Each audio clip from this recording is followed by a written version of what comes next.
Go ahead. All right, so last time on the beginning of episode 2 for the conflict within the party, formerly known as Red Lightning, came back together for the beginning of this campaign against the Sith fleet. We got to meet a few new characters, including Sifu Rook and Raj Rook, Song's old best friend, who doesn't hate him. So that was a nice surprise. That's pretty cool. I spent a lot of time debating whether or not Raj is going to hate your guts or not. Nice. We found out that some people within the Vanguard, of whose names I do not remember, are still alive. Formed some alliances and basically spelled out what is next for our plan here, which was recruiting one of, except now it seems maybe all three of, the Hutt cartels. Katra was sent off to hopefully die to one of them, but will probably come back alive, I'm sure. And we all decided we would go to Fellucia to win back the Bacta plants, get those up and running, and put them into the hands of Isla the Hutt so that we can heal people. Did I miss anything important? Yeah, a couple things. And Ozzy loves me now. Yeah, I'll go over a couple things. And also Stampaka came back with some allies, too. Stampaka found out what the terms for Suna the Hutt joining are. You all got to see a video that introduced you to Darth Toxis, and she kind of bad.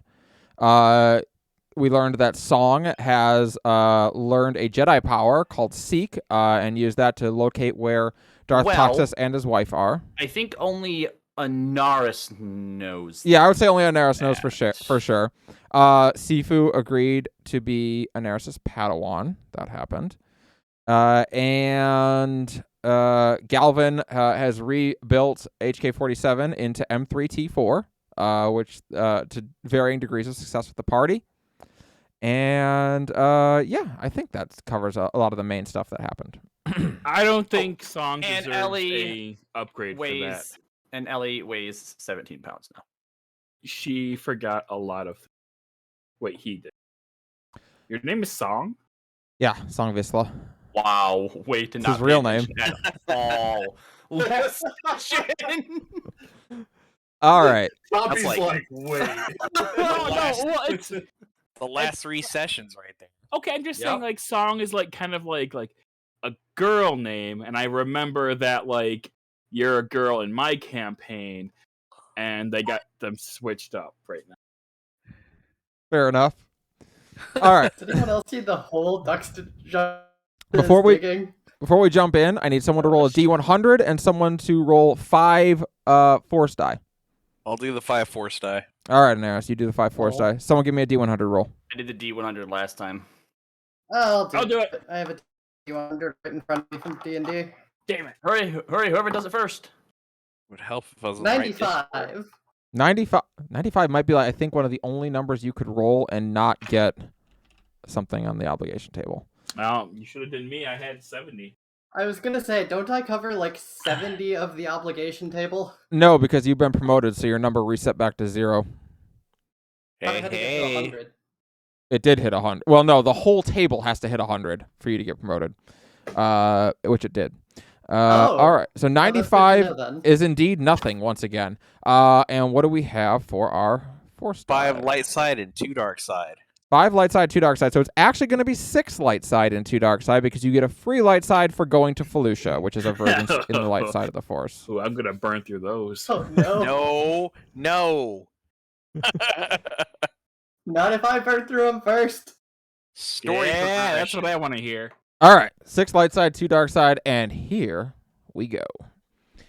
A long time ago, in a galaxy far, far away. Star Wars, Conflict Within, Episode 2, Shadows of the Past, Session 6. The Republic has fallen. Rising from the ashes of the once great Jedi Temple on Coruscant, the sinister Sith Empire has emerged and begun to spread its reach throughout the galactic core. With the Jedi all but extinct and the Senate obliterated, Darth Revan has laid claim to the seat of power on Coruscant. With the might of an entire Sith armada at his back, he has dispatched his apprentice, Darth Toxis, to bring the inner and core worlds under control. Darth Toxis has shown little restraint in her merciless and ruthless occupation of former Republic worlds, and one by one they have surrendered and joined the Sith Empire. With our heroes racing to amass a fleet capable of resisting the coming onslaught, they have set their sights on Fellucia, the largest supplier of Bacta in the galaxy. As Raj Rook prepares for the first major battle of the Mando-Sith War at Terrace, and Katra races to Nal Hutta to secure the cooperation of Jirana the Hutt, our heroes prepare to depart Dantooine for Fellucia. And that is where we will begin. You are on Dantooine. It is the morning that you are all scheduled to leave. Raven, Katra in the morning has requisitioned a ship. She was asked for a small one-man fighter, one that is capable of light-speed travel so that she can go to Nal Hutta. She said something akin to an X-wing or something that is capable of light-speed travel would be necessary, but she's only requisitioned a one-man fighter from you. Jet, right? What's that? She hasn't left yet, right? Nope. She's just requisitioned her ship, so Okay. she's gearing up to leave. I'm going to pull her into, I suppose, my ship. Onto No the one else really has a Womp claim Rat. to it. Yeah, the Flying Womp Rat's your ship right Yep. now. Do they have like keys or? No, you would if you would to like put a new person in charge of the ship. You would, I guess, just like go to the ship's computer and put someone else in charge of it. Yeah, I'm gonna pull her in there. Put in her information. Kind of turn around. So, I know you wanted to do this 2 months ago, and I suppose I owe you an explanation. We could have had him on our side by now if you had let me go 2 months ago. Well, for one, I was being admittedly a little selfish. Just kind of grins at her. She nods. And, well, for the other, I admit this is stupid. I didn't want to send you there because I don't want you to look at me differently after you see where I grew up before. She looks at you for a long moment as if processing what you're saying. And then she smacks you clear across the face. Ugh. You are married to an honorless, nameless cur, and you worry how I will feel about you? I do not care where you come from, you stupid woman, only who you are. Care about what you think. I can handle this. I am not worried that you come from Nal Hutta, you come from Mandalore. Raven looks visibly relieved. Take this ship. It's better than what you asked for. She blinks. You want to give me CJ Vista's ship? I'll give you my ship. She smiles at that. She's very proud of that response. Okay. I will take the Womp Rat and we will go to Nal Hutta. Reminder that I renamed it. Oh, right. I'm sorry. The Grey Wolf's Howl, right? Mm-hmm. Okay. I will take the Grey Wolf's Howl to Nal Hutta. It can run on a crew of 3, so find me 3 people you trust. We will go. I'll send them your way. Very well. And she'll hug you before sending you on your way. You look back as you exit the Grey Wolf's Howl. You look back and you get a weird feeling in your body, like you're never going to see it again. Gee, thanks, Callie. It's a classic line from Star Wars. I had to drop it right there. All right. So it'll be a little later that morning when she'll say her final goodbyes, and with a small skeleton crew, they lift off out of the makeshift port that has been set up outside of the Jedi Temple, and the Grey Wolf's Howl takes off into the atmosphere and jumps to light speed. You all, meanwhile, are getting set up on the Razorback, or as it has now officially been named, supposedly. For those of you who aren't Song or Stumpaka, it feels a little bit like coming home to be back on the Razorback. There's a plaque now in place of where my broken Mando helmet that used to be that has the new registration for the ship printed out on like actual like old like paper or like a plaque or something that is now plastered there that says the Razorback. Also, everyone who enters, Ozzy makes sure to mention, welcome aboard the Razorback under new management. That's technically you're not wrong, but still my ship. Raven's just gonna laugh at that. As you all start boarding, Sifu Rook also boards the ship. She has her lightsaber at her side, and she has now taken a long strand of her hair and has tied it into a Padawan's braid and is wearing it like a Padawan would. She has accepted Anaris' proposal to become his Padawan.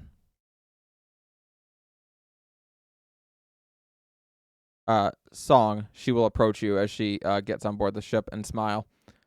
The ship is looking well. Well, we did a little bit of cleaning up and rearranging since we have a few extra hands on board. Speaking of which, Mandalore, your room is no longer your room. Gave it to Sifu. My room is also no longer my room because Ozzy has someone took it. So, if you don't mind, then I walk over to the brig and open it up where there are bunks in there and be like, so, welcome to your new home, sweet home. Ozzy is going to glance at you, Raven. Mandalore, you can stay with me. Suit yourself. You can all just call me Raven while I'm on here. Pretty sure she snores. Sure. She definitely does. That is 100% a fact. Although if you mention it, she gets real mad. I feel like Raven has dealt with worse. I mean, yeah, in the grand scale of things that you might have to deal with on this mission, yeah, snoring's probably not too high up there. So it's still pretty early in the morning, but the Razorback lifts off and is given final clearance to depart and takes off. It is a long trip to Fellucia. Fellucia is on the other side of the Outer Rim. Normally, no, it always takes a long time to go this way. There's no real fast way to Fellucia from Dantooine. It's about a week's journey from Dantooine to Fellucia. But you basically make the plan that every morning you will drop out of hyperspace to get messages from whoever's trying to radio in, because you can't get them while you're traveling at light speed normally. And yeah, that's the plan. So you have actually 7 days aboard the Razorback to decide or to do stuff. So if anyone has anything they want to do to kill some time, they are more than welcome to speak up. First things first, I need to exercise Ellie for the day. Okay, you may exercise Ellie for the day. It doesn't require a roll anymore. Ellie has gotten into the swing of things. She now knows exercise on bike equals get treat later. Ozzy has built her it's no longer a treadmill because she doesn't like the treadmill very much. She's got bad knees. So now she has an exercise bike that she rides. It looks really stupid. So how much does she lose then? She loses another pound. She's down to 16 pounds. What's a healthy weight for Gizka? About 7 pounds would be on the high end of normal. We're getting there. She's getting there. Like, again, you don't look at this thing anymore and go, what have you done to this poor animal? It's now just a heckin' chonker. Like, you're like, oh my god. Lord, she coming. Oh Lord, she a coming. That's exactly what Ellie is right now. All right, so I think what I would want to do then, maybe not on the first day, but second day, and then getting used to it, I'd probably do it every day just as a weird sort of, I don't know, checking to see if like this is still real, like is this still happening? But I would find someplace as private as I could get, which would probably be in Ozzy's room. Whether she's in there or not doesn't matter. Yeah. And try to sense Lelia again. So I'll just tell you. Hoping beyond hope that at one point, like, she stops showing up on that ship. Some days it works, and some days it doesn't. I'm not going to make you roll 7 times. Some days Sure. Some days when it you works. say it doesn't work, I don't sense her or I can't get the powers to work. It literally, like, some days your powers are failing to activate. You just aren't Fair able to work up your Mhm. to connect well enough with the force to reach out and sense. You feel nothing, but that's not because she's not there. It's just you can't get in tune enough. Right. Yep, okay. On So the long as days I that can sense the difference between those two things. on the days that it does work, indeed, you do sense her. You're not quite certain where because it's hard to judge, but you sense she's near Terrace. You can tell that much. That is really all you're able to get out of it, though. She's probably still on the ship, but yeah, she's near Terrace now.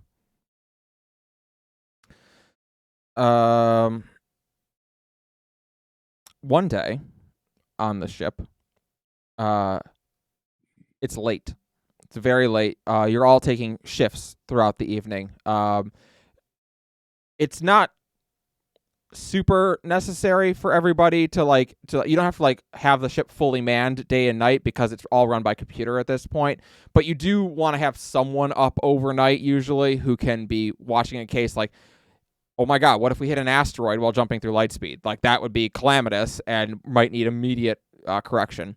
So one night, Stumpaka, you are on your watch for the evening. It's probably like 2 a.m. ship's time, 200 hours. And you hear something of a yelp from down the hallway, like a sudden intake, a gasp. And a couple moments later, you see Sifu walk out of her room, kind of like rubbing at her eyes. She seems shaken by something as she walks out of the room to go get something to drink. I'll go and walk over to her and say, "Everything all right?" She looks up at you. This is a girl who has never met a Wookiee before. That said, she thinks Wookiees are pretty cool. Again, I need you all to remember that while she is a Jedi, or a Jedi in training at least, and very mature for a Mandalorian, she's also 13. So she's not completely there yet. But she smiles a bit and nods. Yes, I'm sorry. I have really weird, vivid dreams sometimes, and that one freaked me out a little bit. What kind of dreams? Changes a lot. She looks at you. You were a Jedi, right?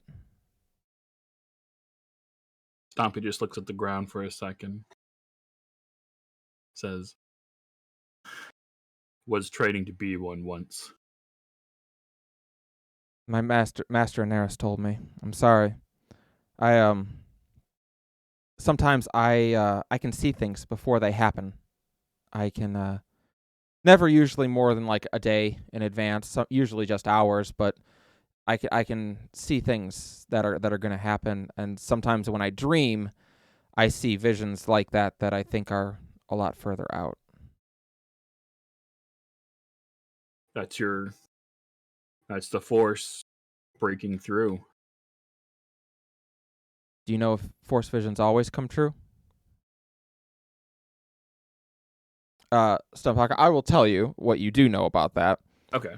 You are always warned, all Jedi are always warned that visions usually come true, but it's very dangerous because you don't always have the full context of what you're seeing in the vision, and so it's easy to mistake what you're seeing for something that you're not actually going to experience. And from that, like, when that moment comes and passes, it's not at all what you expected it to be. And I know that? That's something that even as a youngling or a Padawan, you would have been taught, yeah. Okay. Because a lot of Padawans, when they're still very raw and connected to the Force, they will have visions that they are not able to understand or control. So a lot of masters will warn them about that. Okay.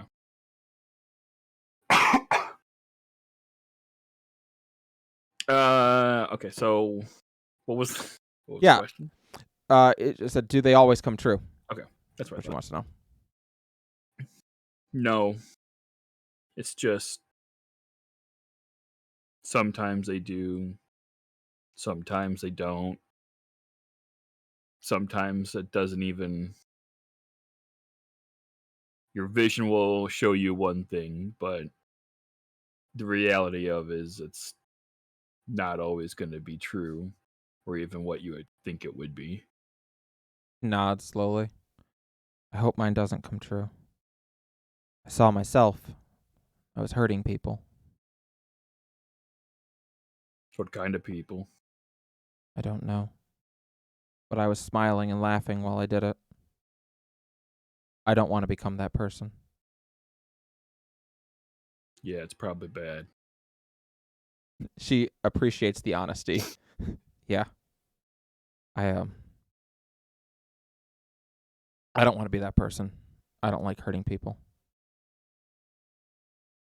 Well, just keep that feeling with you then. I will. You're going to have to hurt people eventually. But you don't have to like it. Do you like it when you hurt people?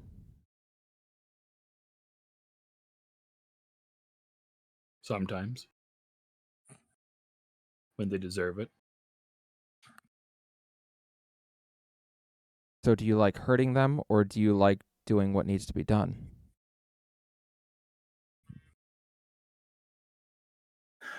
I like it when people get their just rewards. Yeah. Sometimes people are bad. Nah. A lot of time people are bad. Well, hopefully we can maybe make a few less bad people out there. One way or another. As you're talking, she goes over and gets a glass of water to drink. Your master was a bad person, right? He wasn't the greatest. He's gone now, though, Yeah, he's gone. and you're still here. Well, lots of people I used to work with aren't here anymore.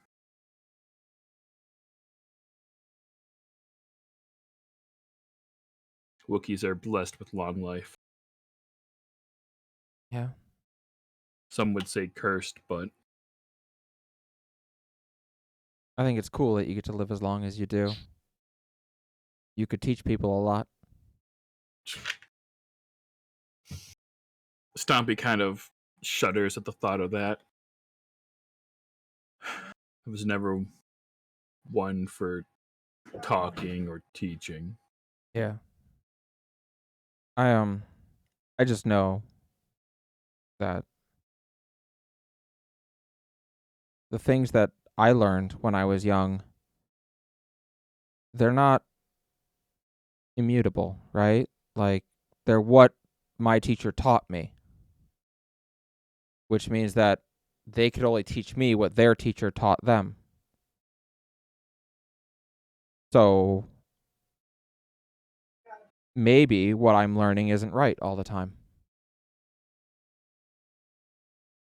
And I just think it's cool that you, who get to live for a long time, don't have to worry about that as much. You get to see the world for what it is and then tell people what it is. Yeah. You're pretty smart for a little kid.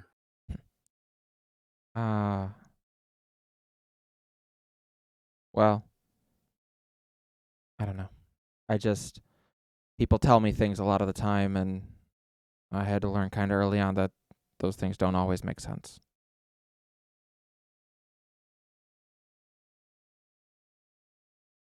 One of the universal truths in this galaxy is nothing makes sense here. She nods. I'm gonna try and get some more sleep. Yeah, do that. She nods and walks over to her door. Oh, and for what it's worth, I think you'd be a really good teacher. Stompy just he looks like he's gonna say something and then just accepts it and nods and walks back toward the cod pit. She'll disappear back into her room and settle back into bed. That's all that happens that night. I make sure I leave a little bit of unhealthy nuts and bolts outside of Ellie's door. Great. Ellie gains a half pound. Well, I'm not marking it down. We're only dealing in full pounds. It's okay. I'm remembering it. Don't you worry. All right. Does anyone else have something they'd want to do while we're on the voyage?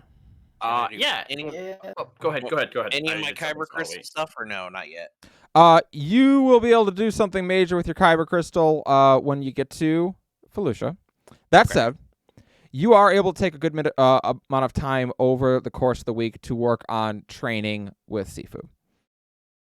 She is very good at some parts of the Force.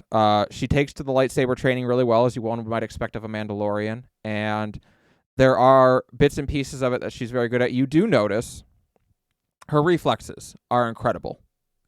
Even for a Jedi, they're very good. This is seen as both a good thing and a bad thing. It means that she is going to be a very good lightsaber duelist at some point. But typically, you know this to also mean that she probably is gifted with the powers of foresight. She probably is able to see in the future. That can be very dangerous for Padawans.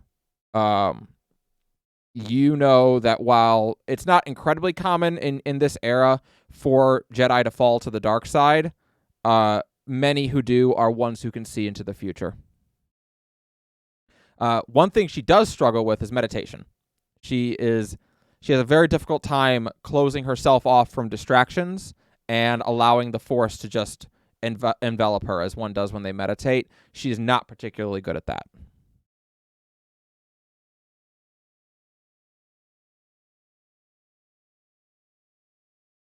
So you're down in the training room one day working with her. Was there anything you'd like to do? Well, if she's not good at meditation, I guess try to figure out how to make it easier for her. Mm-hmm. So you start by having her try, and you can see that you reach out and you feel and can tell that her mind is clouded and distracted. She's not emptying her mind. She is thinking about something as she tries.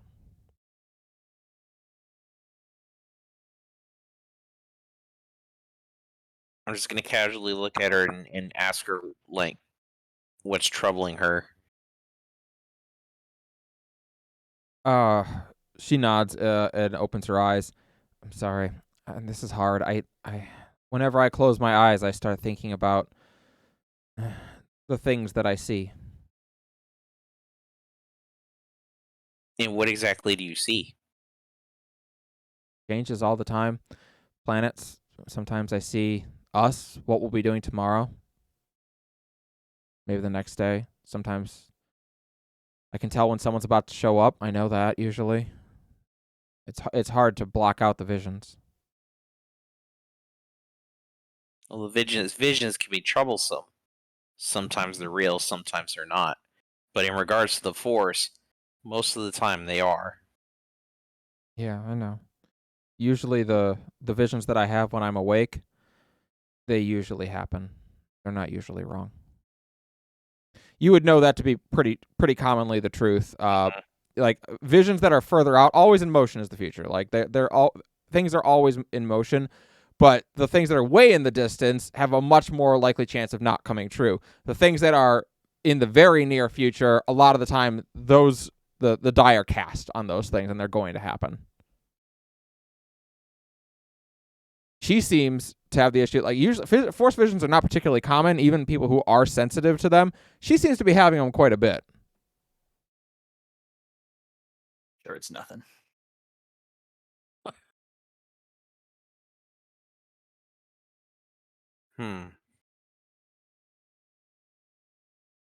Maybe I can teach her how to try and block what she's currently trying to see, and just try to focus on just her surroundings and not what she's able to see. Oh, interesting. I like that. Okay. Yes. So you tell her, instead of trying to block everything out and experience nothing, instead focus on the things you hear. Focus on the things, the scents in the air. Focus on the moisture that you can feel in the air, the gentle breeze. Focus on things that are here in the moment, and let your mind just be consumed by that kind of raw input. And she does. She closes her eyes and kneels, and for just a moment, you feel it. You feel her connect to the force. You can see off to the right of her a wrench that's been just tossed on the floor start to lift into the air as she connects with it. And then it breaks. She kind of jerks out of it a little bit as if she, like, you can tell it was a moment of like, oh crap, I'm doing it. And then it broke because she thought that. But it did work. Not bad for your first try. I think this is going to take a lot of work. It'll take as long as it needs to. Yes, master. Until then, I think you might need some rest if you're having all these issues with visions and whatnot. I'm sure mentally you are exhausted. She nods. You can tell. Just looking at her, she's tired, but she nods. Yes, I will. I think I'm gonna try to nap for a little bit. She stands and bows to you as a Padawan should, and then leaves to go upstairs. Very good, Anaris. That was awesome. Well, thank you. Mm-hmm. So she'll make her way upstairs, heading towards her room. Is anyone else doing anything? I will talk to Ozzy about the next upgrade for the Mm-hmm. Indo armor. So before you left, she had you requisition a sheet of Durasteel, which she is crafting into a new fuel tank. You're aware of. So as you enter the room, Ozzy is sitting at her workbench, and kind of glancing. My desk used to be. It used to be. It ain't anymore. You scroll down to your section here. All right. You see her kind of section. Yeah, there we go. She is finishing, currently shaping this Durasteel tank. She had to make a mold basically and get it filled properly, and now she is kind of breaking it out of the mold.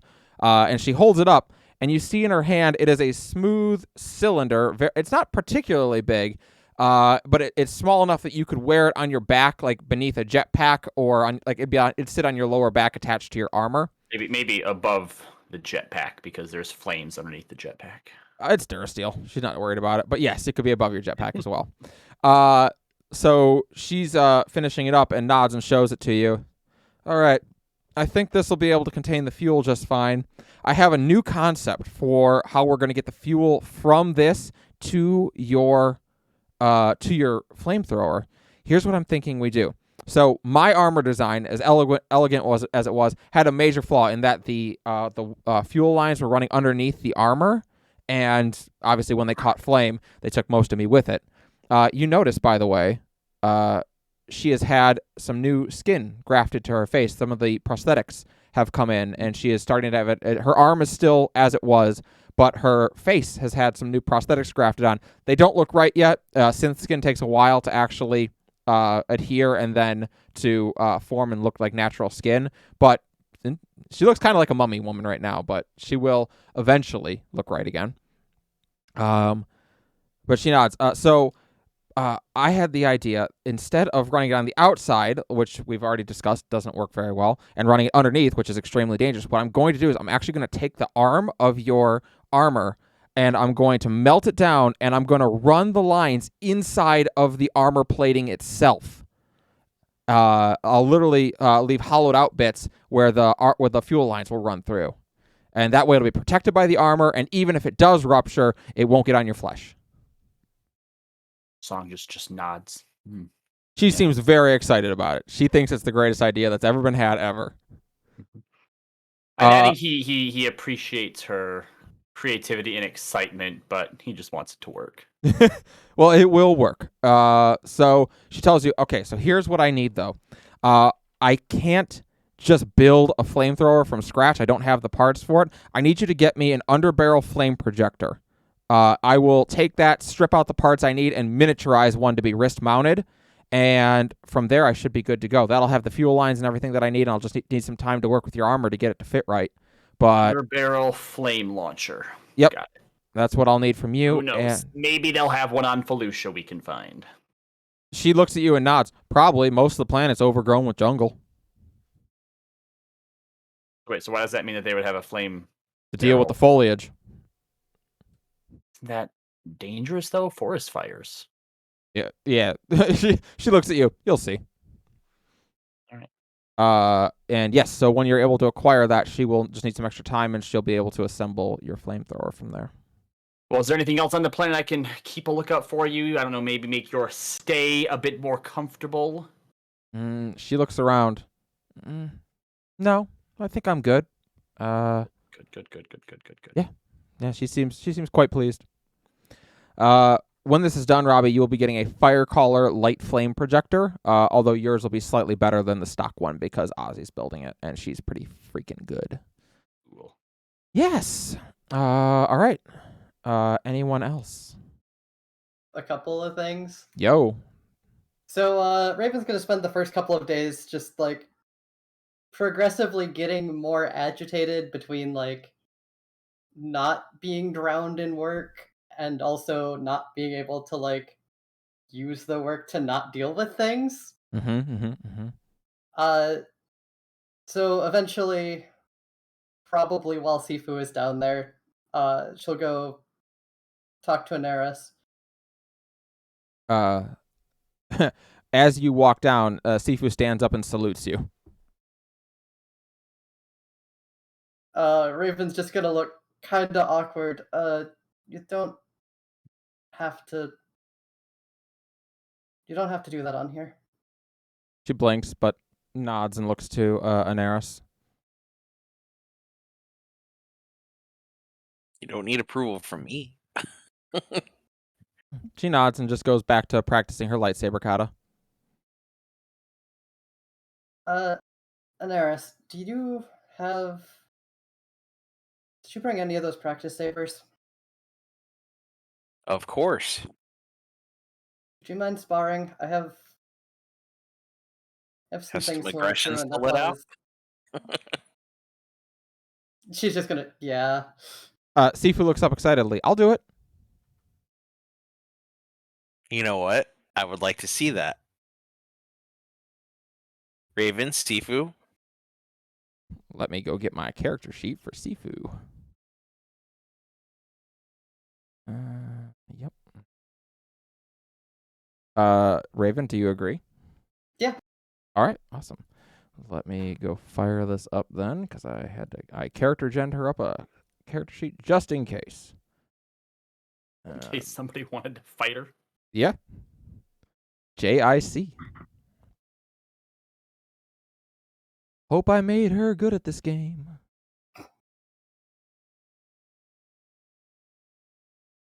Did I make her any good at lightsaber combat?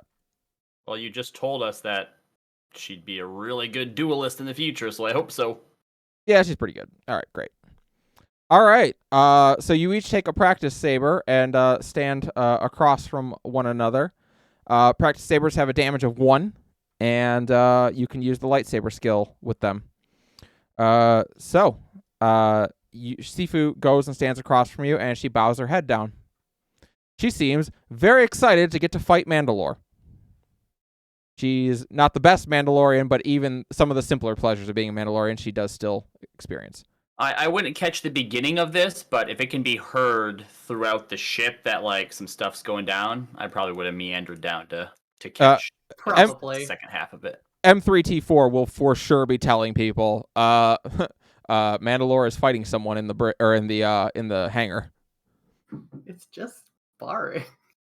He's not exactly familiar with the distinction. That's true. All right. Raven is going to stand with the stance Anaris taught her. Very good. You may go ahead and make a lightsaber check against Sifu. Difficulty is 2. Yes, Kai, I would say this is definitely not for the title of Mandalore on the line. Sifu This is accidentally becomes Mandalore. And I have to roll a new character. And the Mandalorian Jedi Order is established. Oh my gosh, wouldn't that be a great series? So, Tor Vizsla would be so proud. that's one advantage out of all of that. All right. Mandalore's about to get her ass kicked. Well, we'll see. All right, so I mean, you one roll. damage, that's never going to go through soak, right? Unless there's a lot. Well, I mean, it's not designed to. It's just to measure a hit. All right, so you take a swing, and she kind of deftly sidesteps to the off to the left, and returns an attack of one of her own against 2 purple. She also misses because I rolled like garbage. But she is going to use it to give herself a boost die. So as she kind of makes a strike forward, she lunges past you, putting herself in an advantageous position for the next attack. And she's actually, instead, she's going to give you a black die in your next roll. Also, you see Song is eating some cookies. Of course. She's also going to have a black die because now she's distracted by the cookies. So, purple, purple, black. Purple, black is the bad stuff. Oh, no. Oh no! You have 4 advantage. Advantage. 4 advantage to spend. What do you want to do with it? I don't have strain to heal. I guess make shit not as bad for me. You can give her a black die and give yourself a blue die in your next roll. Yeah, that. All right, great. So she's gonna go yellow, yellow, yellow, purple, purple, black. Oh wait, and a blue. Would it be 2 blacks because of the cookies, and then what she just gave her with the advantage? Fair point. Yeah. She also has a blue though, so I'm gonna roll that too. All dice are canceled. Okay, great. So she's gonna take 2 strain. But she's gonna finally hit you. As she put herself into that advantageous spot, she turns and swings using the Nemon stance that Anaris taught her, and she kind of catches you right in the gut. It doesn't hurt. It's just a 1 damage, lightsaber, or 1 damage training saber. But she got you. She landed a hit. If you were using real lightsabers, it would be problematic. Song grabs a piece of, I don't know, there's a pot of grease or something, just dips his finger in it and then puts a 1 up on the wall somewhere. And then there we takes go. it to write Sifu in M for Mandalore and just starts keeping score. So after the hit, Anaris, you would count it off and you would all take stance again. Usually these go best 2 out of 3. So, Raven, you may go first on the next attack. Don't get your blue boost. Yep, and you have blue boost die. Oh shit! I forgot the. And then you're against purple. Base.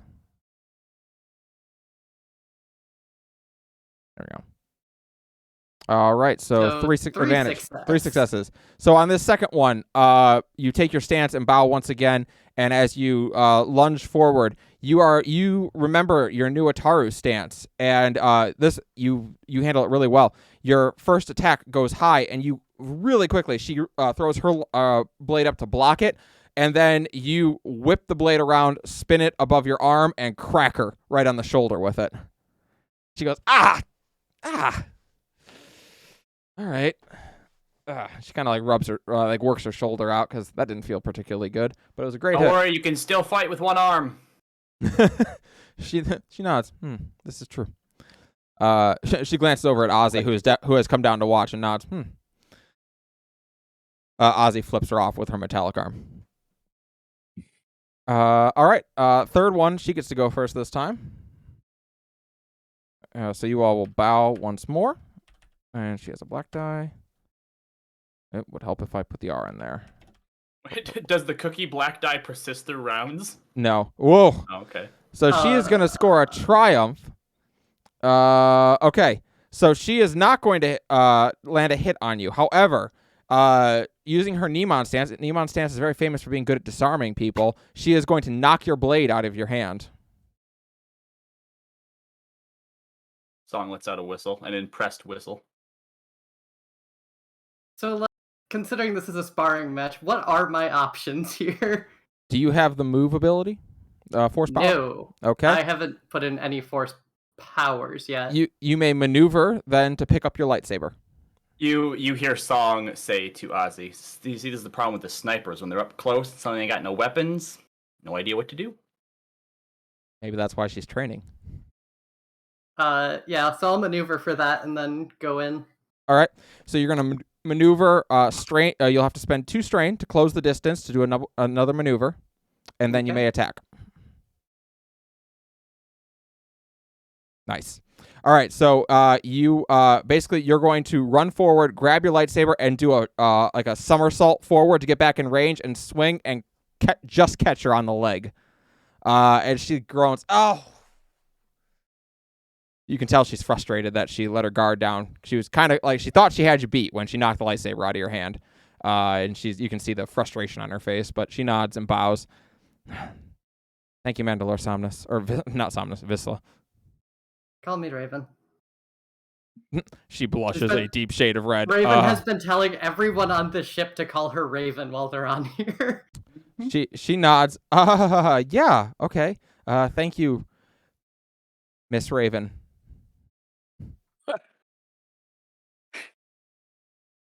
You got to remember, she's 13. Yeah, that's fair. She walks back over to Anaris and bows. I'm sorry, Master. Sorry for. I failed. There's no such thing as a failure. You just continue to learn. She nods at that, kind of thinking about it. Okay. Yeah. So, Raven, you've done well. You defeated Sifu Rook in a sparring duel. 13-year-old child. Honestly, In fairness, Raven is perfectly happy to keep sparring with her until Raven is exhausted. Okay. So yeah, from here on, you're just practicing with each other. You go through your kata and stances and stuff like that.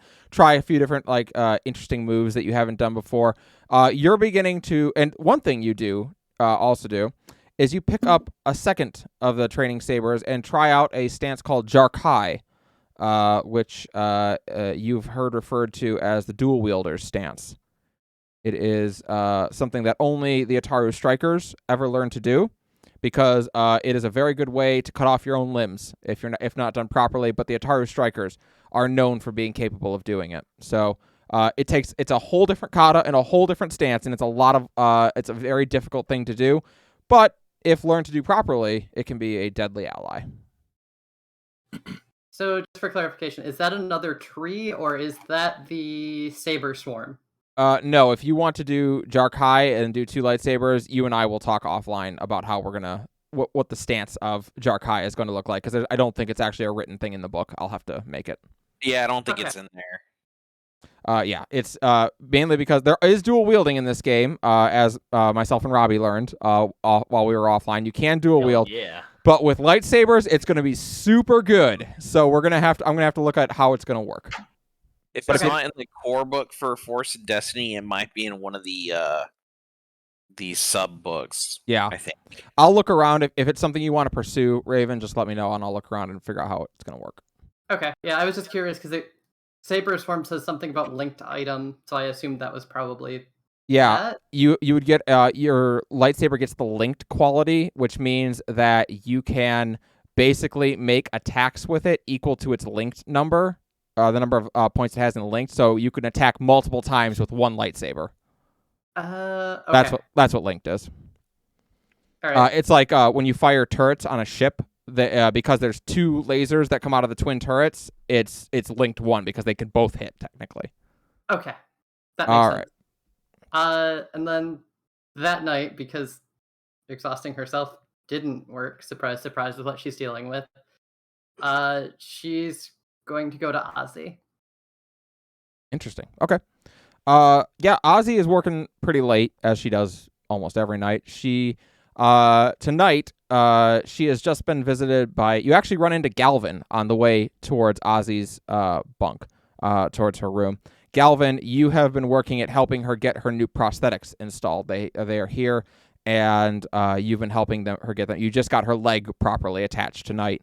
They're not incredibly difficult to install, especially not with M3T4 helping. M3T4, surprisingly, seems very good at attaching limbs. He insists it's because he's also very good at unattaching them. Seems reasonable. Yeah.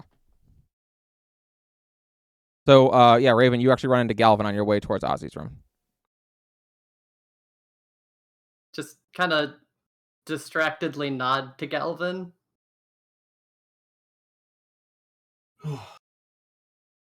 Hey, how's it going? Been better, been worse. Huh.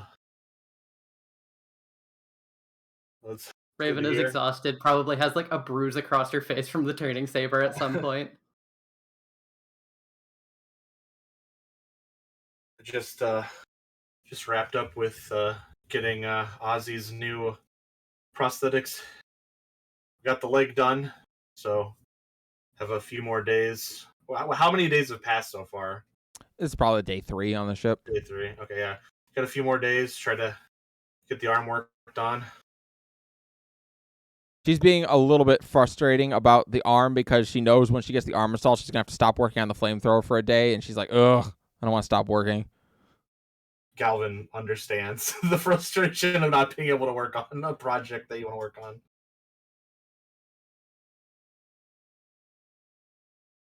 Sorry, did you say the part to Raven about her being difficult? Nah, I probably. Okay. Well, yeah. I guess I'd say she's being a little stubborn on the arm parts. It's gonna take a few more days to get that finished. Do you want me to talk to her? I don't think you really need to. I mean, you can if you want, but I think she'll come around to it. And I understand her frustration, and not being able to work on a project for more time than you can bear is definitely a burden on someone like herself and myself.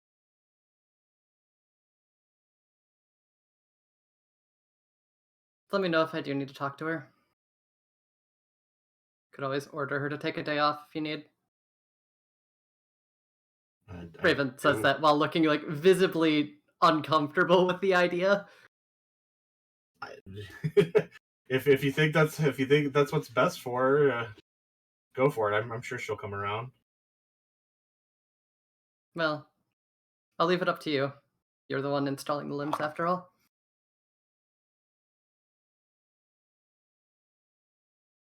We'll figure it out. Great. Raven will. Ozzy's door is open, by the way, when you get there. Raven will nod to Galvin and like knock on the door frame, I guess. Yep. You see Ozzy sitting at the workbench inside. She's got a welding mask on. As she's trying to work out she's basically welding on the fuel lines that will eventually run out of the tank and go through the armor. She's trying to get them welded into place and to ensure that if they take a stray shot in that direction, they won't just rupture and explode all over Song. So she's doing her best to make sure that will never happen to anyone else. So she glances up and lifts her welding mask. Oh, Raven, hello. Hey, can we talk? She kind of gives you a look. Is this a Mandalorian Smith, I have things I need to tell you kind of talk, or a hey sis, what's up kind of talk? Both. She nods. You can close the door if you want. It's my room anyway. Raven will step in and close the door. She has a bed that she has put in there. It's a small animal bed, and Ellie is sleeping on it. She has also adopted Ellie at this point. Duh.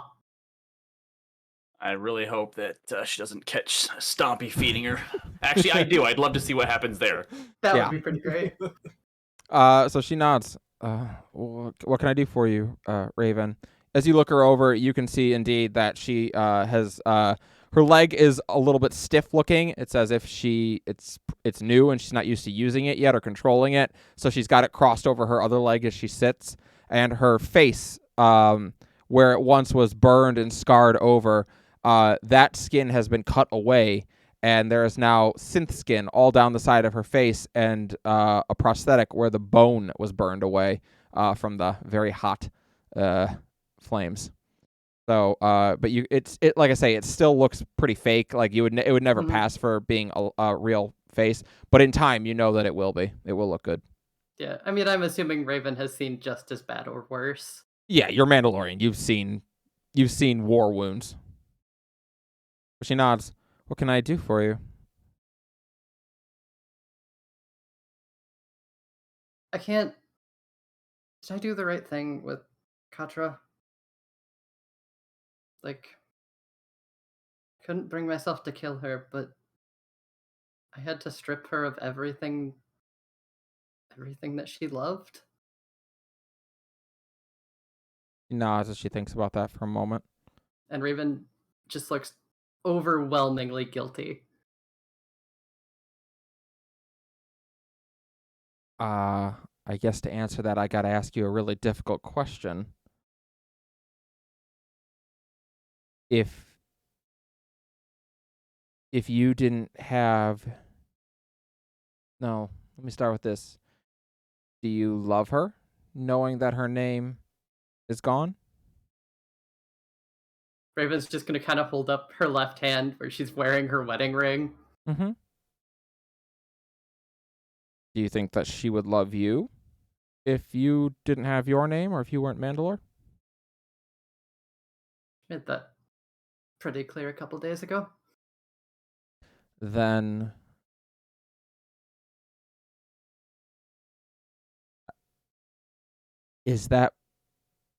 are those rings that you wear and the vows that you made, are those more important to you than anything? Is there anything you hold in higher regard than each other or those rings?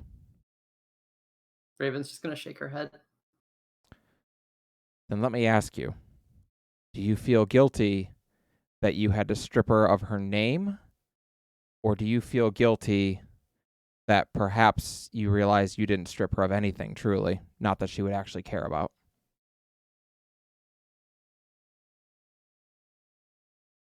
Raven just looks kinda dumbfounded.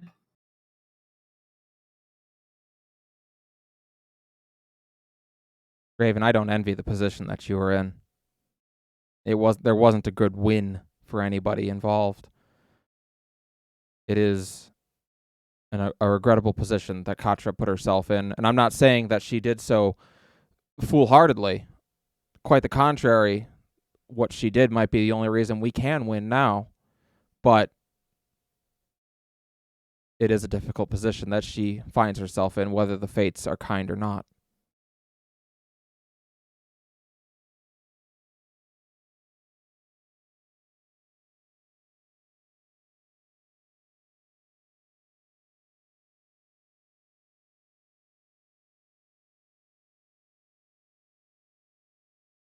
Also, I don't know if I would have done any differently in her place. I think that's what's the hardest for everyone who has heard her story so far, or who might have been Mandalorian at one point. I don't know that I would have either. Because here's the ugly truth. If she had come to you, at the beginning of all this, and told you what she had seen, would you have believed her?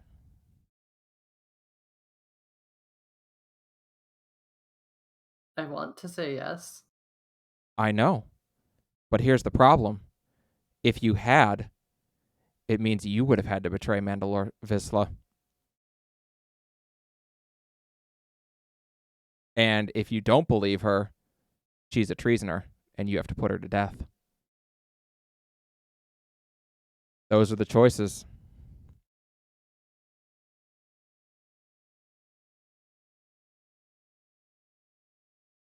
Raven's just gonna kind of nod. I'd be willing to bet she knew those would be the choices for both you and Shijie. Seems that way. When she faked her death, 6 people died. People in her squadron, people she called brother or sister. Nothing we say changes that fact. 6 people are dead because of her. Whether the war we're going to hold against her or not, those 6 people and their families may never forgive her.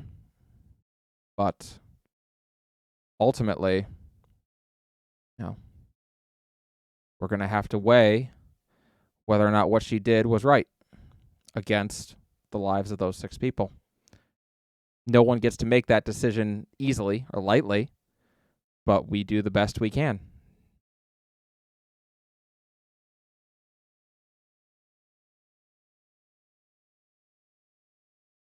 For those who don't know, by the way, Mandalorian Smiths are the closest thing the Mandalorians have to holy people or spiritual advisors. So this is a very natural conversation to take to Ozzy.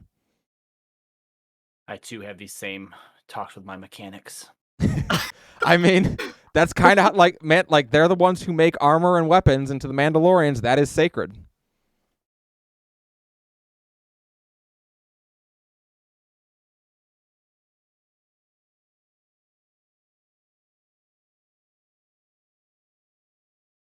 But even if the story gets out, even if other people think she deserves death, that's no punishment. There were many times during the 10 years I was away that I wished for it. Mhm. I can't willingly visit that release on someone as a punishment. I agree with you. I don't think death is a punishment. Not to someone like her. If she dies as Katra Visla. She dies, her name is restored. She dies a martyr. Someone who is justified in what she did. Someone who sacrificed all. That isn't a punishment.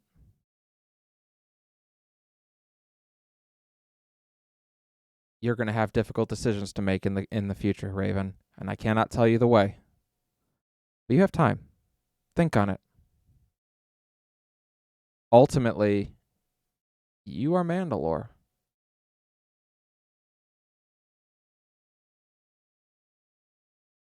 I could have gone and served someone else. I stopped following a Mandalore once. And when you came to power, I came back.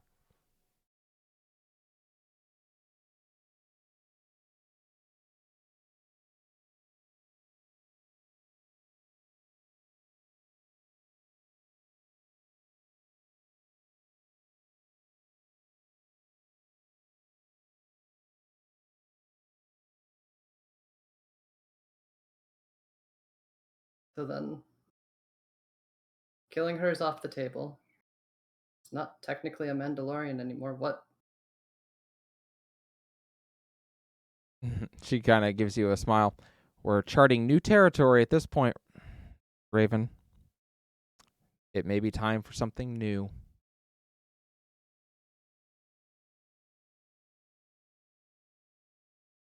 The reason I conscripted her was so she could at least attempt to make up for the wrongs that she had done, but She gives you a knowing smile. The reason you conscripted her was to keep her close.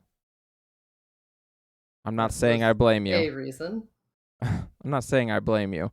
I would have given anything to spend more time with my husband. For another day with him, I would have given anything. I would have broken a lot of my vows. I would have left being a smith. I would have left everything for him. In that, I finally come to understand what my brother did.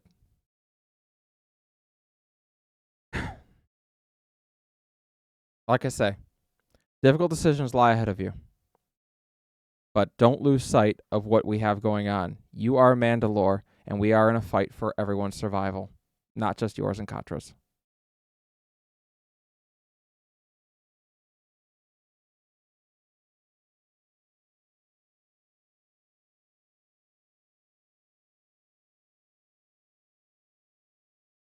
She looks a little bit less guilty, but like more confused than she did when she walked in. Good thing you're going to a planet with force visions. Thank God. So what you're saying is it's about to get much easier. No, I'm just saying that there's going to be someone who can maybe provide some more insight. Or make you even more confused. Or that.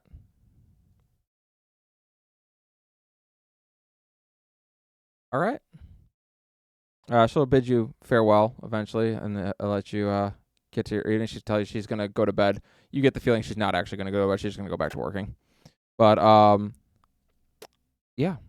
Night passes peaceably.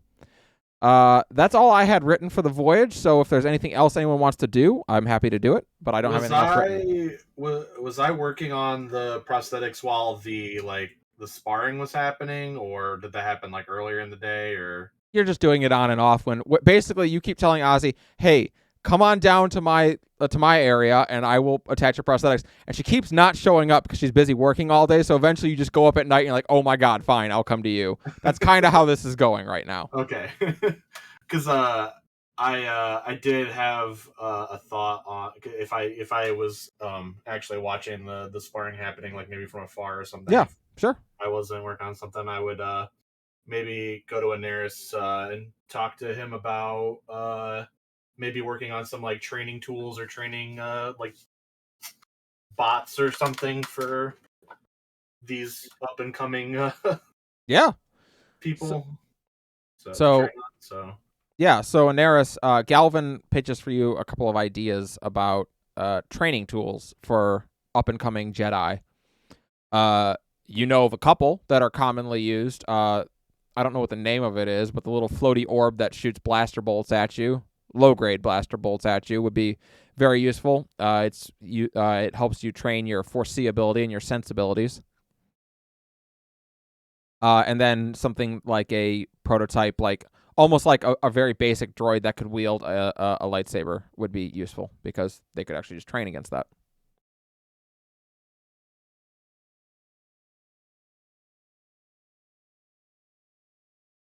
Have you thought about trying one of these, Galvin?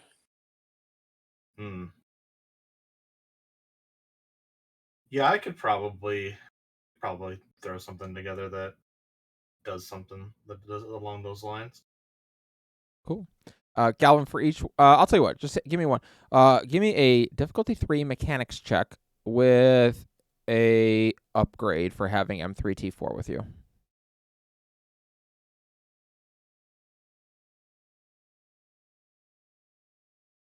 So difficulty 3, so it's 3 purple, right? Yep. You said an upgrade? Yep, you can upgrade your check once.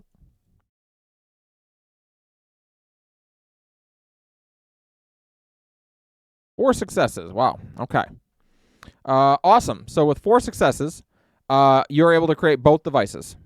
It was 2 successes per, so you were able to make both a floating droid that can move around a target that is holding a lightsaber and occasionally fire a very low-grade blaster bolt at them. Wouldn't be more than anything, like, would not be more than 1 damage if it hit them. But it's to help them train. They usually do so blindfolded and are meant to try to deflect the blaster bolts without being able to see. And then the other one is a simple sparring droid.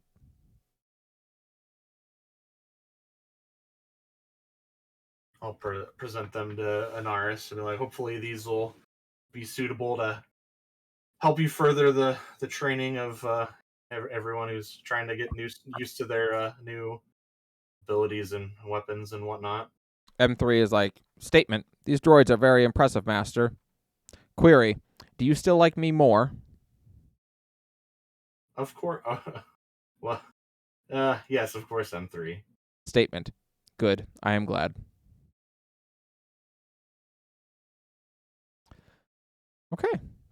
I have one last thing I'd like to do. Lay it on me. I'd like to find Sifu at some point near Sure. the end of the journey after having watched like the sparring match. Sure. Let's say you find Sifu. It's the 6th night of the trip. The final. You'll know you'll arrive the next day, and Sifu. It's her turn to cook dinner. So she is in the galley, currently Perfect. trying to prepare a meal. Perfect.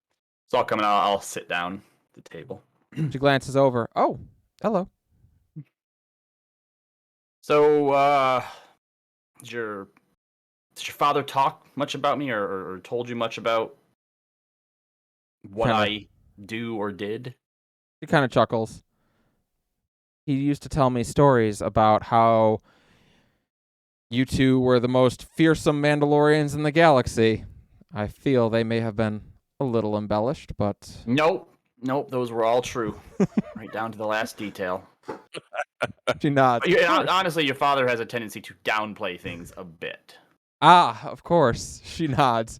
Yes, no, he told me a lot of stories about you, and he said when you left that he didn't agree with the reason that you left, but he understood it, which I never really understood. If you can understand it, why wouldn't you agree with it? But I guess later on I started to get that. And as you grow up, there's probably a lot of things you'll start to get, or maybe there isn't. But I noticed during your bout with Mandalore Vizsla there, and I know Inaris has been helping you a bit, but you seem to have some issues with focus. She nods. Yeah, well, father said I could trust you. I can see things before they happen, and so sometimes I can't turn it off. Sometimes I close my eyes and I see things that are going to happen and it distracts me. I had an issue like that. Not obviously with the Force and the future, but what I did when I left the Mandalorians, and even to now, I still have issues with it. But my problem is, I see everything that could happen. Every possibility, every combination, every fault, every failure, every success. And what I did, I constantly went through those in my mind, and it was difficult to focus on what I needed to as well. And hopefully you're, what do you call him? You're the Padawan that makes Inaris your Master. just master. Okay, just a normal word. Okay, I don't think your master would mind me giving you some of my own tips. It takes a village, right? You know, But what helped me was finding something to root you, to anchor you, to focus on.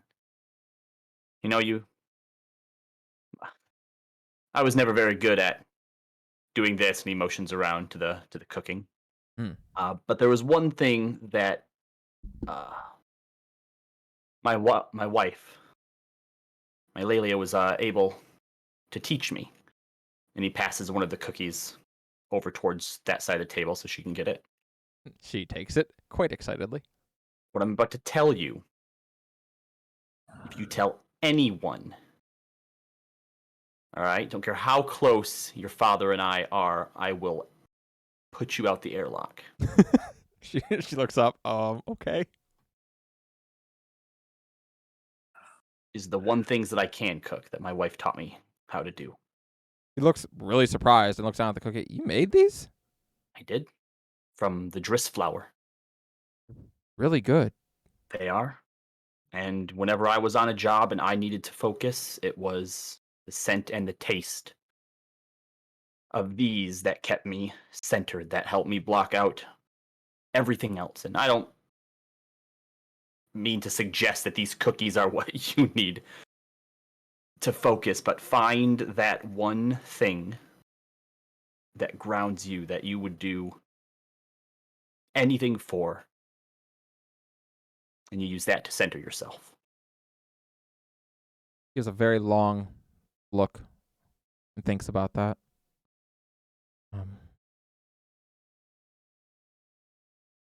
Lelia, you lost her.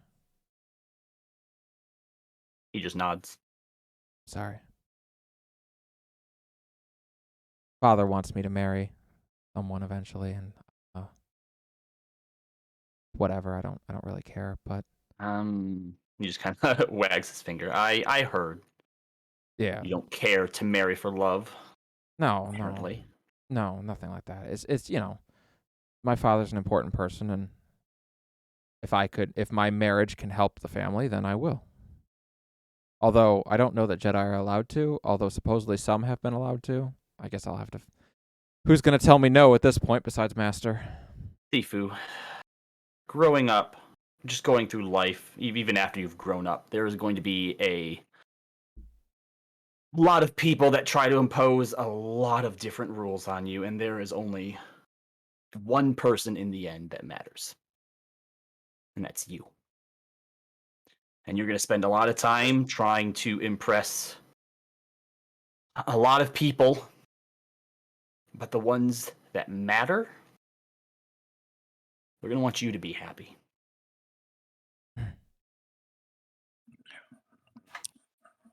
I like that. Song.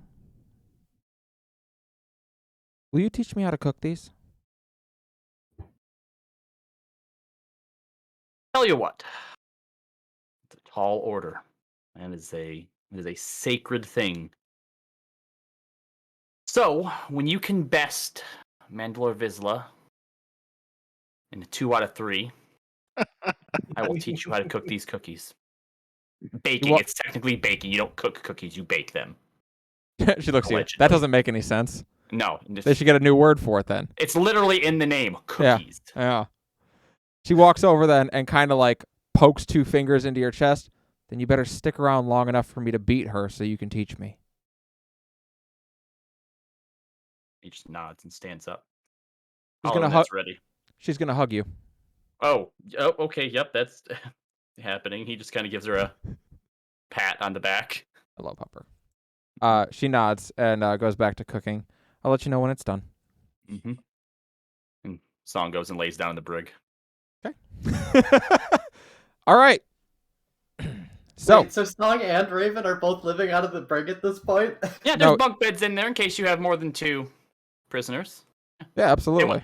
And we haven't talked, like, at all. It's super awkward when we're in there.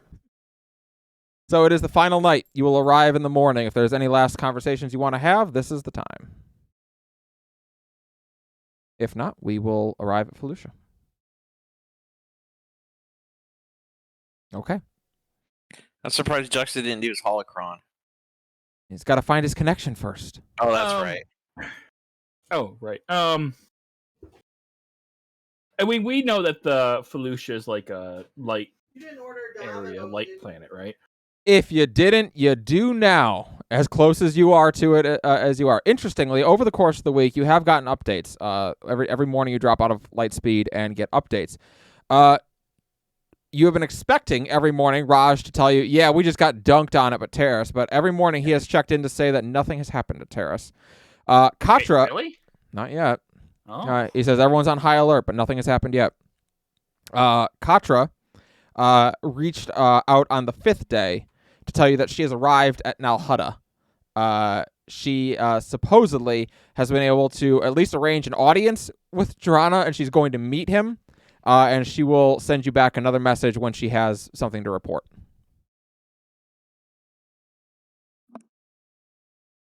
You arrive outside in Fellucian space.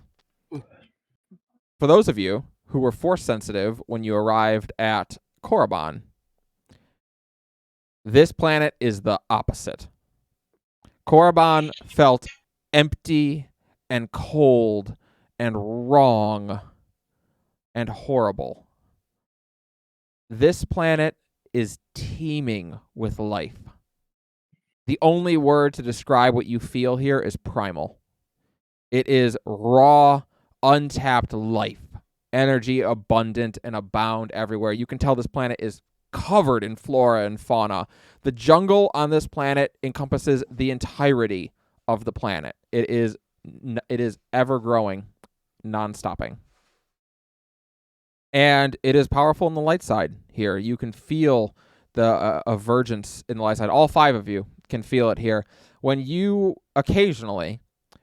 are at your most calm, maybe just before you fall asleep, or maybe while you're sleeping, or just when you're relaxing after a difficult day, you feel it, that almost connection to the Force, and here it feels like that all the time. It is a densely foggy planet. You can barely some of the largest treetops you can see sticking out above the clouds, but the planet itself is densely foggy. You get there and radio down to the Bacta facility, which does not respond. In fact, it doesn't even signal that, like, you can't even tell that your radio down to it has connected. There's no signals coming back up off the planet's surface.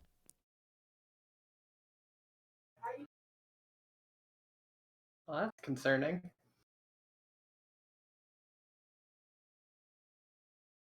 I assume that's not normal.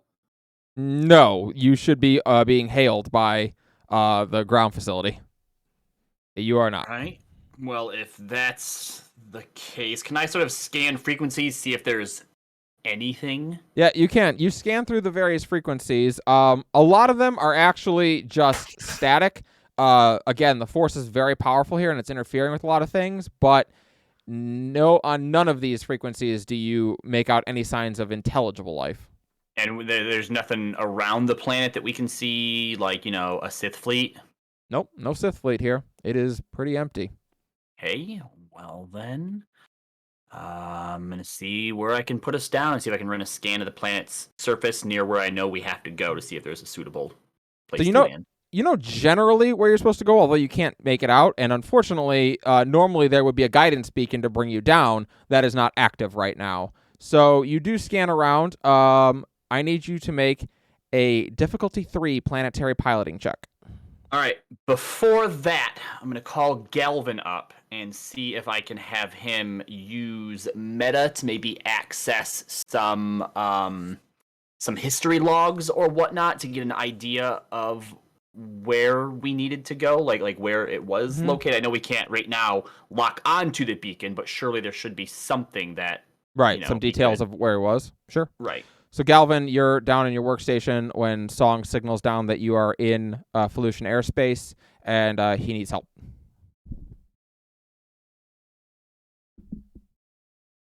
You are muted. I'll head up to the bridge with M3. M3 follows behind. Statement. We have arrived in Fellucian airspace. Yeah, I explained to him what I'd like him meta to help me with, and then I'll say, and Galvin, I have complete trust in you, so please take this to heart and understand, no disrespect, but when we plug that droid in, swear to God, if he blows anything up, I'm throwing both of you out an airlock. Statement. That seems like disrespect. Okay. The droid is plugged in, and he nods. Processing. Just give me any bonuses, or just skip the roll Yep. together. So- or Statement. I have located the last known coordinates of the Bacta facility upon Fellucia. I am uploading them into the ship's computer. You may now make this roll with a blue boost die. So yellow, green, blue, and what was the difficulty? 3. Purples, 2, 3, and I'm going to use a 4 or a destiny dice as well, and that gets me a upgrade. You can or a upgrade. Yep. boost? One of your greens become a yellow. Okay, here we go. One success. Oh, damn. Excellent. So this first roll is to know. get you your landing coordinates. You now have landing coordinates in the forest outside of relatively close to where you're pretty sure the facility is supposed to be. I need you to make one more planetary piloting check to try and actually land it because you have to take it in manually. It is going to be against difficulty 3 with a black dice this time because it is very hard to land on this planet. So is that purple, black? It's going to be purple, black. Purple. Okay, well, in this case, let me use one of my... Sorry, the dice that we get at the beginning, those are just boosts, right? No, those are upgrades. Those are upgrades. All right. I'm giving you I'm gonna upgrades, yep. upgrade. I'm also going to spend a dark side point to upgrade your difficulty check. So you're going to change one of those purples to a red. Okay, well, guess what? I'm going to fucking use a destiny dice to upgrade my green to a yellow. You so I don't got 3 yellows now. All right, fine. Fair enough. 3 and 5. Okay.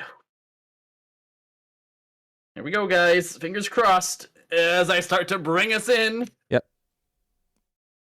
Oh no. I need you to roll a Oh. red too. You didn't put the red in there. Oh shit. Song, what are you doing? Wait, a red dice. This is the first time I've ever actually had to roll a red dice. Okay. All right, so it's just a lot of threat, guys. All right. So 3 threat. Very So stressful. you start Impact. take 3 strain. Yep. You start coming in, and you can't see a goddamn thing. It is the cloud cover on this planet is May so have thick. succeeded, but I didn't fail either. By the time you get underneath the cloud cover, you find out why you are underneath the cloud cover. It's because tree. And you crash through a tree and eventually do get down to your landing spot without damaging the ship too badly. Everyone is definitely thrown off their feet as you land hard on the ground because suddenly ground. And then, but the ship is not destroyed in the process. I come over the comm. Ladies and gentlemen, we're here. Hear Raven like audibly swearing all the way from the brig. While we're out, Ozzy, you might want to take a look at the ship.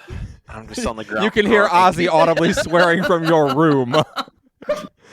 Just hear audible groan over the intercom. Oh. All right, I come down from the cockpit. All right, well, I'd just like to point out that could have went worse.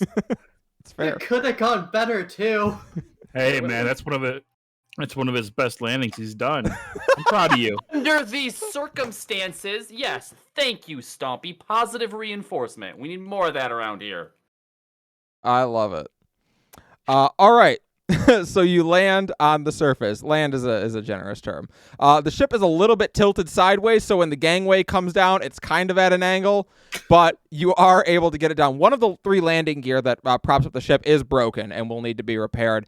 Ozzy steps outside and looks at it and goes, ugh.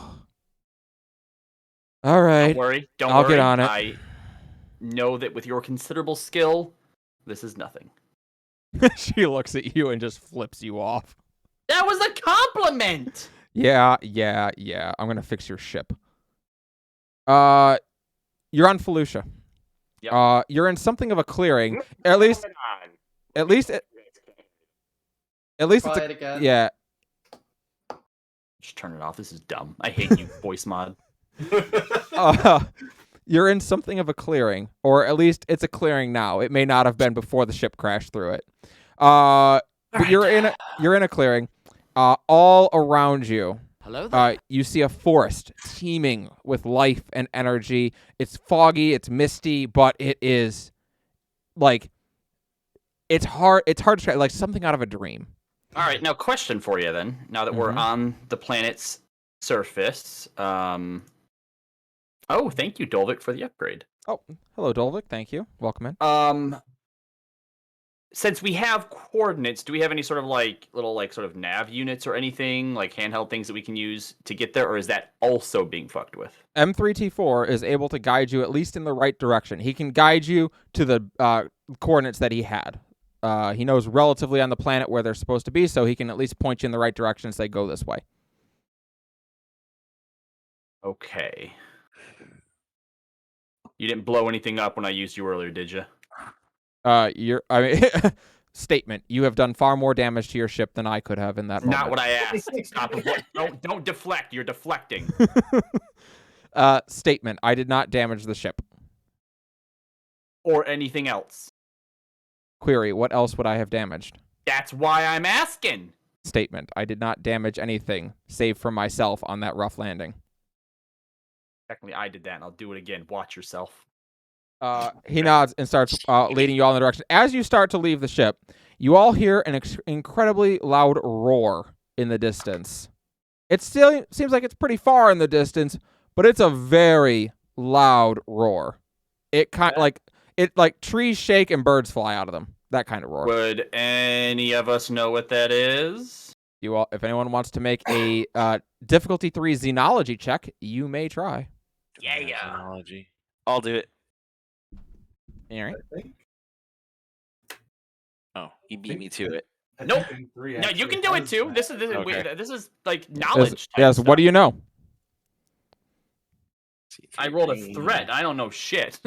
Yeah, and you're really stressed out about that roar that you just heard, so you took and take a strain. Damn it.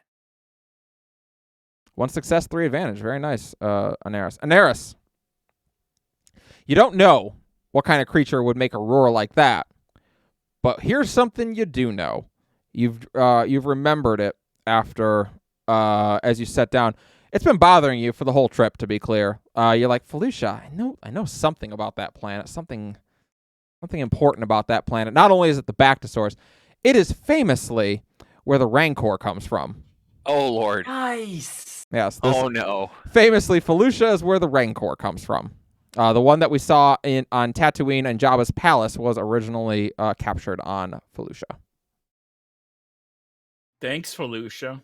Do you share that knowledge with us? That's a Rancor. That's not good. Oh, is that all? Okay. That about sums it up. My Mandalorians, while the Rancor is not the most terrifying thing that the Mandalorians are known to kill, put on a helmet. If you kill one, you are absolutely putting the symbol on your armor. Like, that would be a major thing. Remember, crate dragons are probably the most valued thing you can put on. That or mythosaurs. No one solo or Jedi. No one solos those. Those are all taken down in groups. Rancor are much the same way. No one solos a Rancor. I can solo a Rancor. I look over to We Raven. shall see. So if we take one of those down, is it just whoever gets the final hit, or do we both get to put it on our helmets? It would be a group kill. You would all get to put it on. Raven just looked at Ozzy like, she's the one that's gonna do it. It's up to her. Ozzy glances over and is like, how about you avoid the Rancor? That'd be a great plan, too. Well, but if it happens, Yes, you would both get a Rancor symbol. Raven is already like checking over her rifle, racking the bolt, checking the Darksaber. Probably a great plan. All right. You all... Meta, lead on. Yep, he starts to lead you into the forest. Notably not in the direction of the roar that you just heard. What? Oh.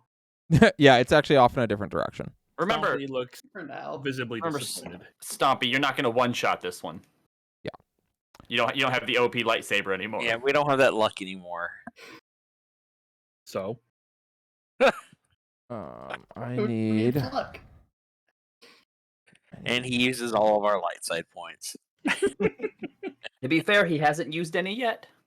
I haven't rolled yet. Thank you very much. Well, just keep in mind, had you rolled and used them all up before the We ship would've landing, crashed. that could have easily been a ship crash, okay? That's why you keep a few for extreme circumstances. Can someone look on the character sheet and tell me if there's a survival skill? I just can't remember what the name of the skill is called. That there is. Hold on. Sounds Yes, yep, right. survival cunning. Yeah. Survival cunning, great. All right, so whoever wants to lead this party may make a survival cunning check against a difficulty of 3, and you may boost your dice roll once because M3T4 is there to assist you. Cunning? No. Ain't gonna be me. I only have 2 green. Raven's towards the Mandalore? back anyways. I will do a Hold on. athletics Before anyone, survival you- check. yeah, before you start, Stompy, I see Raven in the back. Mandalore, you have rank here. You going to? And he just motions to the front. You hear Ozzy cough, delegate! What would I idea of like who would have the best chance at this?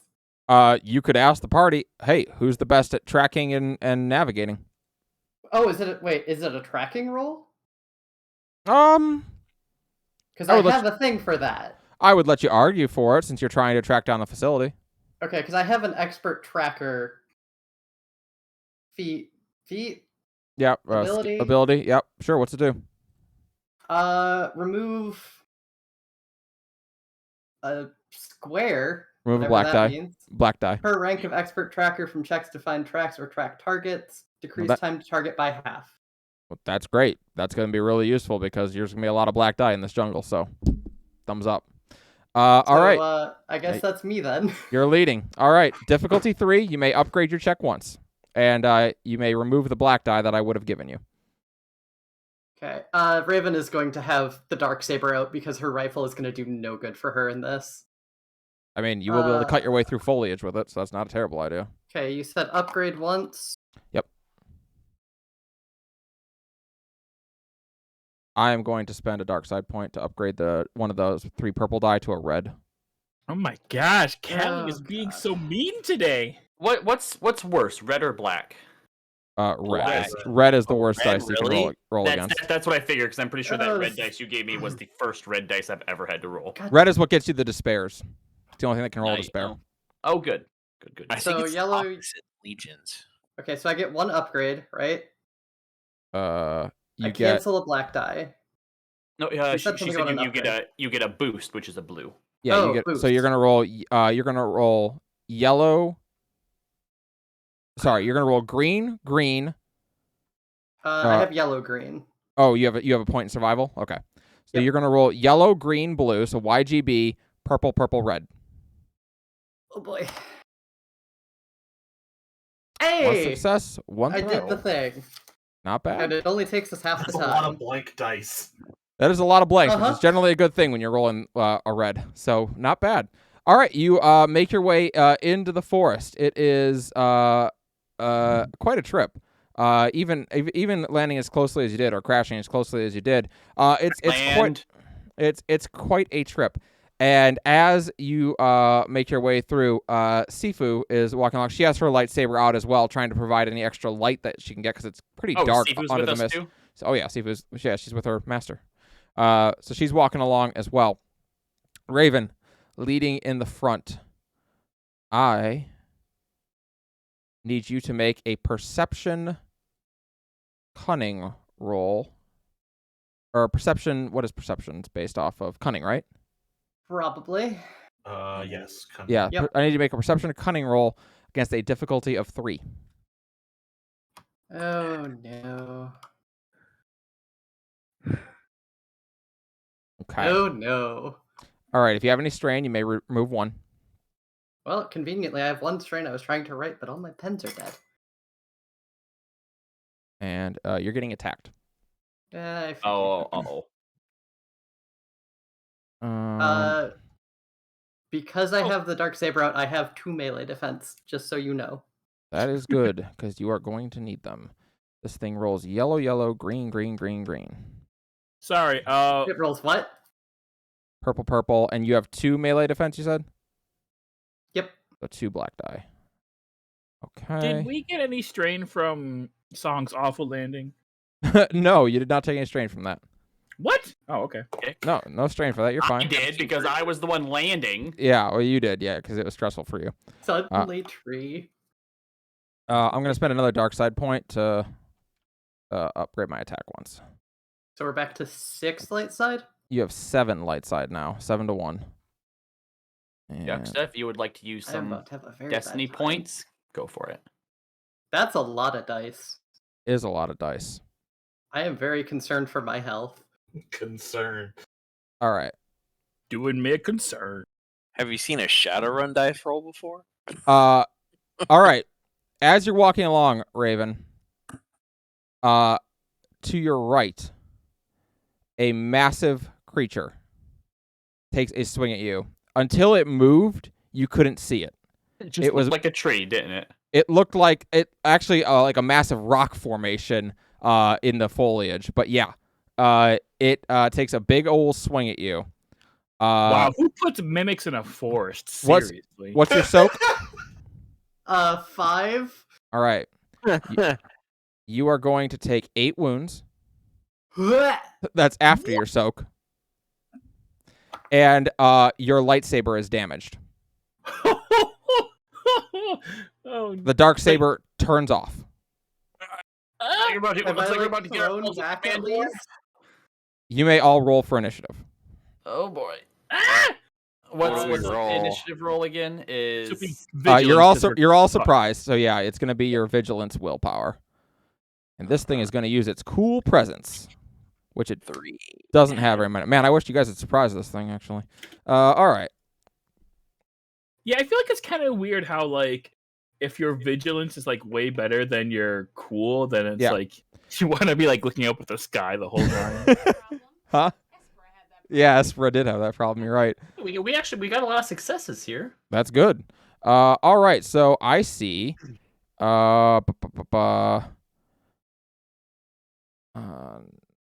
Do you see what I see? I think It's you're. too early for that. I think you're all going to go. Nope, it's going to be hero, hero, hero, hero, villain, hero, and Sifu will act at the end of every round. So she's separate from our initiative then. Yep.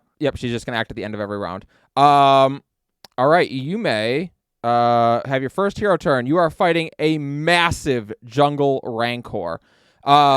You have studied what rancors look like. This thing does not look like it didn't take long. This thing does not look like the rancors that you have been studying. That you've Mandalorians and things that you've studied in like holopucks and whatnot. This thing is way bigger.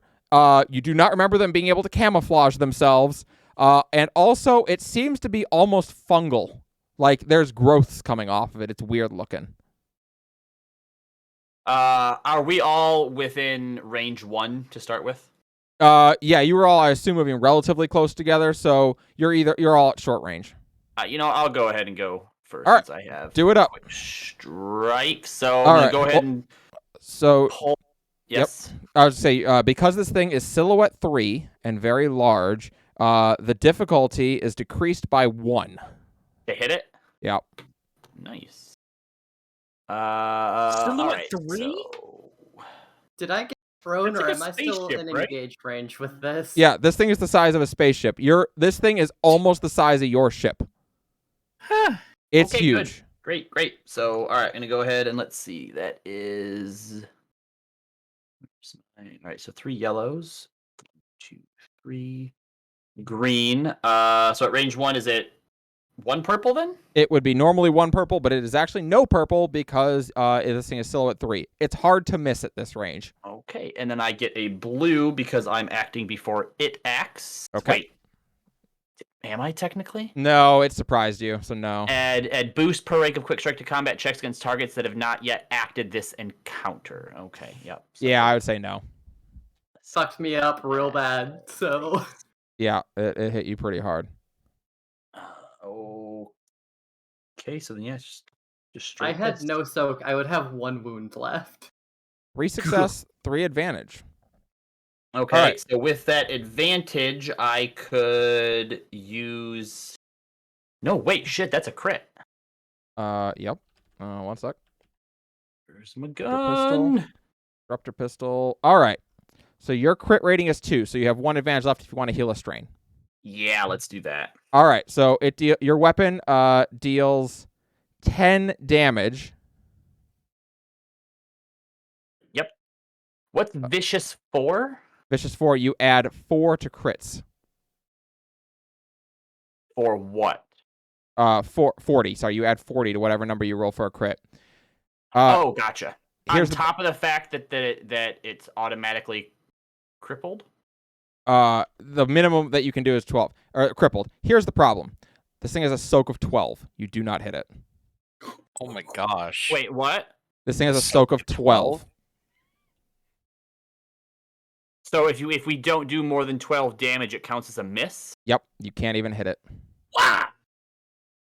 Should we just run away? It wouldn't be the worst idea in the world.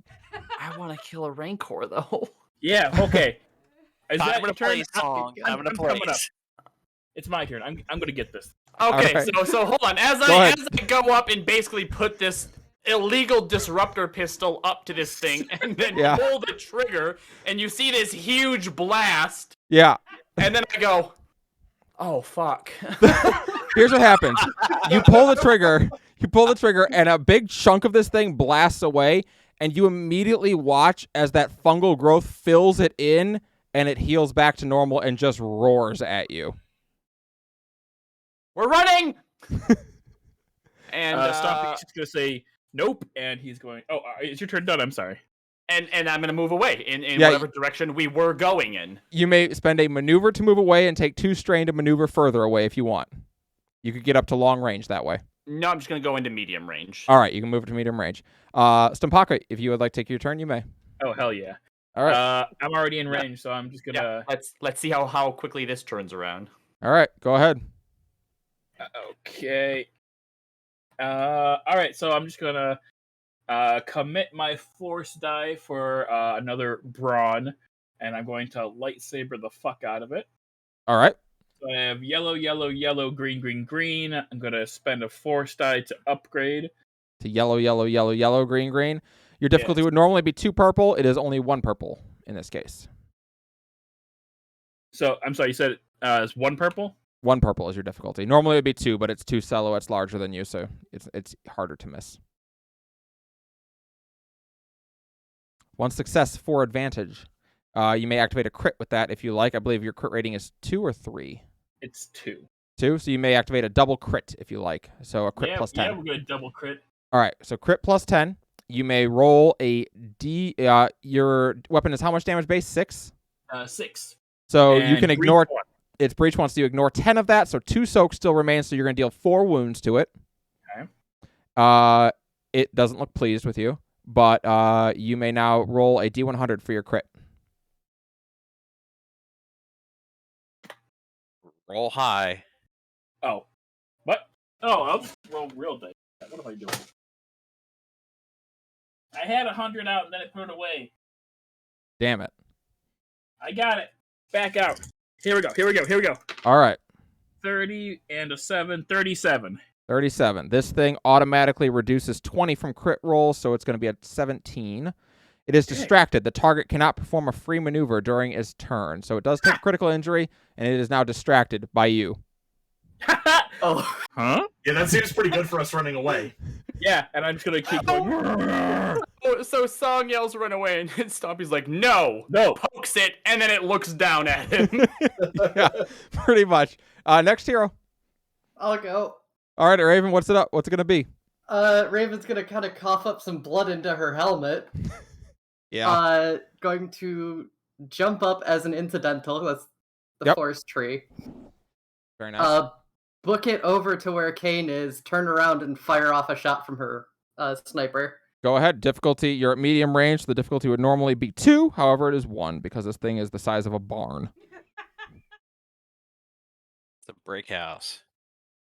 Brick house. Oh, So, it's so dead. 5 successes, 3 advantage, and a triumph. All right. So your crit rating on your weapon is what, 3? Let me scroll down. I believe Triumph also counts as yeah. a crit if you want to. It too, does. right? Yeah. So your crit rating is 3. So great.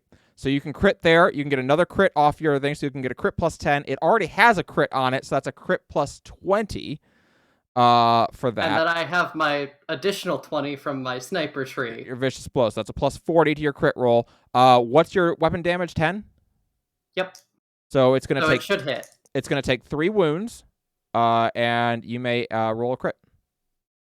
Wait, why So did it plus- take 3 wounds from 10 damage from her? Sorry, it's actually 2 wounds because she does 14 damage with her 5 successes. And it's got soak of 12. So. Okay. You said I'm adding 40 to this, right? Yep. That's an 83. So that'll go up to 123 and then down to 103. So it's gonna go Wait, down it was 40 with my extra 20? Because I get 20 from the sniper tree. right, and you get 20 for it already having a crit and for Okay. rolling 2 crits. So yeah. So it's gonna go up to 123 and then down to 103. So that is maimed. One of the target's limbs is permanently lost, selected by the GM. All right, so you take a huge blast with your gun that only deals 2 wounds, but seems to hit it in just the right spot to make its arm fall off. Idiot. Its arm falls to the ground with a massive thud as it hits the ground. This thing ain't nothing. We're owning it. Until that Galvin. limb grows back. Galvin and Neris, it's your turn. I'll go. All right, Neris, what's it going to be? Let's see. I forget what I used to attack, so we haven't done it so much.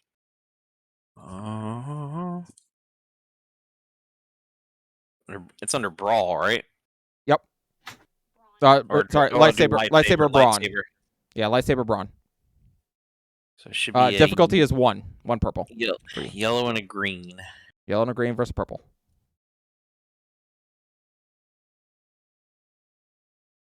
One success, 1 advantage. All right.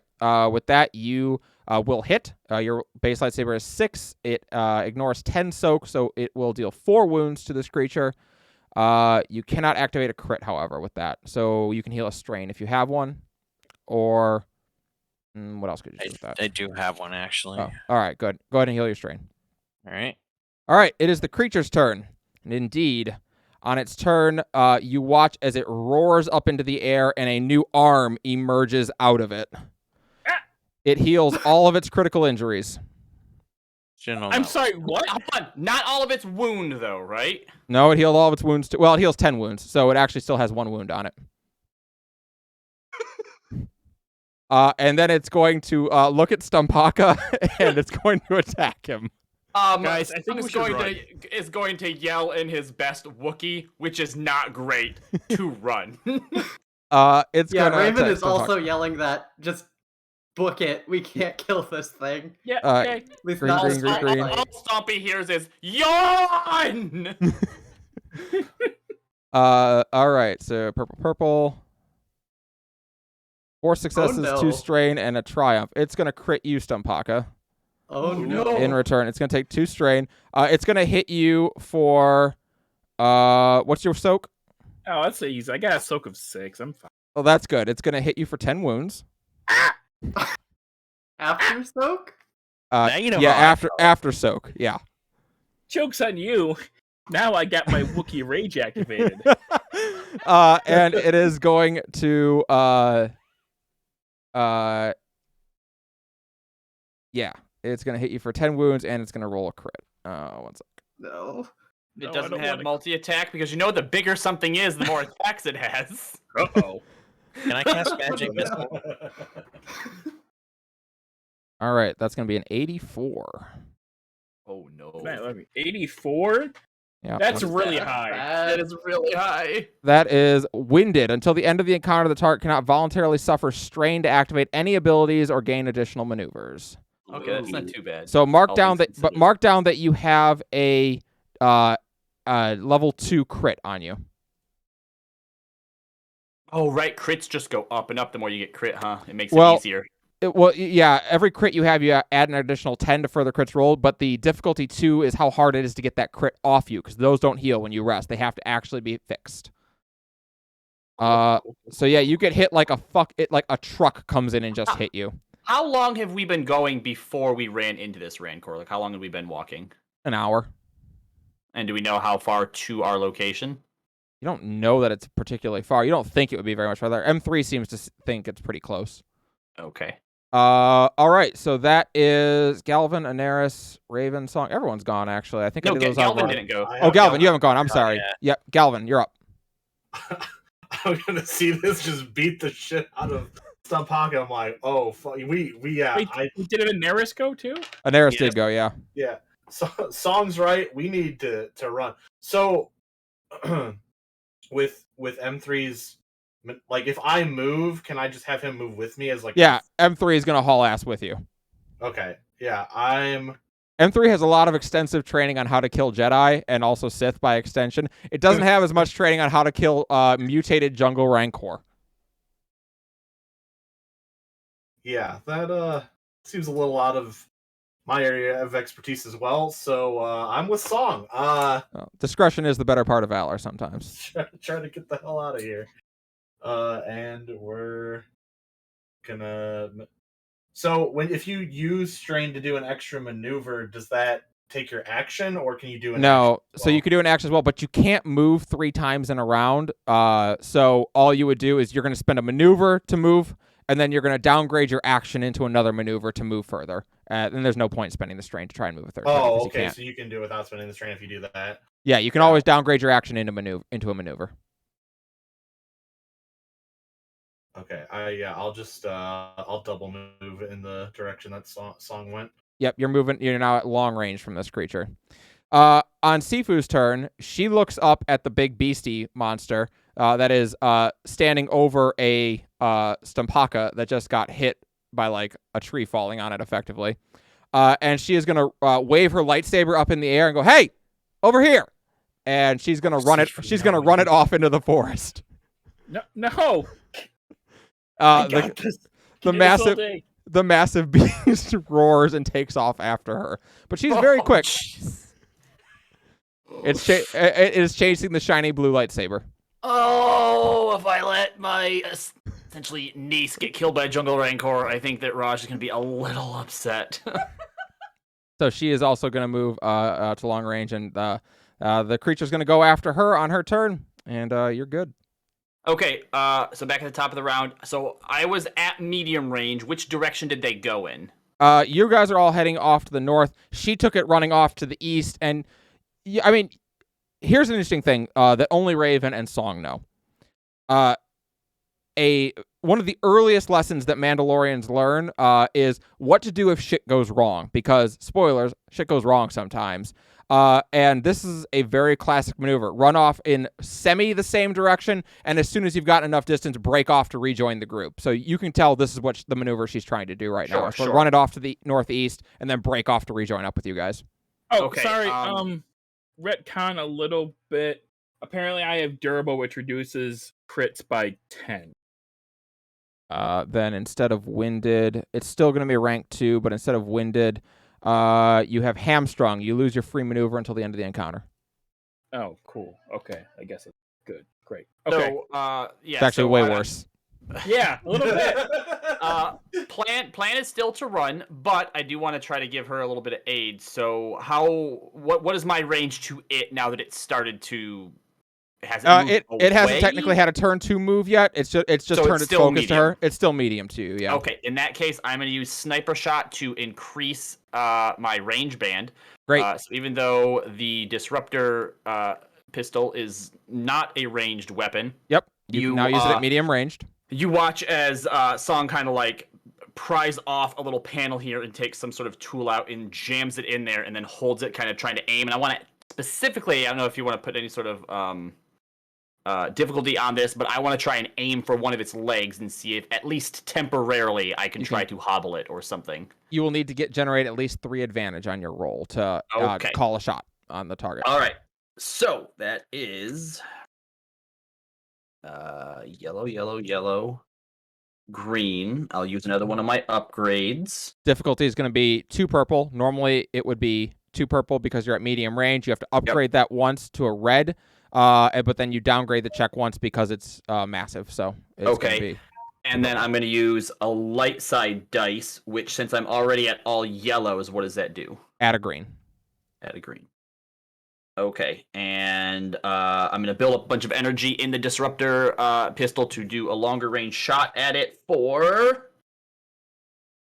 Good damage. So it normally does 10 damage. It's going to do 14 in this case. That does beat its soak. It will damage it.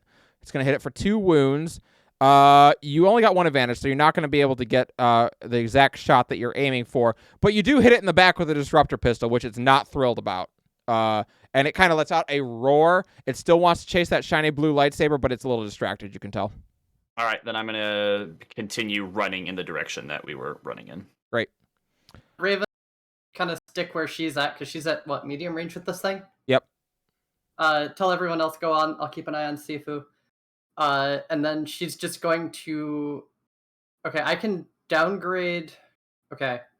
I can't take the same action twice in a turn, right? Or not action, maneuver. You can do a maneuver twice. You can't do it 3 times. Okay. I'm going to take 2 range, or 2 true aim maneuvers, so that next turn I can do a called shot. Okay. That's how that works. So you're going to do true aim. If I recall, true aim lets you gain the benefits of aiming, and it also lets you upgrade your check once. Yep. All right, so what you're going to do is you're going to spend your maneuver to do a true aim. You're going to spend 2 strain to do another true aim. And then I think you actually can only activate that once per turn, so you would just aim regularly, and that'll add another blue die for you, because you can aim up to twice. But you can't do true aim twice. And then you're going to spend your action to shoot. Well, at least under my notes for aim, to target a specific item or limb, 1 maneuver adds 2 black, and 2 maneuver adds 2 black. 2 black? Or 1 black, sorry. So by doing it twice, I reduce that 2 black to 1 black. To 1 black. Okay, because you're trying to do an actual occult shot. Okay, gotcha. Yep. Awesome. All right. Then spend the 2 strain to get the bonus maneuver, and then you can take the shot this turn. Add a black. So black. Difficulty, you're at range 2, is going to be 1 purple and 1 black now. 3. That's 4 What are you yellows, right? aiming for specifically? A back leg. Back leg. Got it. 4 yellows. Look, everybody, it's Ellie. Okay. It is Ellie.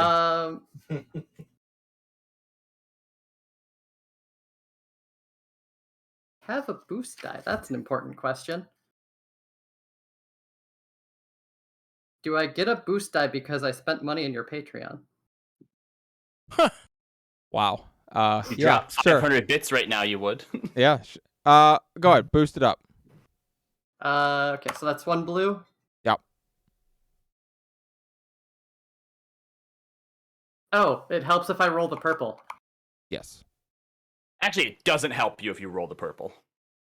Okay, so Alright. 4 success and no advantage. All right, 4 successes. Your gun is 10 plus 4 is 13. So 1 wound is going to get through. So much like Song, you kind of hit it. It does kind of glance kind of off like the buttock area, and the creature like staggers a little bit, giving Sifu an extra leg up as she starts taking off running. Shot it in the ass. Yeah, pretty much. All right. Anaris, Stampako, what are you doing? Go first, Daenerys. I'm gonna try and go for it again. You're still attacking, or you're starting to, or are you I'm- starting to run? I'm gonna try and I attack mean- it again. Both Raven and Song have yelled at everyone to run. Yeah. Okay, You're- fine, I'll run. Yeah, I your saw this thing regrow an arm. your Padawan is also running. So, all right. You may you can maneuver away to long range this turn. Or sorry, Okay. you can maneuver away to medium range this turn because you were engaged. So you can move away to long or medium range. And Stampaka, what are you doing? So what can I do? I Uh, can't. You can run. I mean, like, well, yeah, I was crit wounded, so So you can't spend your free maneuver. So you actually don't have a maneuver. But you can still move away twice. You'll just have to spend 2 strain to get a bonus Okay. maneuver, and then you can downgrade your action to a maneuver for your other one. So you can still Okay, get that- away. so Take 2 that would- strain and move away to medium range. There we go. That's what I wanted to know is Yep. the specifics of. On the creature's turn, it will once again heal up 10 wounds, brings it back to full, and it's going to take off going after Sifu. It now moves to, if you're at medium range of it, it is now at extreme range to you. If you're at long range, it is out of sight. It has taken off into the forest. Sifu is still running like hell. He's moving Can I- real quick. Are we out of initiative order or? The fight's over at this point. The thing's leaving. So Okay, I'm gonna try to take 1 extra shot to give her an extra little bit of space to play with. yeah, you Um, fire once, and I won't even make you take the shot at it. It's fine. You fire once just to kind of remind the creature that you're there and keep it distracted a little bit as she keeps running. I was gonna say, if you were gonna make me roll, I have the telescopic scope, so I actually can do that. Yep, you're fine. Raven, actually, let me look around. Uh-oh. You all start running into the forest. You're all heading in generally the same direction through the heavily misted forest, and you keep running, hearing footsteps beneath you. In the distance, you can hear the roar of this monster. Occasionally, you hear Sifu continue to taunt it a little bit before you assume she's broken off in the right direction. And then it gets quiet all around you. As we're Unnaturally quiet. Yeah, you'd We say don't- unnaturally quiet. You don't see each other anymore. as in we don't see Sifu, we don't, and none of us see each other. None of you see each other. All you see is fog in the distance. Is everyone still here? You don't Do they hear hear it. me? You don't hear anything. Stampaka, we're gonna start with you. You are hauling ass through the forest, and you keep running. You're winded. You feel like you've lost your breath constantly, and you're moving quickly. The forest terrain is suitable to Wookiees. Your Kashyyyk is one giant jungle, so like you kind of know the deal when you're moving through this kind of terrain. And before long, you realize that you are alone. Your allies have disappeared. You don't know where they are. You don't hear the monster roaring anymore. You don't really hear much of anything, as a matter of fact. And you slow to a stop as you just kind of look around and call out. And then you just walk for a little while. Takes a while before you see anything of note. But eventually you come to a small clearing. And in that clearing, you see two people. One of them, well, more importantly than who they are, it's what they're doing. They're dancing. There are two people embraced and dancing slowly across the forest floor. One of them is a shorter Twi'lek woman with a webbed electrical burn down her leku. And dancing with her is a taller woman with a diamond pattern tattoos under her eyes and across her cheeks. And they dance softly until the Twi'lek notices you, and she blinks. And then she smiles. Dear, I think this one can see us. You know what that means. Either my holocron or your holocron. I Who do you think- want to bet? I think we both know it's yours. She glances over at you and grins. Yeah, it's definitely mine. And she smiles, and they slowly stop dancing and just stand glancing at you.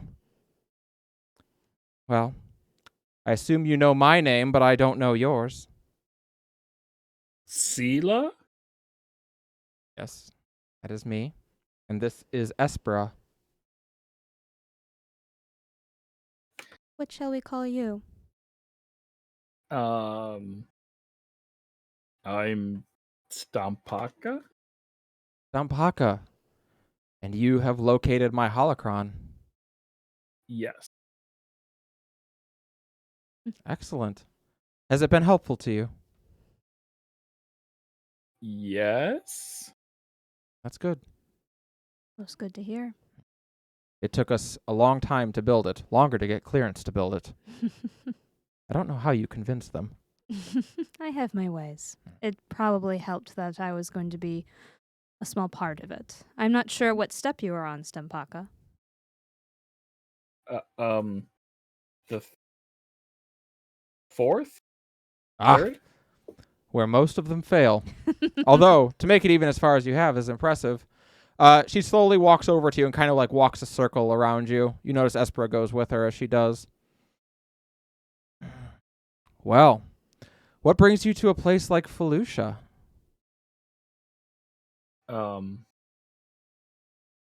We're on a mission. She smiles. I know. You're always on a mission. I only tease. I'm sorry, this is really weird.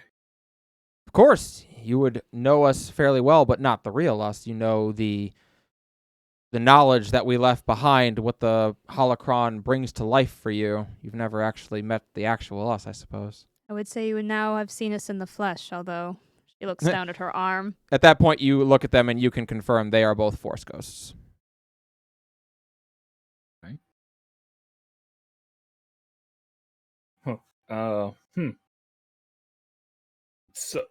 So do you live here then? Or is this like... We go where the Force deems we are needed. Could be anywhere in the galaxy. Although, Fellucia being as potent in the light side as it is easier for us to appear here. Indeed. Right. Okay. We are generally brought to those who have questions or those who wonder about their place. You, I sense much conflict within. I mean, not terribly a lot. Not as Since much as you once had? Yeah, especially since I became your student. Still making changes even after all this time. Ugh, I suppose. It was, well, it was the task I was given. I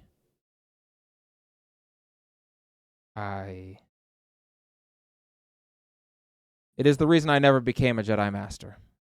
I knew I could not. But I had hoped that I would be able to help those who were like me, and it's good to know that even after all this time, some people still do occasionally find my holocron and get some use out of it. Yeah. I mean, it's been really helpful. So, thanks. You are trying to find attachment, then. Yes. That Yes, is... I've been thinking about it for like a week or so now. And what have you decided? What conclusion have you come to? Oh, well, I haven't.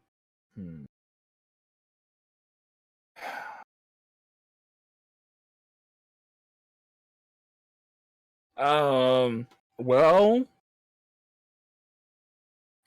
do you know what's happened to the Jedis in the last few months?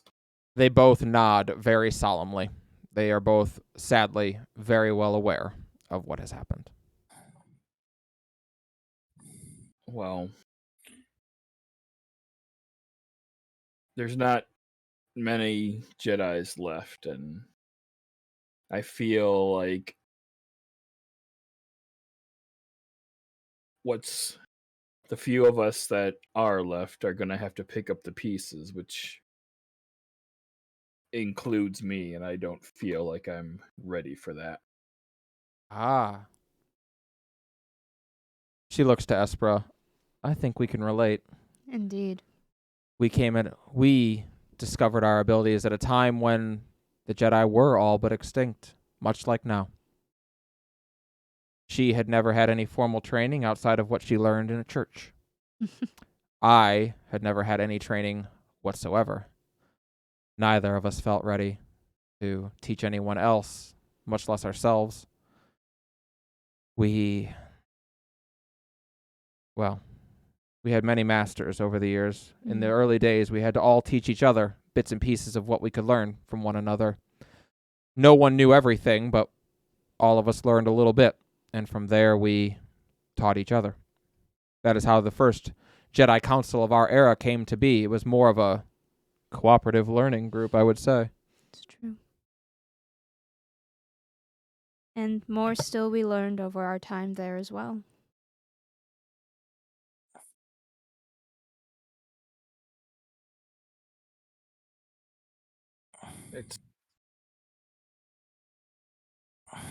I don't know. Maybe it's a little different now. I don't.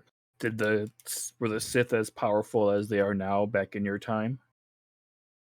There were less of them, but they were very powerful. Sampaka, you will be able to learn much and more from my holocron, but there are things that it does not know, things that have happened after my time, and this is wisdom that I would pass on to you before I have to go. I'm going to tell you how we died. I think it is a lesson you should know. Okay. We were fairly old at the time. We had trained many Padawans and started the Jedi Order once again. I was brought a potential Padawan. Her name was Aya Mutrell. Like me, she was a Twi'lek. She had been sold into slavery by her parents and abused. I saw a lot of myself in her. But I was not assigned to teach her like most of my Padawans. I was given the choice. The Jedi Order of the time believed that she was too far gone. I disagreed, and I was wrong. She was seduced by the dark side, by a Jedi or by a Sith Lord of the time. I returned home one day to find that Espra had been murdered by her. And That's rough. in my anger, I failed to walk the line for the first time in many years. I fell to the dark side. I went to go kill my Padawan. Not because she needed to be stopped, not because she was a danger to herself and others, but because she had killed my wife and I wanted her dead. But when I got there, in my anger, I could no longer practice my Juyo. I had lost my Vapad control, and she struck me down. And she left me to die. And just as I was about to die, Espera appeared to me. Espera was the final practitioner of an ancient art called Mori Crow. It is a powerful Jedi technique that allows you to slow down the functions of the body almost to the point of entering stasis Death. or death. I'm afraid it is not a technique I can show you, Stempaka. The two, Juyo and Mori Crow, do not cross. No, they are opposed. But she used it on me, even in her state, and slowed my rate of decay down to the point that I was left alive and given time to think on what had happened, to think on my failure, and to understand what Aya had gone through and what brought her to that moment. And in the end, I forgave her. And I died redeemed, once more part of the light. And in that moment, she glances towards Espera, our two spirits became one, and we now live for eternity like this. I preach walking the line and remembering that balance. And I hope that my failure will remind you that I am very serious when I say you can never master it. You always can fall prey to it. You must be ever vigilant of it. The dark side will take from you at every given opportunity if you let it.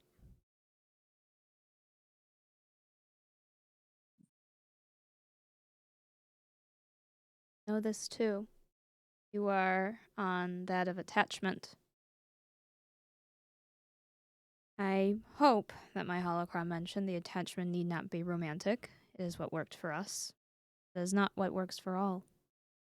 However, I hope that our tale, our story, is an example to you of the importance of it for someone as yourself, and just what kind of attachment you are looking for. Not someone that will tell you that you are right, but someone who has the strength to tell you when you are wrong. I'll keep that in mind.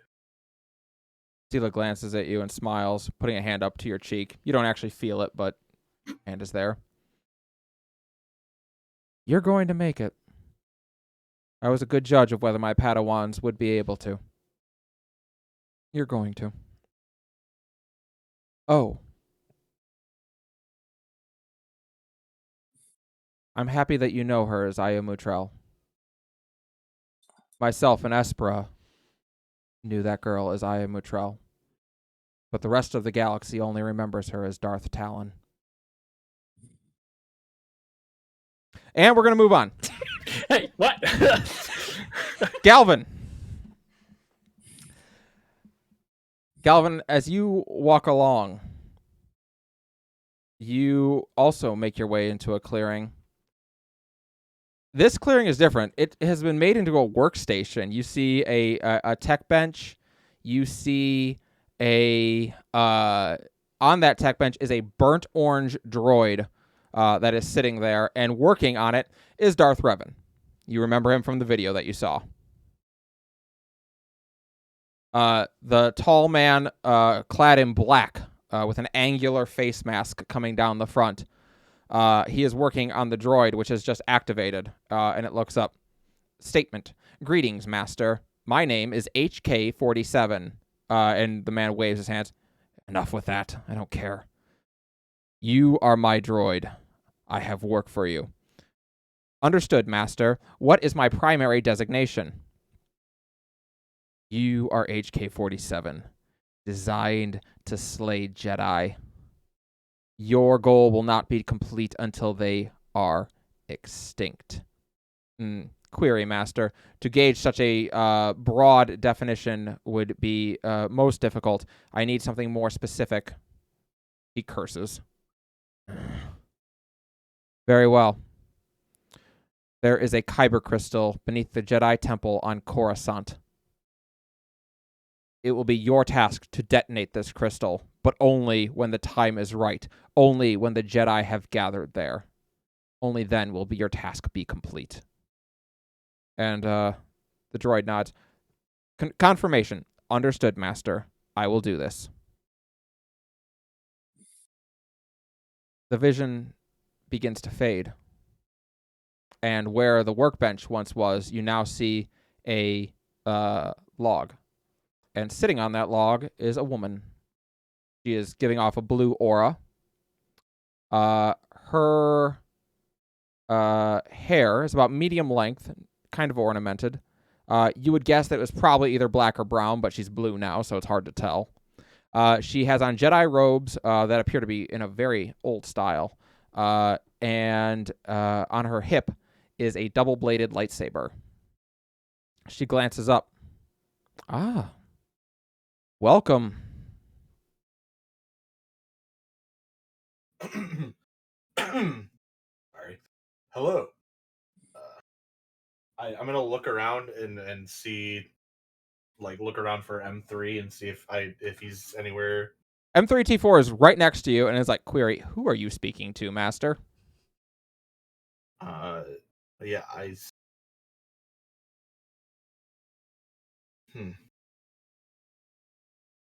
Statement. Clearly you are hallucinating, Master. Scanning for possible parasites in the air.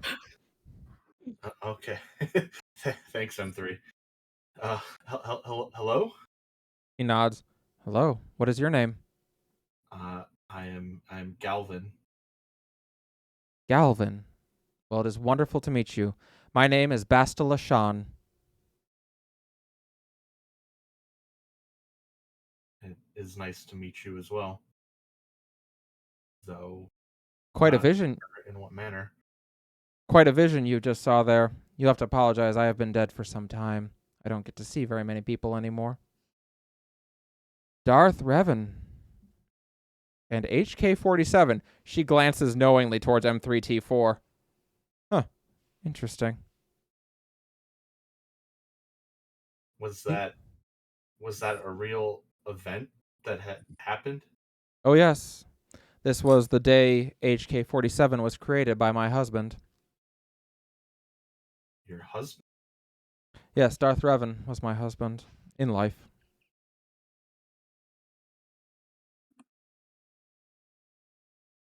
You have been through a great many things, and somehow you are become attached to this droid.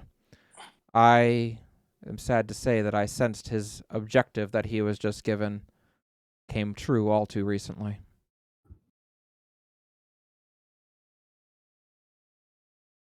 Yes. He glanced at you. You blame yourself for this. I do. You shouldn't. It isn't your fault.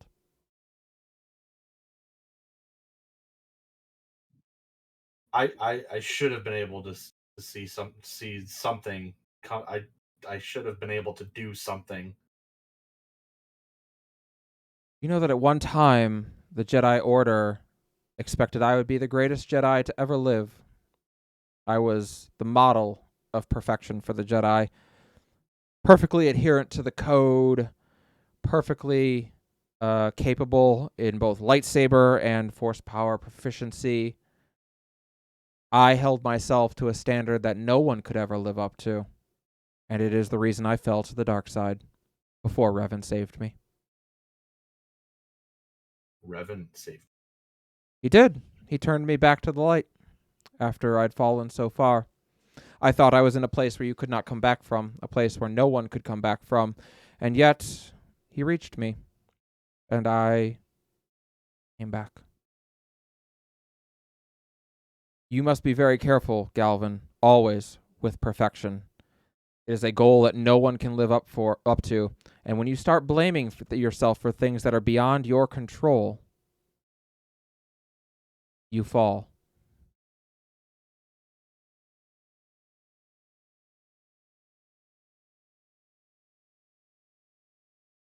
it's a lesson I seem to be learning more and more He every smiles day. and nods. Only one man is responsible for what befell the Jedi. The man who programmed that droid, my husband.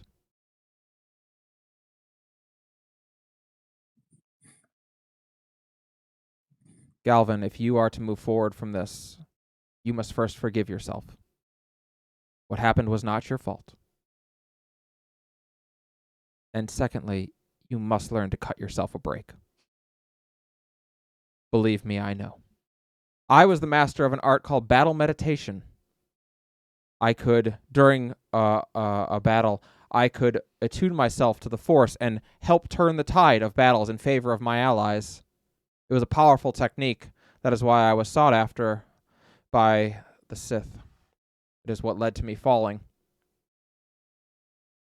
I'm going to teach you this ability. Someone should know it.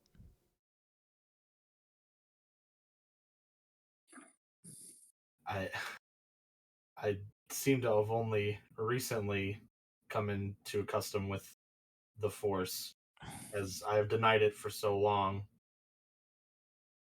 She nods and approaches you. You may not be able to use it just yet, but have faith. Continue to work with the Force. Continue becoming one with it, and it will flow with you as it did me. I promise you this. And she too puts a hand on your cheek before she vanishes. Moving on, Raven. When did that? Okay. You are moving through the forest looking for Sifu. You lost sight of her around the time you lost sight of everybody else, and she's nowhere to be seen. You try to ignite your Darksaber, but the thing just kind of like electric current comes off it, and it does not ignite anymore. It's been very damaged by the gigundous Rancor who attacked it. But you walk, and before long, you realize you hear another set of footsteps walking alongside you.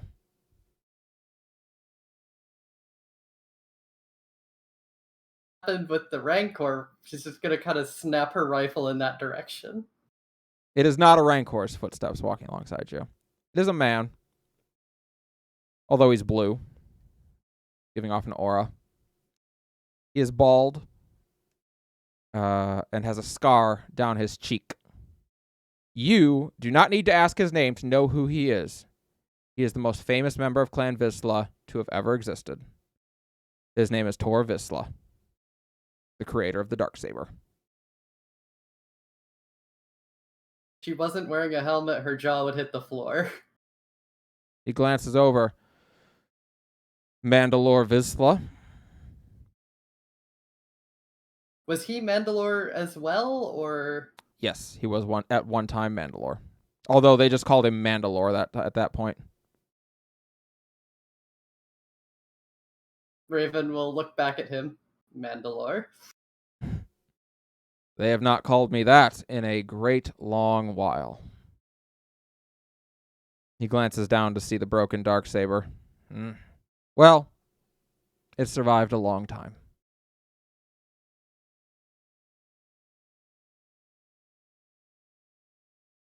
So it's like a meta question. It's like broken. It's real broken right now, yeah.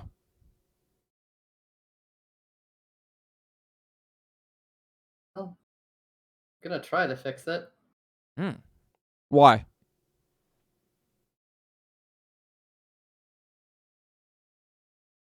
Actually, pragmatism. Pragmatism. Fair. Did you know that when I left the Jedi, I left the Darksaber with them? You did not know that. Gonna shake her head like, no. It's true. In my time, that you could not just leave the Jedi Order. A Jedi surrendered their lightsaber when they left. I did not need it. I knew all that I needed to know. I left to go lead the Mandalorians who needed my guidance. In my time, the Mandalorians were barbaric, constantly embroiled in civil war We fought ourselves more than we fought anyone else. Dark times. Like before Somnus or nah? Before Somnus. I'm sorry, I don't know who Somnus is. I'm asking like on a meta scale because Tor Visla, you've only ever seen pictures of him. You don't know when he existed, but you've seen his like face carved right, onto but I walls. mean like in Raven's lifetime, is that kind of how things have been so far before Somnus united everyone? No. Okay. You have never heard of Mandalorians fighting each other. Not like that. They might challenge on a dueling perspective for Okay. leadership, but you've never heard of Mandalorians warring with each other. Never heard of our people full on warring with each other. Ha! Yeah, sure. It was... Well, after me, they didn't anymore. Well, you must have done something, right? Do you know the Mandalorian Code of Honor? I have it written in Raven's backstory. Give me a second, and she can recite it. Perfect. Or I can just say that she recites it. So you can just say she recites it. You say, strength is life, for the strong have the right to rule. Honor is life, for with no honor one may as well be dead. Death is life, one should die as they have lived. Those are the words that all Mandalorian children are taught from the time they can speak. You And they skipped a line. Did I? Loyalty is life, for without one's clan, one has no purpose. Fair point. Fake Mandalore. Fake Mandalore. Well, he nods as he listens. I'm actually surprised at how little it has changed over the years from when I made it. Although its meaning has certainly changed with just the change of a couple of words. When I wrote it, the first line was, strength is life, for the strong have the responsibility to rule. Raven's gonna nod like that makes a lot more sense to her.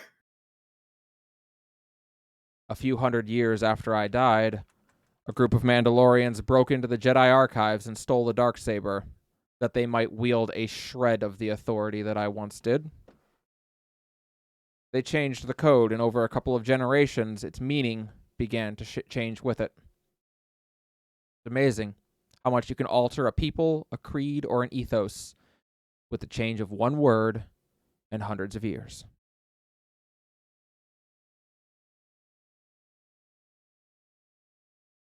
Raven is just rapt, like, attention focusing on this. Something troubles you, Mandalore. A great many things trouble me, if we're being completely honest. Your wife.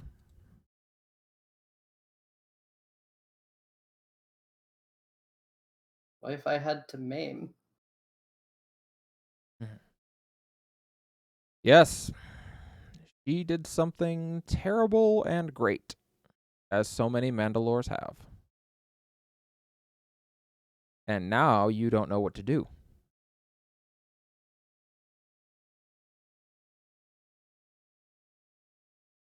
I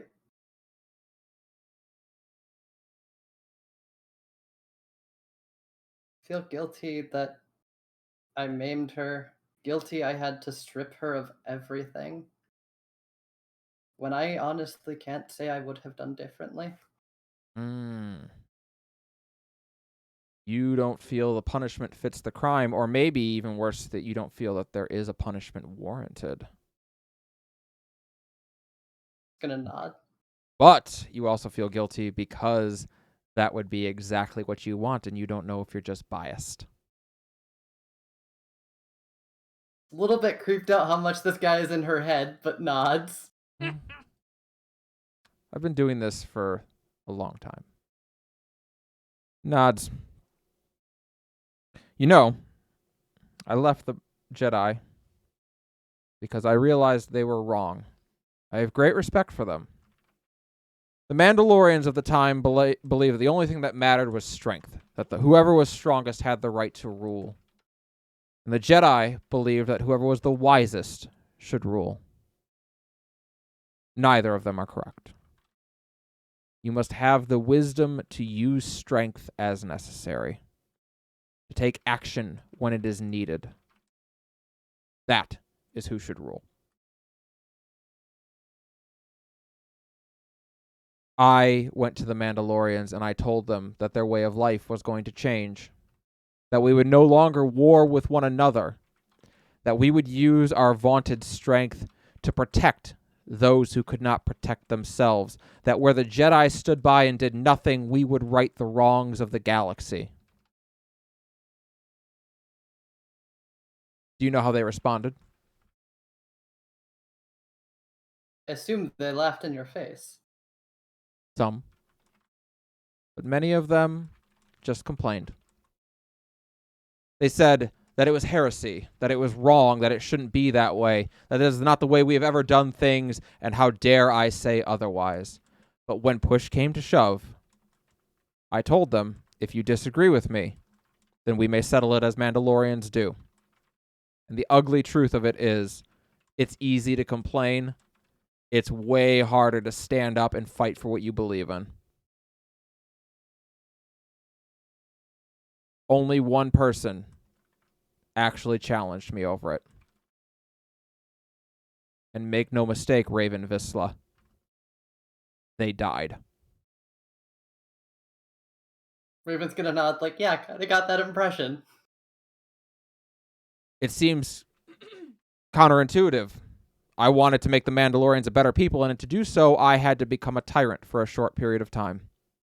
And I did. There's only two ways to effect great change. With iron force, or, he smiles, with the change of a word and hundreds of years.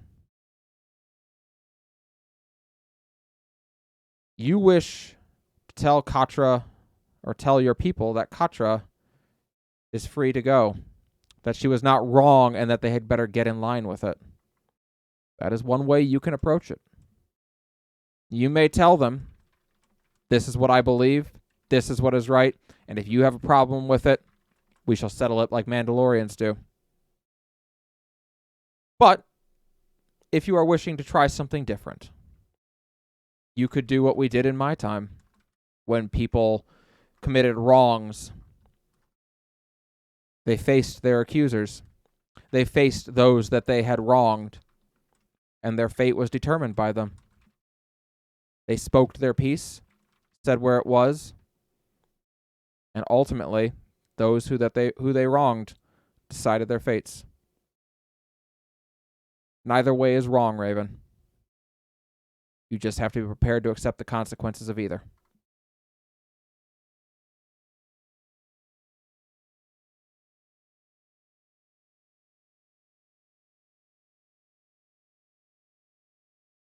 She is in more of a conundrum than she was when this conversation started. He's going to hand you something. Weirdly, it becomes corporeal as you touch it. This is a description of how to hold a military tribunal in an ancient style. Well, it wasn't ancient in my time.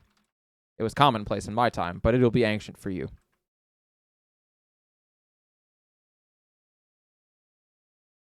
No one, very few, I should say, are going to find find Katra starting a war to be a violation of the Mandalorian Code. They will not hold her accountable for that. But there are lives in Clan Visla that she took, and the people she took them from should be represented on this tribunal if you choose to go this way. And make no mistake, Raven, if you do go that route, when it's over, no matter what's decided, enforce it. If they find her guilty, cut her down yourself, if that is what they decide. If they find her to be exiled, exile her yourself, for that is your place. And if they find her worthy of reinstatement, you cut down anyone who dissents.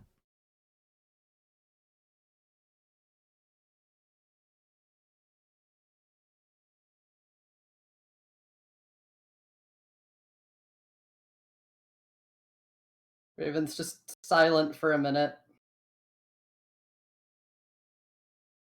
I don't have it in me to cut her down. Yes, you do.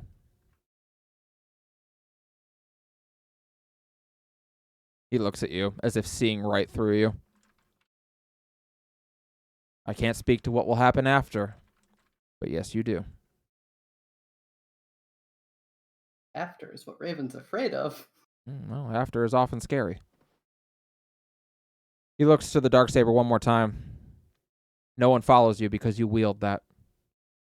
Never forget that. People follow you because they believe in you.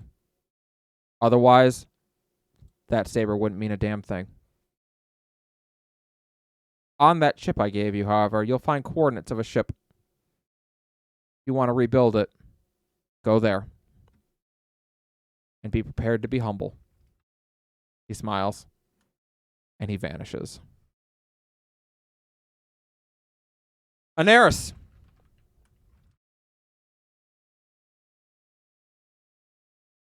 Just making sure you're with us.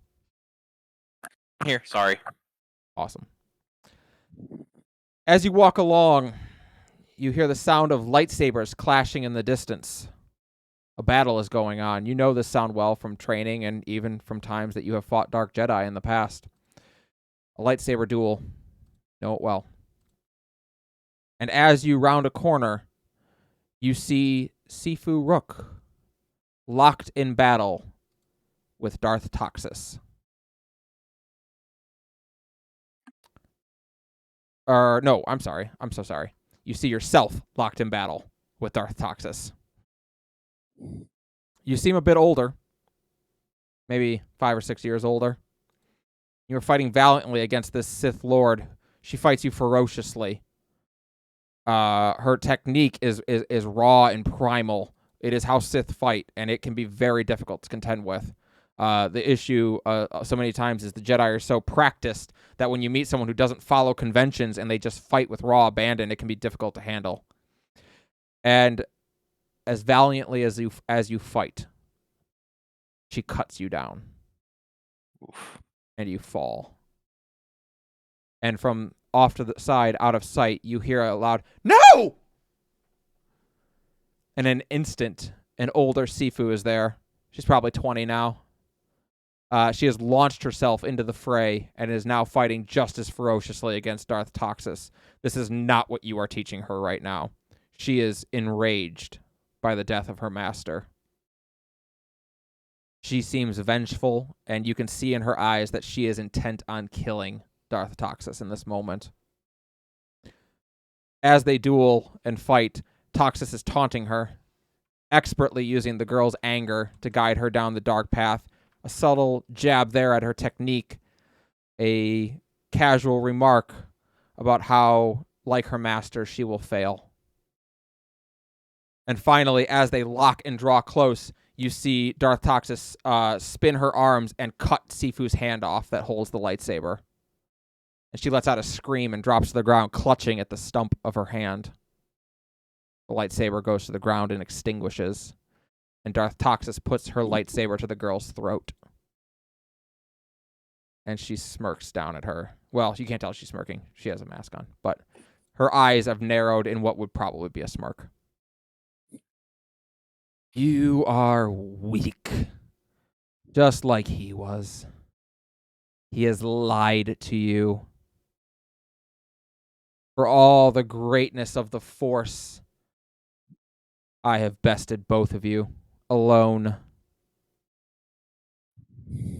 I will show you the true power of the Force, if you wish to see it, and none will ever have to lose their masters again. None will ever lose a limb the way you did. I can show you a better way. And after a moment, you see Sifu stand and leave with Darth Toxus. And they fade. And as you stand there watching them leave, a voice calls out, "Hello there." Hello.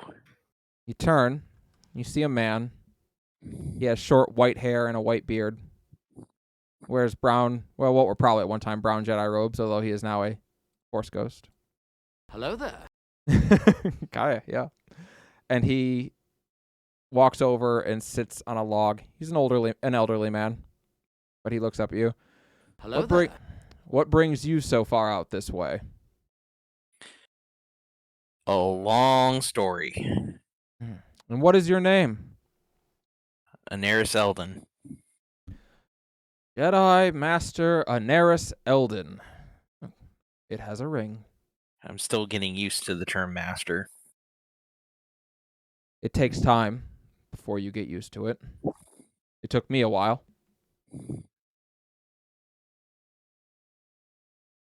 And who is the girl that we just watched so tragically fall to the dark side? That would be my new Padawan, Sifu Rook. Ah, Believe it or not, a Mandalorian. I choose not. It is kind of hard to believe, isn't it? Yes. But then the Force does work in mysterious ways. That it does. You are afraid that this is her future. I've seen a lot of things lately that have come to pass, and this is one thing that I do not want to see happen. You fear you will not be able to teach her well enough, that when the time comes, she will be seduced by the dark side. That's the main problem, yes. You know, my Padawan was one of the greatest Jedi to ever live. He would certainly tell you so. And he also became one of the greatest and most terrible Sith Lords to ever live. I failed him. I thought I could instruct him as well as my master instructed me, and I was wrong. He fell to the dark side because when the time came, I was unwilling to confront him about the things that I knew. I did not trust him enough. And in return, he did not trust me enough.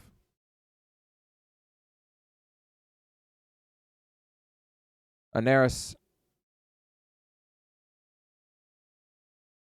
to keep her from falling, she is going to have to learn much.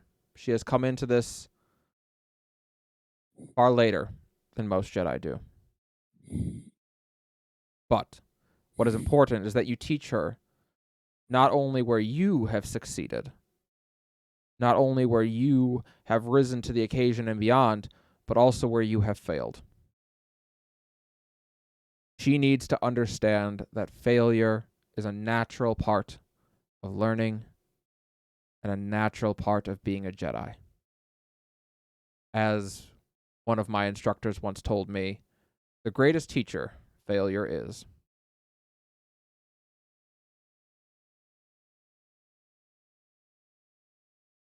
I understand that most of the time. However, I just can't help the fact that I'm going to end up doing exactly what my master did to me. Yes. Your master failed you. He fell to the dark side. What? But you should heed my words. In doing so, he has taught you his failures. And you now know not to make them. You will not fail her the way he failed you. We are what they grow beyond.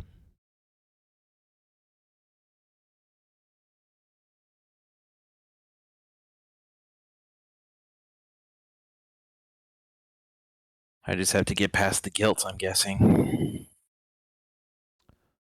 Yes. Forgiving yourself is always the first step. He looks around. I feel a great many of you could use that lesson. Nods and stands. Well, I fear my time has come and gone. It was wonderful to meet you, Anaris Eldon. It was. It's not often that I see a friendly Force ghost nowadays.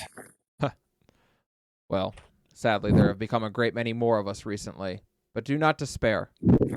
There is no death. There is the Force.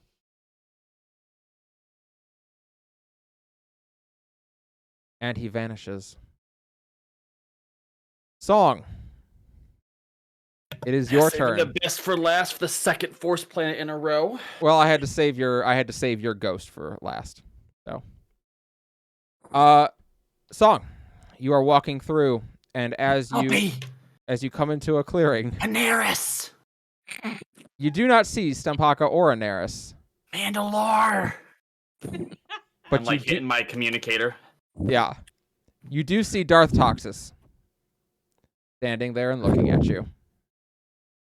Oh. Anaris, you're breathing we're right good. into your mic. Can you mute? Am I really? Yeah. Sorry. We're doing this again. She ignites her lightsaber. Roll for initiative.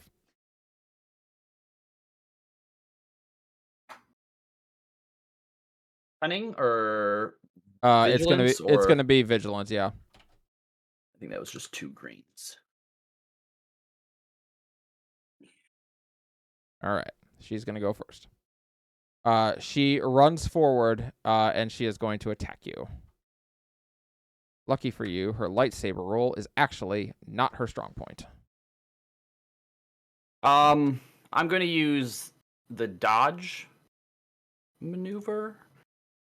When targeted by a combat check, may perform a dodge incidental to suffer a number of strain no greater than ranks of dodge and upgrade the difficulty. Actually, no, I'm not going to use that yet. In Okay. fact, I don't know if you want to decrease your thing, but I'm not going to try to move. I don't believe this is real. Okay. You are gonna just stand there and take it. Got it. Yellow, yellow, purple, purple. And she gets to upgrade her check twice. 3 Surprise, yellow. it's actually a Rancor again. It's just the Rancor. Just a fungal rancor. 1 success, 2 advantage. All right. She charges forward and is going to slash across your mid. Take 8 wounds. It hurts like nothing you've ever felt before. Yep. Okay. Stomping on Korriban all over again. Oh, wait, hold on. 8 wounds, and then minus my soak, right? No, she has breach. Fuck. Does defense play any role in that? Actually, it. No, not in this case. Actually. Okay. All right. Fuck that. Okay, this is a real thing. In that case, then, I'm gonna disruptor pistol her. Hell yeah, like a badass.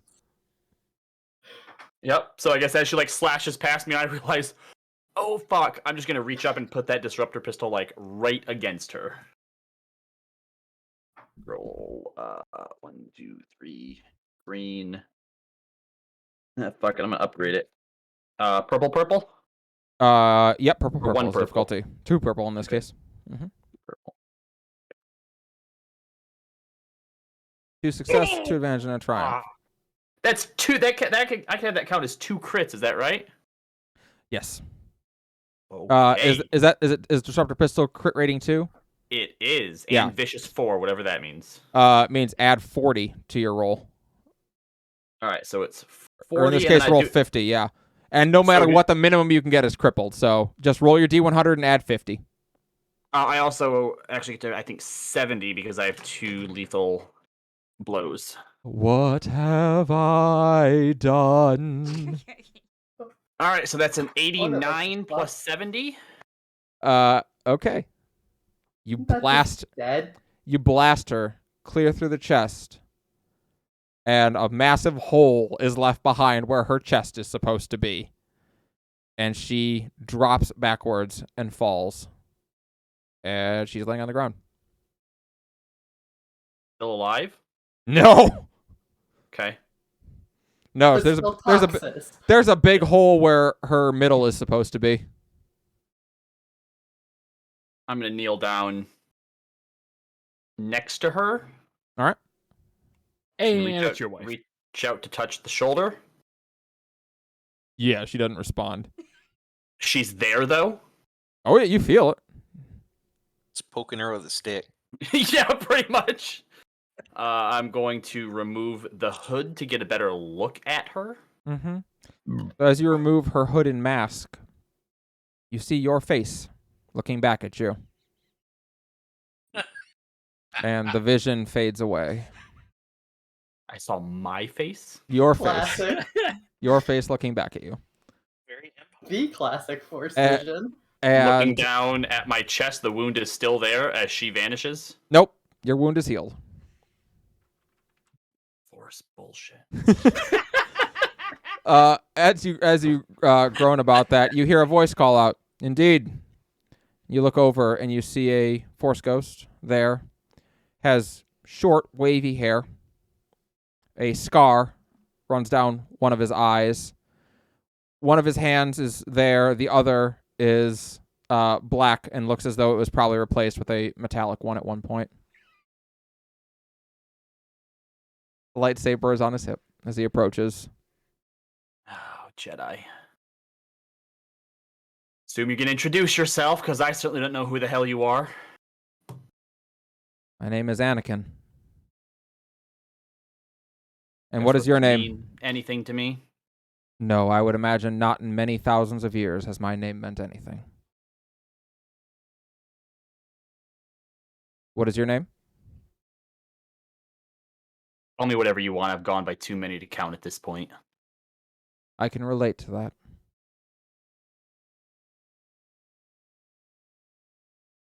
He looks down and sees where the vision once was.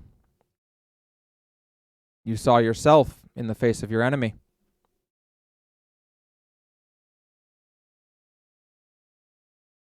Song just nods, doesn't say anything. Holsters his weapon. Are you worried about what you will actually see when you take that mask off? No. That is good. Fear leads to the dark side. So does anger. Yes. And you have much of it. Most of it has festered into hate.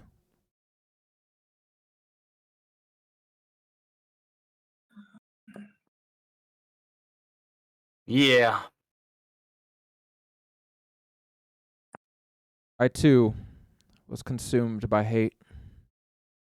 The funny thing about hate, the Jedi make it sound like it's something that you're aware of as it's happening, but it's not. No, not until much, much later. Indeed. You feel angry, and you press it down, until something happens that makes you realize that all along the hatred has been building up within you, and you were Who was unaware it of it. that you hated? My master, myself, the Jedi, the Sith. By the time I had fallen, I hated everybody except for her. And I especially hated sand. Sorry, couldn't resist. Bruh! Well, maybe that's the difference between you and I then. I don't hate sand. Starting to realize that my anger, my hate has just one source. But my fear is that I might put that on someone else when I learn the truth. You've already begun. You Doing look what? to put it on to others. You look for people to hate. No, They're easy to find. they are, but that doesn't make them deserving. No? No, I've realized that hate's been with me since the day I was born. That No means one- that it was... No one is born there- hateful. Mm. Well, it's been there for a while then. Yes. I grew up hating the confines that I was in, so it came before the murder of my family. It became before Katra, before Raven. And the only other thing that was there before all of them was me. Always be careful. Not mistake dislike for hate. When it consumes you, as it has, we start to take everything that we don't like as hatred. We only learn to associate things through love or through hate, through passion. That is why they say passion leads to the dark side, as it did me. I saw visions of my wife's death.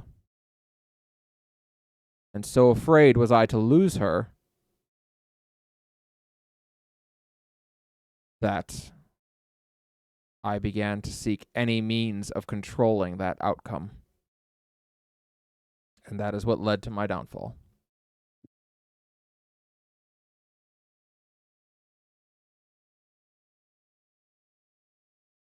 Well, that seems to be the difference, I think, between me, you, and the other people in the galaxy. At least those I've been traveling with. Everyone seems to be making decisions for themselves.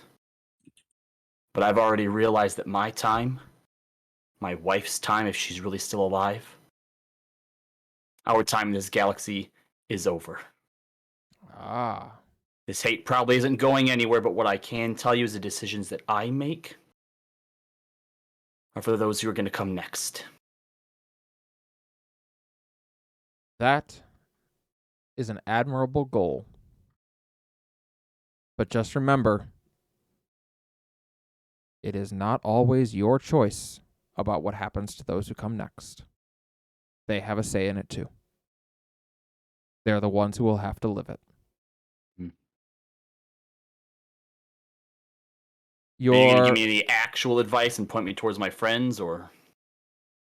You don't have to go far. Your friend is speaking with a friend of mine. You'll find her just over there. Song. See? Didn't even need me to tell you my name. It's a long and lonely path that you're walking. Don't I know it? Take it from me. It doesn't have to be. Duly noted. Now piss off, Ghost. And I fire my disruptor blaster at him. Yikes. He vanishes. And as you walk a little bit further, in fact, as all of you begin to walk a little bit further now, first of all of you are about to get a force power.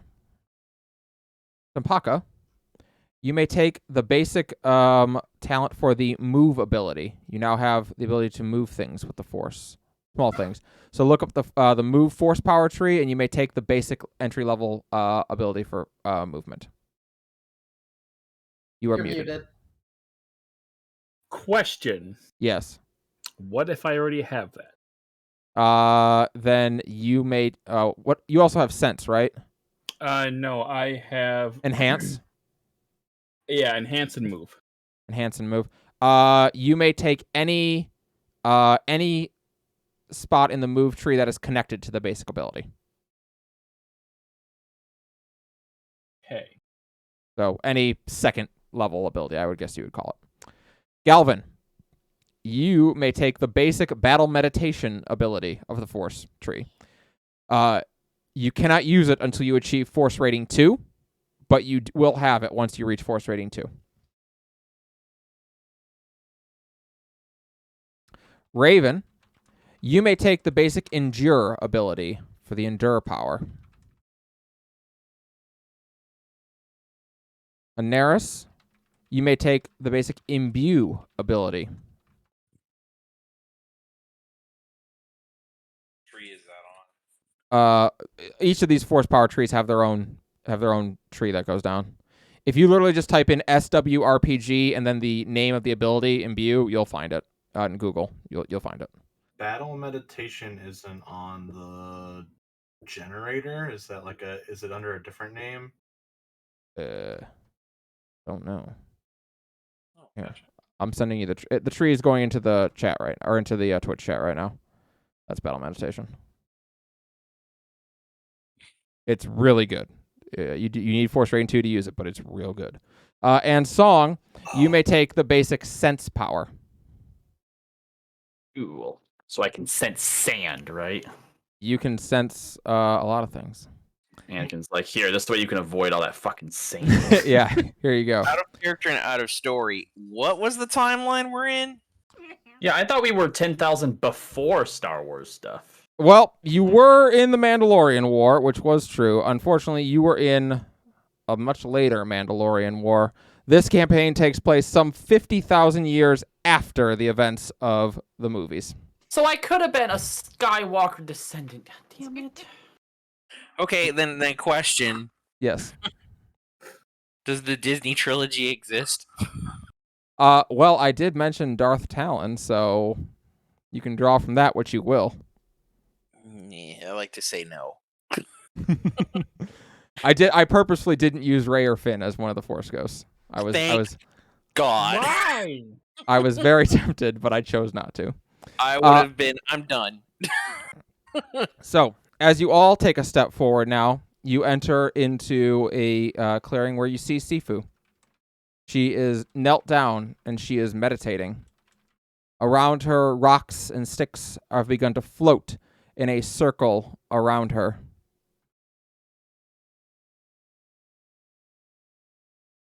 Sifu? A voice speaks up as you do. Interrupt her, you should not. A vision of the future she is having.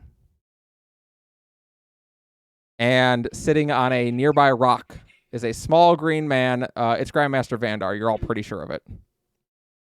But it's not, though. Oh, he's definitely blue. You don't remember him being blue or a Force Ghost, but it definitely looks like him, and you've never seen any other ones Right. that look like him. Doesn't sound like him, though, does he? You don't remember him having like a speech impediment, but maybe he got like hit in the head when the explosion went off. You don't know.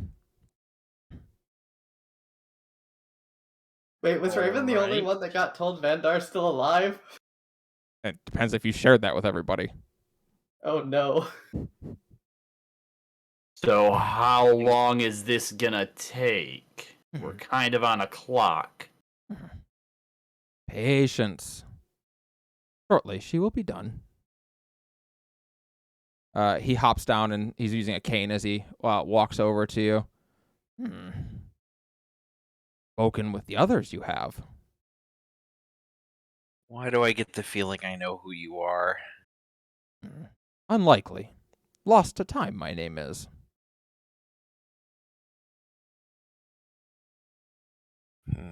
Song just uncomfortably crosses his arms. Impatiently crosses his arms, rather. There you You'll go. have to excuse my friend. He's not very fond of Force bullshit, as he says. Only when it's bullshit. Powerful in the Force he is. Become a common occurrence lately. Among you, not so common in the galaxy. Not anymore.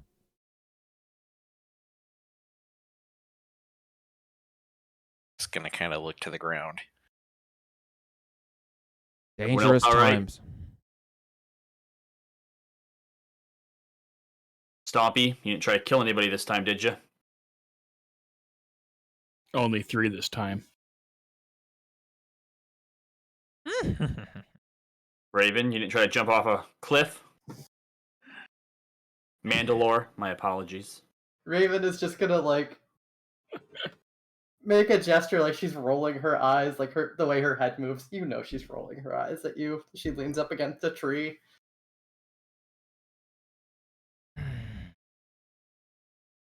Sifu awakens at this moment. Yoda looks over. It is Yoda, I'm not gonna lie. Yoda looks over at her and nods. Seen something you have. He nods, looking a little bit shaken. It's what I always see. I saw myself hurting people and enjoying it. The future, you see. She shakes her head. No. It won't become that. I refuse. Careful. Always in motion, the future is. Difficult to predict. Difficult to understand. He glances at all of you. fear of what may be, and fear of what we will become. To the dark side this leads. Understand it. Be aware of it, ever mindful, but never fearful. For in control of our own destinies, we are.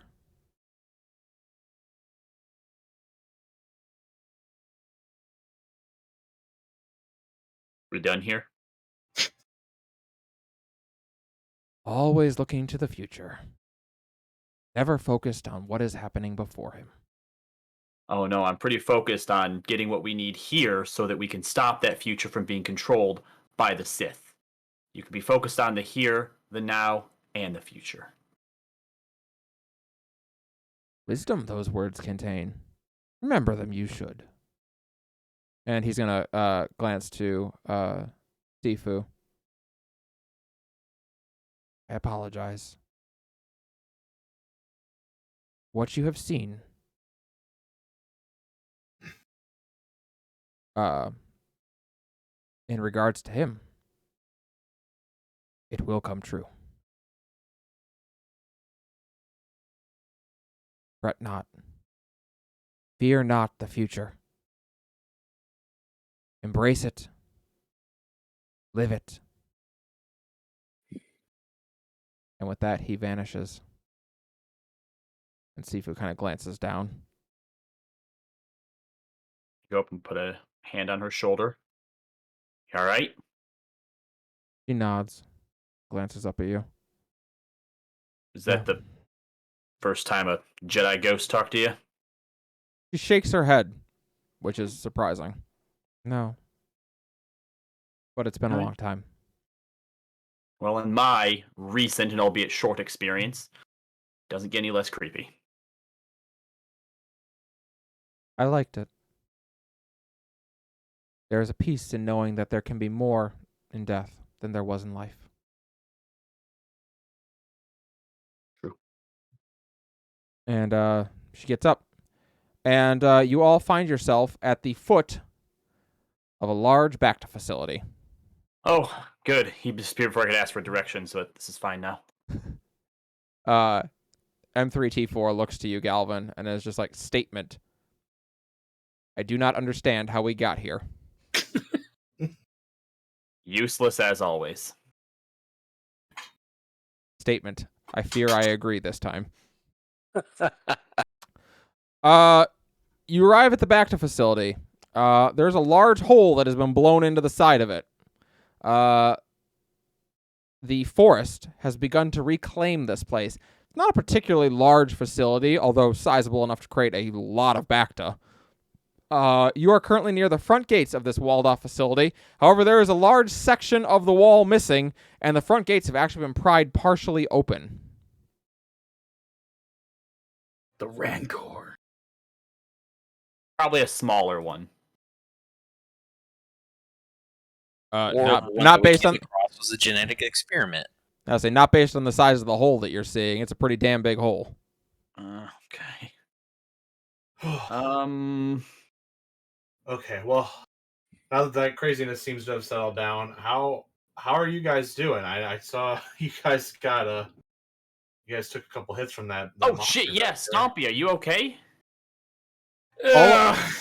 All I of can you. walk it off. No, all of you are at full wounds, and have no critical injuries anymore. What about our strain? All strain has left you. Nice. Yeah, talking to Force Ghosts, as creepy as you say it is, actually is very relieving. No, what was relieving was being able to disperse Anakin with my disruptor Yeah. pistol. Fair. I was very torn on who you were going to speak to, Robbie. I want you to know that. Who were the other choices? Originally, you were going to talk to Obi-Wan, but I settled on that for Anaris instead. Makes sense. And I went with Anakin when you started talking about how his song was filled with hate. I'm like, okay, cool. I know who he's talking to. At least you gave him good Anakin and not Obi-Wan's holding me back, Anakin. Yeah, no, you definitely got post Vader Anakin. Well, Which, damn it, I would love to see in a book or a show. Just saying. shall we? Yeah. We don't. We know were from we were coming here to what's not- basically just to clear this place out, right? come out here to find out what had happened to it and basically What had turn it happened. back on so that you can get guide ships Right, back down here. All right, cool. Well, let's see if we can't find probably the control room where we can get the most information, or Galvin at least can get us the most information that we can. Up, the control room is the front main building. Inside the walls, there's a landing platform for ships that you can see off in the distance. The main control room stands right in front of you. Beyond that, you see a series of 20 absolutely massive Bacta distillery tanks. Off to the right, near where the hole in the wall is, there is a building that's missing one side of it. Of its 4 outer walls, one of them is just missing. Well, it's not missing. It's all over the ground, but it had a bad day at some point. And there's also a secondary building off in the distance where you can see that was probably like a residential building. You enter into the control room. It is not locked, weirdly. You would have expected it to be, but none of the lights are on as you enter. All right, Galvin, can you do something about the power situation? I'll pull on my goggles and see if I can find a light switch or a terminal of some kind. Yep, you're able to locate a terminal in there, which does still have power running to it, although it's turned off at the moment. I will attempt to turn it on. Go ahead and give me a computer's difficulty 1 check. Real quick, is there anywhere I can post up that I can see outside, especially above the door, so I can see if anything's gonna come in for us? Yeah. You could go up to the second level of this area. So basically, it's a bunch of computer banks down here with some windows that look out over the distillery, and then there's a catwalk second level that has windows all around. All right, that's definitely where Raven's going then. Okay. Can I use Seek to see? I don't know if I can only look in on that specific Rancor, or if I can try and sense if any are in the facility or close. If not, that's fine. Go ahead and roll a force die. That's a white, right? Yep. You do not gain enough force power to activate it. Yep. You're not sure. So yeah, Galvin, what did you get for your roll? 6 success, 1 threat, and a triumph. All right, take a strain. Yeah, you did real good. All right, so the computer terminal turns on, no problem. What do you want to do with it?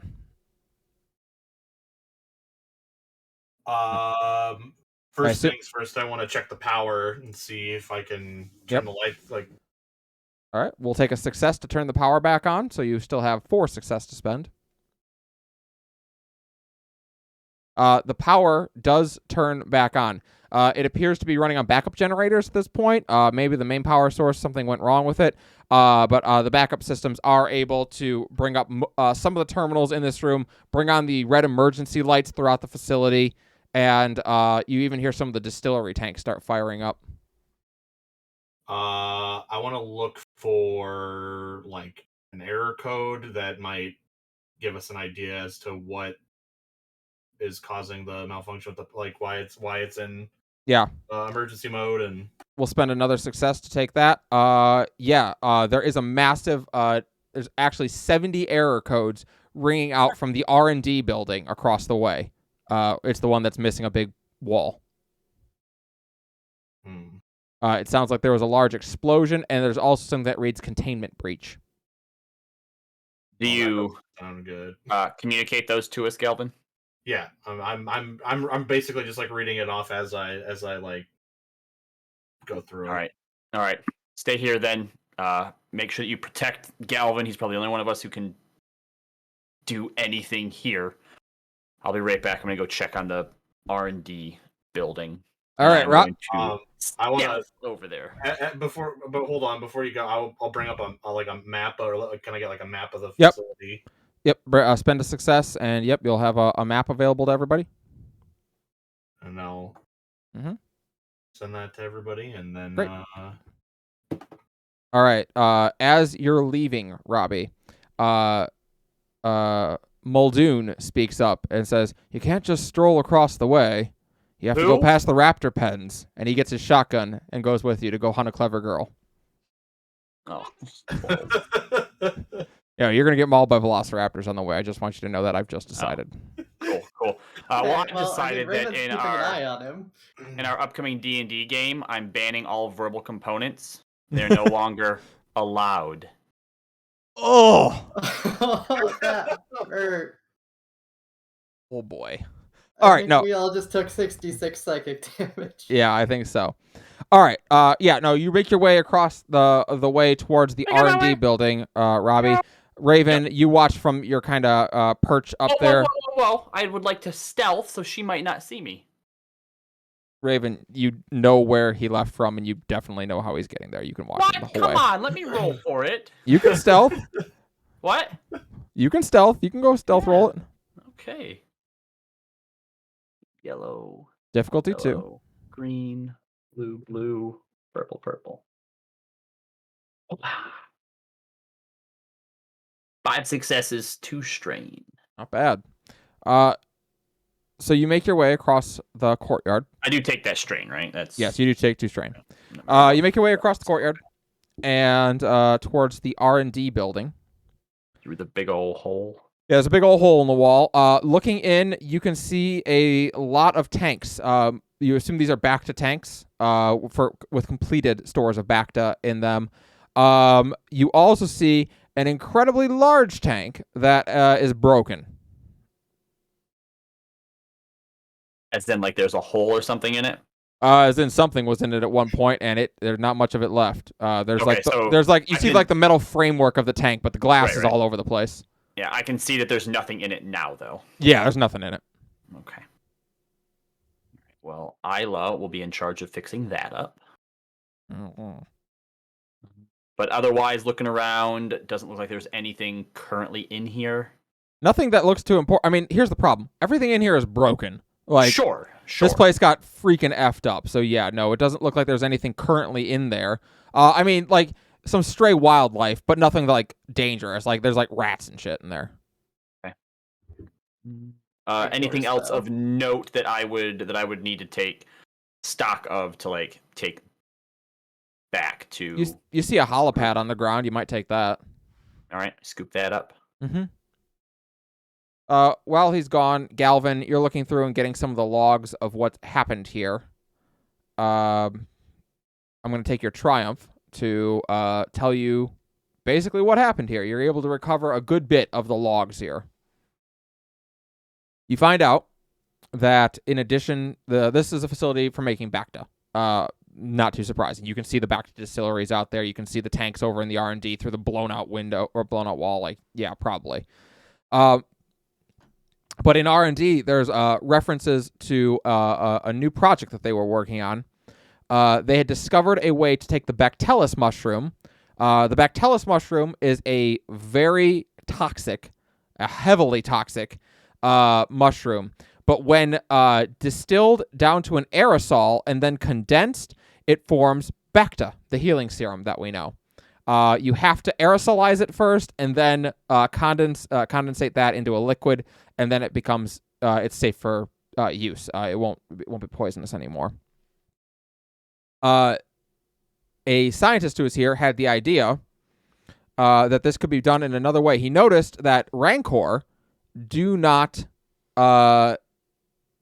seem affected by the Bactellus mushroom. They don't eat them, but they don't seem to, like, when they come in contact with them, it doesn't toxify them.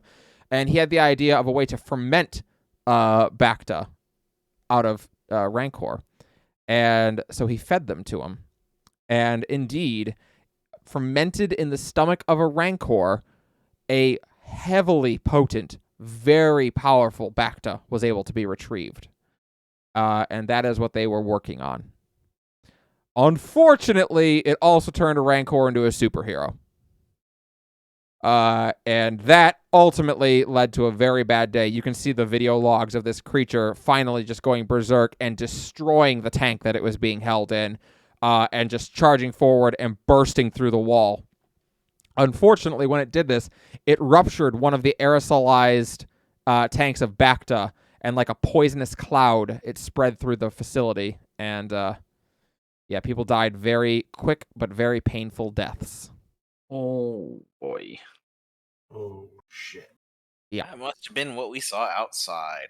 And does you said I saw like some footage or whatever on the Yeah. computer? Yeah, you're Did literally... it look familiar? It looked like the... It does look like the Rancor that you fought in the forest, although it was much smaller at this time. It's grown a lot more since then. Oh. Well, I think we already encountered the source of the problem here. You all hear a very loud roar in the distance. It is It is not as far away as you want it to be. I start making my way back to the party. Do I have any successes left? You do. You have a success left. What would you like to do with it? I would like to see if there was any... Look into the research done and see if there was any sort of counter serum or anything Interesting. they have developed. I'll tell you what. Go ahead and make another computers check for me, difficulty 2. Use a destiny dice. Yeah, I'll use a Destiny dice for this one. I would. Destiny dice.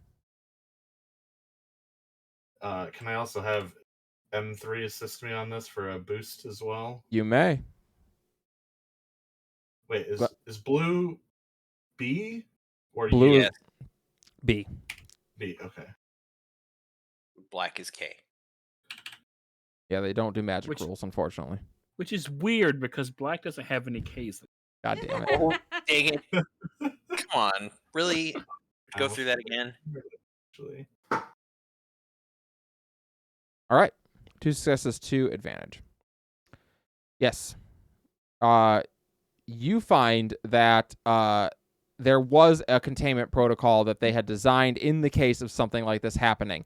What they were not anticipating was a rupture of the aerosolized Bacta that would immediately kill everybody. They were not expecting that to happen, and were not prepared for that. But they were prepared for a case wherein this creature might break free of its containment. And they did develop a very powerful fungicide to be used against it in that case. It can be located as you look through. Actually, it's kept in the R&D building. It would just be deeper within. You radio that to Song. Yeah. Yeah, we better let... wait, did Song already head over there? Yeah, No, I'm already gone. Yeah, Song's already in the R&D building. Yeah. I would communicate that over to Song and let him know that we... because I assume he probably heard the roar as well. And Yeah, so basically I get there, I pick up the pad. Galvin might be able to use this. I hear the roar, I start to walk back, you come over the radio, I turn around and go back in the R&D building. All right. Robbie, as you look around, there's a lot of shit that's knocked over, but you are able to identify over by one of the tanks a large metallic box, it looks like. It's built into the wall of it, but it definitely looks like it might as well say in case of emergency break here.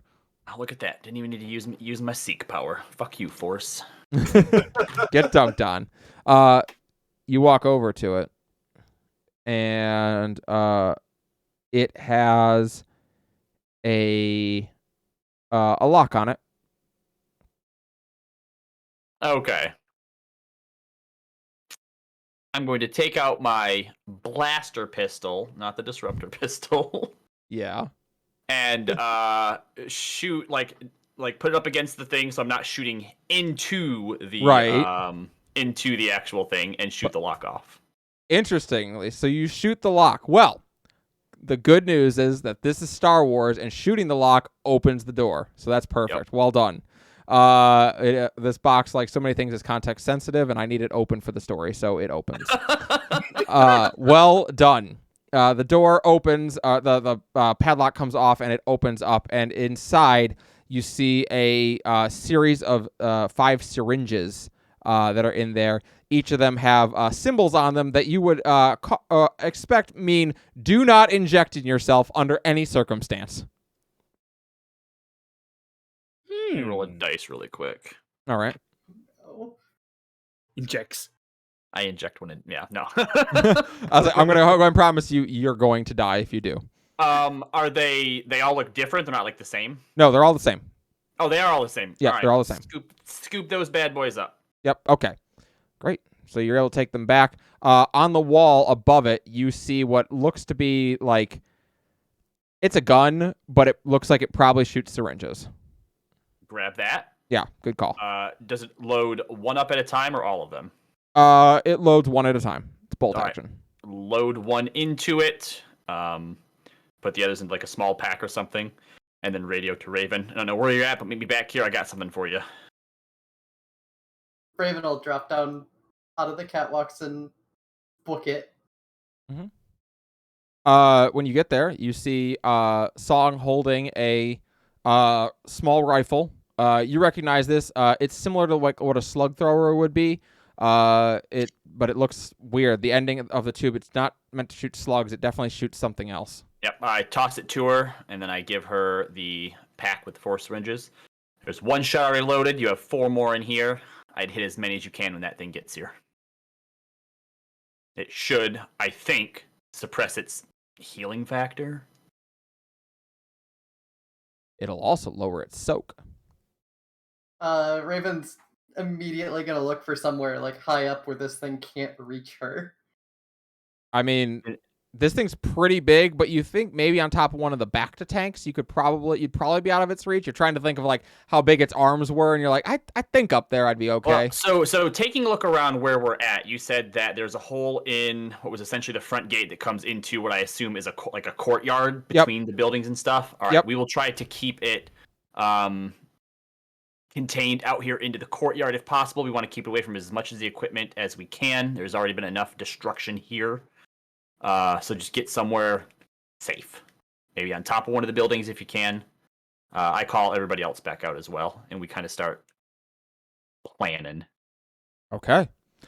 You may all plan how you want to handle this encounter. I'm going to say you've got about 5 minutes before this thing shows up. Okay. I would help Raven. We would help Raven get set up, and myself set up since we have ranged weapons. If we can potentially surprise this thing, that's definitely the way that we want to go. So force users, I would say, try to stay in hiding for as long as possible. And M3, I have the most important job for you. What's the word I'm looking for? Incredulously. Oh, really? We're going to need some bait, buddy. Statement. Rancor do not have any interest in droids.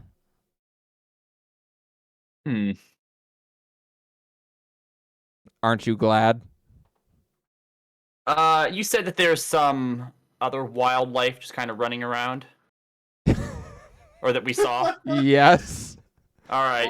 I'm going to see if I can find one really quick and shoot it. All right. There is now a dead Gizka on the ground.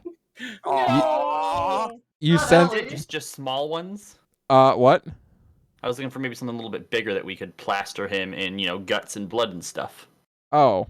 Well, you currently have a small dead Gizka that has a little name tag on it that says Ellie's brother. Dick. I'm lying. Ellie didn't like her brother anyway. That's fine. Yeah. So no, you're able to find. I mean, there's some larger things. There's like some womp rats and stuff. Mm-hmm. Those are a little bit bigger.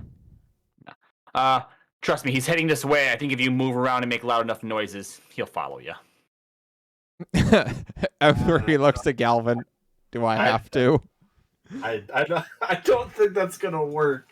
I don't think it's gonna want to eat a robot. Oh, but it might want to smash him, and unlike us, he can be rebuilt. Again. I dislike the logic in this one's words. Is it wrong? No.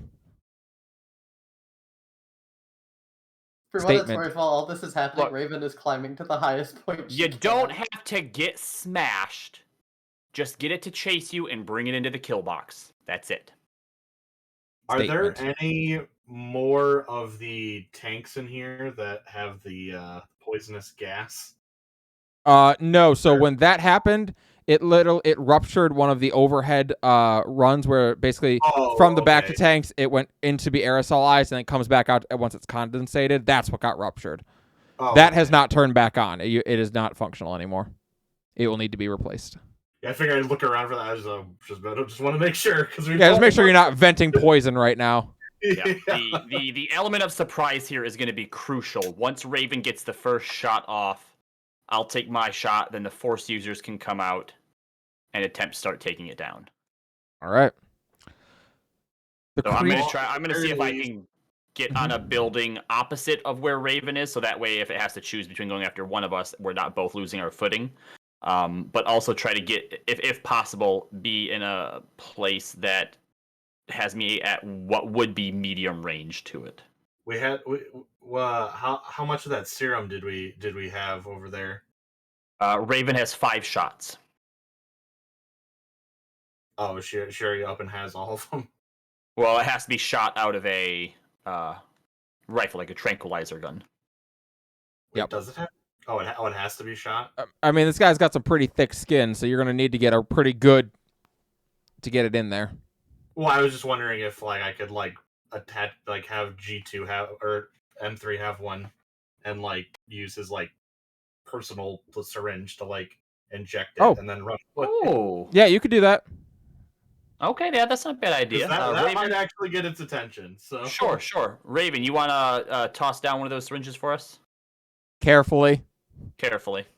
She possibly can. Well, hold on. Jedi, this is a great point for you. Use your little force thingy to catch it. All right, and I don't have can force use move. move to bring it down. Yeah, Juxta has it. All right, yep. It's a small object, so you can silhouette 0, and you just are able to work it down. Carefully. You see M3T4 take it, and it kind of pulls into his hand and is positioned properly. He nods. Understood. All right, I'm gonna climb up on the building opposite Raven then, or at least Okay. find a perch. Where's everyone else going to be standing? I'll be on the ground in the Okay. logical place that All right.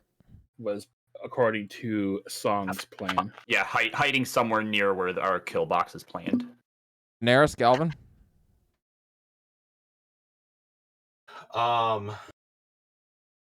I would probably be positioned somewhere similar, of similar height, out of reach. Galvin actually have weapons? I have a basic pistol. Okay, yeah, just get up Razor bench. high somewhere. All right. If you just want to The thing- stay hidden, no one's gonna hold that I- against you. I Your have droid my- pulls your weight.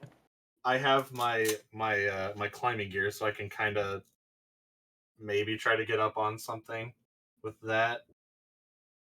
I think Yeah. I want to kind of stay hidden on the low ground. That way, when the shot hits it, I can take out a foot and maybe knock it down. Great. Yep. Alternatively, we could use the climbing gear to attach to G2 or M3 and have Stompy pull him back and actually use him as bait. Are you trying to fish with him? I think Yeah. your droid will be fine. He can run, right? He can move. Yeah, sure. Yeah. All right. Yeah. All right.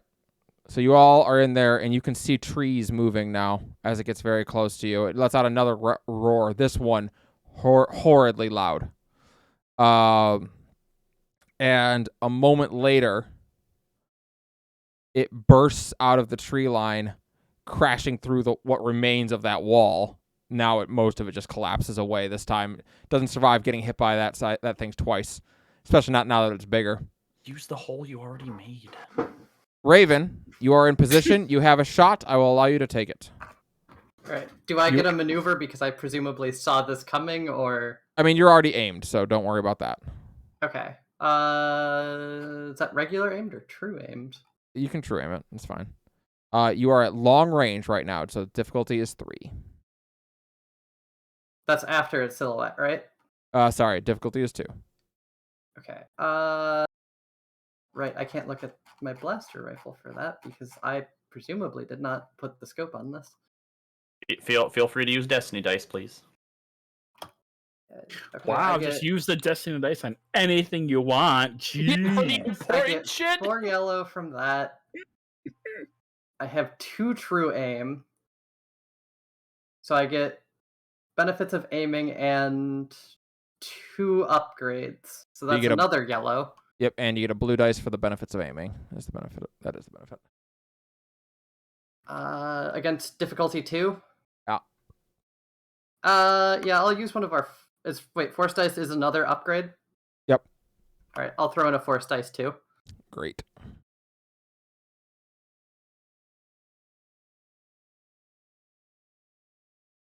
All right. Yeah, I'm gonna crit with that. Well, you don't get to crit with this gun, unfortunately. Oh. This is the gun. This is the trank gun. But you do hit it with the trank gun right in the gut where it's gonna administer it very quickly. And She can use those advantage to give people boosts, though, right? she can. Yeah, I'll just go down the list of like, it's 2 for like the next person. Yep. So just, one like, one for the next person, 2 for anyone you want. Okay, so like she'll just go down the list then until all 7 are eaten because she doesn't have any strain or anything. to get rid of. I mean, So- if that's 7, that's 1. You is that would next go person? 1. People? You would go 1 for the next person, and then 2 for the second person, 2 for the third person, 2 for the fourth person. So you could do the other 4 members of your party. Oh, Okay, perfect. yeah. Oh, Yeah, I'll go next then once I see Yep. the dart hit it. So this creature, it gets hit, and you see it kind of like stagger back and let out a weird, warbly kind of roar. What does it As sound like? it doesn't sound good. It calls out into the air, and you can see some of these kind of more fungal parts of it start to turn black, and like this almost purpley fluid comes out of it. It doesn't look good. That is like, my cue to also play. well, right as Raven took the shot, she would have keyed her mic twice, which is something I assume only Song would understand as a sharpshooter saying, "I'm taking the shot." Yep. And then I'm ready to... Okay, am I at least medium range? Yeah. Okay, then I'm going to use sniper shot to charge and blast the disruptor pistol further Yep. than what it is normally capable of. Mm-hmm. So what's the difficulty normally? Because sniper makes it go up by 1. Yeah, so it's going to then go down 1 because of its silhouette, so it's just the regular medium range difficulty, which 2. is 2. 2 purple. Okay, and quick strike does come into play here since that target hasn't acted yet this encounter. Correct. Cool. But you can have 2 blue boost die, 1 for Raven and 1 for quick strike. Right. Okay, here we go then. Very nice. That's going to be a double crit. Yep. And it's going to be Nasty. the dart that the creature took is going to lower its soak down to 10 from 12. So your weapon does 10 damage normally. You have 2 successes, so it's going to do 11 damage. So 1 damage is going to get through, and you may crit it. Double crit it, actually. Okay, so that means double crit last time was 70 on top of whatever I roll. But it goes down by 10 because of something that the Rancor has, right? It goes down by 20 because of something the Rancor has. Okay. So it's going to be a crit plus 10 and then plus 40 because it's vicious 4. And you have 2 lethal blows. Is that you? Who has that? Yes. That's me. Oh, my wait, God, you I both have do. that? I have it as well, yep. All right, so yeah, it's going to be a crit. That's so plus 70 and then minus 20. So it's crit plus 50 is what you're about to roll. All right. That's disgusting. Yes, it is. That's why when I told Robbie I was giving him a disruptor pistol, he went, "Don't do that." I forgot. What's the 100? What do you mean? What's the 100? 0, 0, and then 0. Yeah, it'd be all zeros. Yeah, triple zeros. Okay. Well, in If that you case, roll a 1. I rolled 10. You rolled 10. Ooh. Okay. 10 Well, plus that's rough, 70, buddy. so... No, 10 plus... So 60? 60 is the damage. Because I was like, that is going to one-shot it on a damage of 1 if that happens, and I will be very angry. That would have been As great. it though. starts blowing out like purple stuff, its head just explodes. That would be the moment where it was finally proven to me that this game's terrible and I hate it. All right. Just like Star Wars. Yeah, exactly. Get my crit table up. 70 is going to be, or sorry, 60 is going to be an agonizing wound. The target increases the difficulty of all brawn and agility checks by 1 until the end of the encounter, but that's all he does is brawn and agility checks. So I blast off an arm that doesn't grow back. You blast it in the shoulder and take a big chunk out of its shoulder, and it roars. And that arm kind of limpens a little bit. The creature lets out a scream. And then I just shout, Jedi, go! All right. And you both have a blue dice from Raven. Wait, hold on. So since whoever goes next, since they have a blue dice from Ravens 2, can I give them another blue dice since I have a leftover advantage? So could they get 2? Yes. Then I will give a blue dice as well to whoever goes next. Very nice. Okay. Blue dice. So that'll be a yellow, a green, and then a 2 purple? 2 blues against 1 purple. Yellow, green, Yellow, blue, green, blue 2 versus purple. Or 1 purple. Yep.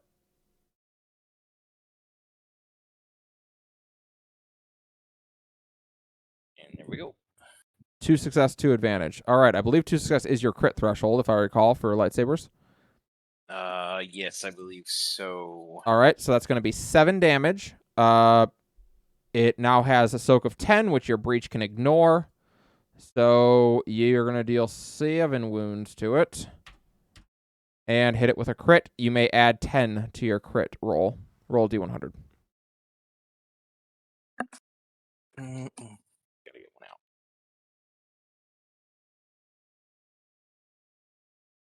out. And we've got a 40. That's going to be a 50.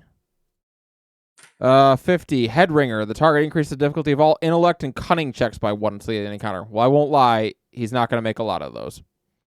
But good to know. It is second What? crit. The Rancor's not smart? No. Turns out. Or cunning. Ooh. All right. One more person before its turn. Stompy's turn. Get him, Stompy. Okay. I'm gonna run up and slash him. Yeah. Using my brawn. Get his butt. All right. Hold on. Difficulty is 1. All right. Well, gosh, I might as well use a force die for this. Makes Why sense to not? me. I don't see why not. There's no reason to not.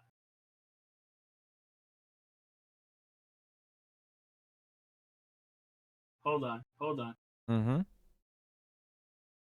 Math is hard. 4 yellow. Then 1 purple. And a blue. It's blue B. Yes. Oh, boy. Okay. You can do a triple crit with that. Yes, I shall. I thought so. All right, so it's going to take 8 wounds. And it's going to go down triple crit. It already has to crit, so you may add 50 to your roll. Okay. No, I'm sorry. You may add 40 to your roll. Sorry. 40. Okay. 63 plus So 103. 40. 103 is going to be maimed. All right, now. So you see the weakened spot on its shoulder where Song just blasted it, and you see a weak spot. And so you lunge upwards and cut through it, clean through it, and the creature's arm literally just falls off. This time you get the sense it is not going to grow back. Aha! Let's see you grow back now, bitch. And for my last advantage, can I give it a black die? Yes, you may. Okay. All right. It's the creature's turn. The creature. Was that not just the surprise round? Do we have to roll initiative? No, I'm going off your initiative from last time. Oh, okay. It is the creature's turn, and it doesn't like any of you. It thinks you all suck. However, it sees Raven is out of reach. It sees Song is out of reach. Stompy's not. Come at me. It sees a giant Wookiee that has just disappeared out of sight, and suddenly its arm disappeared, but it's real dumb now, and it doesn't know why that those two things are connected. Here's what it does see. Blood loss. It's dumb because of blood loss. Yeah, no, it's dumb because it got a head ringer. I mean, and it's already dumb. Here's what it does see. It does see a 13-year-old girl who was yelling at it earlier and trying to get its attention, and it's going to swing at her. Oh, bullshit. No.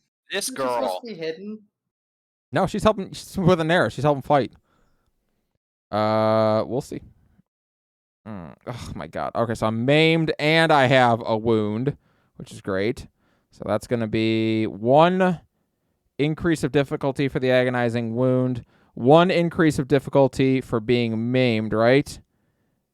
No, black dice for being maimed. So it's got a black dice, an increase in difficulty, and another increase of difficulty because she's tiny. Well, everything's tiny compared to it. And But. Stompy gave him a black dice too. And he's got black dice. So 2 black dice and 2 difficulty increases. And she has an armor of 1, so 3 black die and 2 difficulty increases.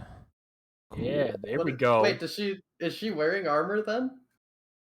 She has on armored Jedi robes. They're very small, but yeah. So we're gonna do purple, purple, black, black, black, and we're gonna upgrade those both to reds. So yellow, yellow, green, green, green, green, green, green, green, green, green. Rather, sorry, red, red, black, black, black. Can Sifu use a destiny dice to increase it further? She can and she will. Good. Okay. Although I'm also gonna spend 1 to increase mine too. Rude. So they just cancel out then. No, there's now another. She gets an extra purple die added onto it, and I get to turn 1 of my greens into a yellow. Oops. Well, apparently the slash didn't hurt anything. my god, that's just a bunch of shit. Yeah, but I A lot of whiffed. things. I missed. Yeah, you did. Oh, that's very frustrating. Okay. The creature roars out and takes a big swing at her, and Song, from your vantage point, the hand goes over where she is, and you don't see her anymore after it goes. From what you can tell, it looks like she just got pasted onto the back of this thing's hand. Okay. Only as the creature's hand comes up, you can see her clinging onto it. Oh, okay, good. She is hanging onto this thing's hand for dear life and just like jabbing her lightsaber at its hand. Nice. Top of the round? It is the bottom of the round, actually. It is Right, Galvin's she still turn. has to Well, technically go. so does Galvin. He hasn't gone yet. Oh, either. yep. So, was M3 like actually like baiting it there? M3. We haven't gotten to M3's turn. He's also at the bottom of the order. Oh, okay. He, I thought he just. didn't have to bait it. Yeah, I guess it already came here of its own accord, so he didn't Yeah. really need it. If Raven had missed her shot, I might have had M3 do something, but I didn't need to. If Raven missed her shot, yeah. Okay. Yeah, but 'Cause Raven doesn't that's miss a too thing that often. could happen. Not against this thing, admittedly. It's pretty tough to whiff Raven on this guy. missed never. Like Zana, who also never misses. You're right. Except Raven actually never misses. Either does Zana has not missed yet. She hasn't. Well, he is going to. If you wish, remember you can use your action to have M3 do things too. Yeah, I'm gonna have. I'm gonna stay where I am. So I'm gonna just basically command M3 to inject Yeah. more of the serum into. M3 stands up. Statement. Understood, Master, and charges. And something happens. Oh no. M3, normally his movements are very kind of robotic and janky. He suddenly moves like a person. And he scrambles over to this thing and jumps up onto it, hanging off a piece of it a piece of the dying fungi, and just jabs up into it, aiming right where the creature's hamstring is, and jabbing up into it. The creature lets out a very angry roar as 2 more of its soak disappears. I have 3 more of those shots. You do. Okay. It now has a soak of 8.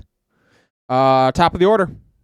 Oh, sorry. Sifu's turn. Sifu has to go. Yep, Sifu's going to go next. So she's hanging on to this thing's hand, and she is going to try to attack it. No fear. She goes yellow, yellow, yellow. And she is also going to spend a light side. Get a green added onto that. Green against a purple. 3 success, 1 advantage. All right, so she can't crit it, but she's going to hit it for 8 wounds as she just plunges her lightsaber down into this thing's hand. And the beast lets out a loud roar and flings her off, and she goes flying into a wall. You see her kind of slump to the ground, very clearly in pain. Does she still look conscious? Yeah, she's conscious, but she looks like she's seen better days. That didn't feel very good. Okay. That said, the creature also not looking very good either. That definitely hurt. All right. Well, not wanting it, since we're back to the top of the round, not wanting it to then go after her. From my position, can I jump onto it? Gonna shoot it and lower its soak again. Yeah, you can jump on it. You know, Raven, you can go ahead and go first. Yeah. Yeah. Raven's basically reloading this thing and shooting as often as she can. Yeah, do it. Fire again. All you gotta do is hit to connect Okay, it. true aim again. I always forget how this stacks. I should remember this better now that we're playing weekly. You just have an extra blue boost die second time. What all was it that I...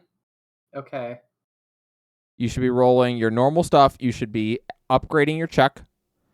And you should have 2 blue boost die. Right, I upgraded it twice, so that's a 5th yellow. Yep. And then the 2 blue boost die and 2 purple? From this Yes. distance, 2 purple. Okay. You hit it again, and this creature's soak drops by another 2. In addition, it is now burning for 2 damage every one of its turns.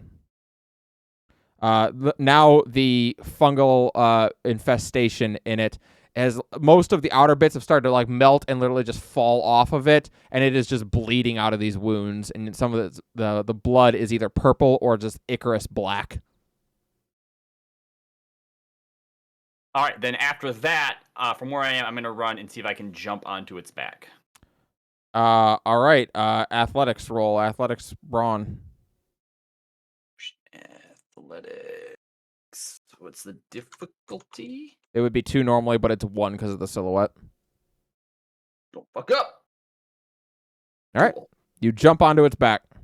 And up on top of it, taking out my disruptor pistol and my blaster, I'm just gonna start blasting down at its head. All right. Don't miss because it will be embarrassing. Yep. Which one are you firing first? Disruptor. Disruptor. Fire away. Difficulty 1. If you do miss, Raven will give you endless amounts of shit. Well, he's not Zana. He can miss. Going to use my last upgrade that I have banked here. It's one purple. 1 purple is the difficulty. Okay. I think that's everything. Oh. Oh, that's a bad time for it. All right, you are going to hit it for let's see. So we do 12 damage normally minus 6 soak, so you're going to hit it for 6 damage. And you're going to you have a double crit there. It has 3 critical injuries already. So that's 50 plus minus 20, so that's 30 plus 40 for your weapon, so that's 70 plus 20. It's 90 for your lethal blow. So plus 90 to your crit roll. Plus another 30, so 120. No, yeah, 120. All right, 120. What the fuck? That I think you might have blinded it again. I think That is blinded. 116 to 120 is blinded. So you reach out and blast into the creature's eyes, and it lets out a horrid sound as it can no longer see. And I will use my last advantage to give a blue to whoever goes next. Great. All right. Stampaka, Anaris, Galvin. I'll go next and take that blue. All right, do it up. Just gonna lightsaber it. Yep. Don't need to use a force thing. 1 purple. Okay, where's my sheets? Let's see. 3 yellows. Yellow, green, green, blue, purple. Huzzah! Ow. All right, you may, let's see. So that's going to be 9 Jeez. You ignore it. Soak. All right, that is not very much life left. Yeah. You may roll a crit again. It now has 4 crits on it. So you may add 40 to your crit roll. Roll D100. Okay.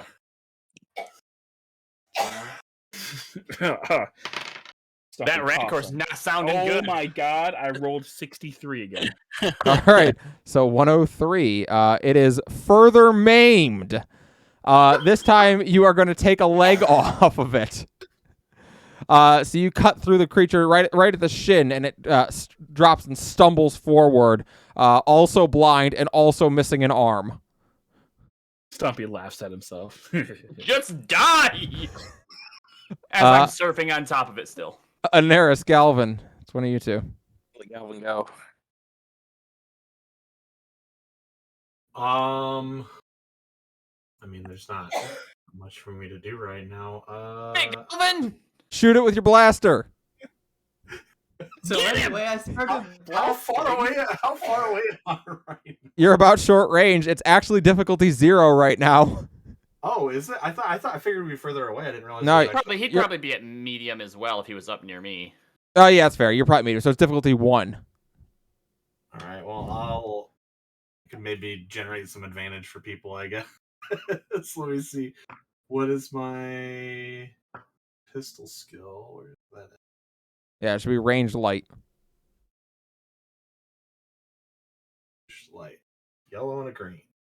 All right, yellow and a green versus you can use upgrade.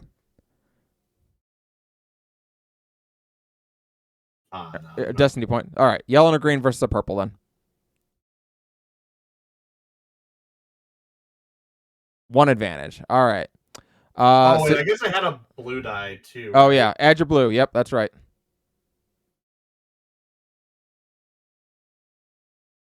You hit. There you go. What's the base damage on your weapon? I think it's like 5. Okay. He's been hit by 1, 2, 3 of them, so his soak is 4. So you hit for 1 damage, and he has 1 HP left. So, Galvin, Wow. Galvin the kill stealer. Galvin, after all that has happened, Galvin aims from a distance and fires and catches it in the neck, and the creature finally roars and slumps forward and falls to the ground dead. And I hop off and look to Galvin. I realize this means you have to get a Rancor tattoo on your face now, right? Galvin Like, you Sidrus. don't wear a helmet, so you get right here on the side of your face. That's where we're putting it. Galvin Sildress has killed the jungle rancor. I die to a shade. He kills a jungle rancor. Awesome. Right. Well done. You have put down the jungle rancor.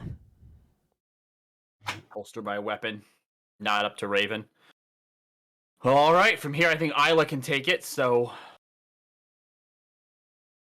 get back to the ship. Oh, I throw the data pad to Galvin. I don't know if there's anything further that you can get off of this, but actually, Galvin, could you put any sort of like a bug or tracking software or something on these in the system that Isla wouldn't be able to detect? So if for whatever reason in the future we needed to keep an eye on her, we could. I mean, I probably could, but he just kind of like fidgets, just like he's kind of like nervous about the proposition. It's I could do that. All right. You are aware that Isla is very smart, and she doesn't take chances stupidly. That said, you may absolutely attempt to do this. The difficulty is 4, and it needs to be upgraded, so it's gonna be a red and 3 purple. Now, kind of realizing his hesitancy, I put a hand on his shoulder and be like, "You don't have to. I just know that of all the people that could do this without her figuring it out, you're talented enough. But if you're not comfortable with this, you can say no."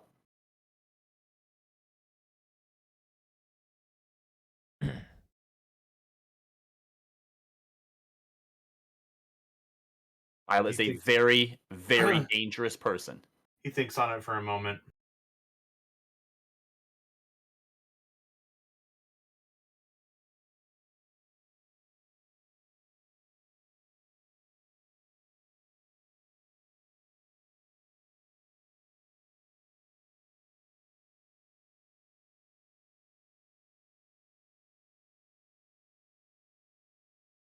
I just don't think it would go over very well if we're trying to get her as our ally in this time. If she happens to find out, it's all over. Fine, never mind then. All right, let's head back. But do see if there's anything on that data pad that I gave you. Yeah, I'll take a look at it. Raven, how much of that serum did we have left? 2 shots, right? Yep. Raven's just gonna hold up the 2 vials. Could I see those? So hand them over. I'll take them back with me. Sure. Sifu is still slumped against the edge of the wall. A trail of blood has begun to drip down from her forehead down over her face. I'm gonna go M3. hacker. I'm gonna call M3 the medic droid over. He walks over and kneels down next to her. You have been injured. She glances up and nods. I got him. You should see his hand. It's way worse. All of him is pretty worse. That's right. I mean, he got it way worse than I did. You should see the other guy. She's concussed for sure. She has a concussion. In Mandalorian culture, this would be seen as a rite of passage. It's the first time she's had blood drawn from her by an opponent and her first concussion. You're not sure that's a good thing to be seen as a rite of passage, but it is. I feel like Raven's smart enough not to bring that up. M3 is gonna kneel down next to her and nod. He is going to do a medicine roll on her. R, and he rolls yellow, yellow, yellow, and this is against a difficulty 1, purple. Okay, great. He is able to use a septic pen to clean the wound, make sure it's not going to be infected, and then to quickly stitch it up on her. She needs 3 stitches on her forehead, or not on her forehead, rather on her scalp where the blood was coming down. And then she is M3 glances over. Someone will have to carry her. She should not walk. All right, Raven will volunteer. Nope, I pick her up. Everyone volunteers. Everyone wants to carry Sifu. Got it. I will not pick her up. Very well done. She kind of like hangs on your shoulders. Song, just like she's on your back. It reminds you kind of your daughter when she was younger. Although this girl's older, obviously, but it kind of reminds you of that. As she hangs. 13, right? She's 13, yeah. She hangs on there and is like, "Yo, did you see how cool that was? I was on his hand and I got him so good." I jumped on his head. I don't know if you saw that, but I was a little distracted, but it sounded cool.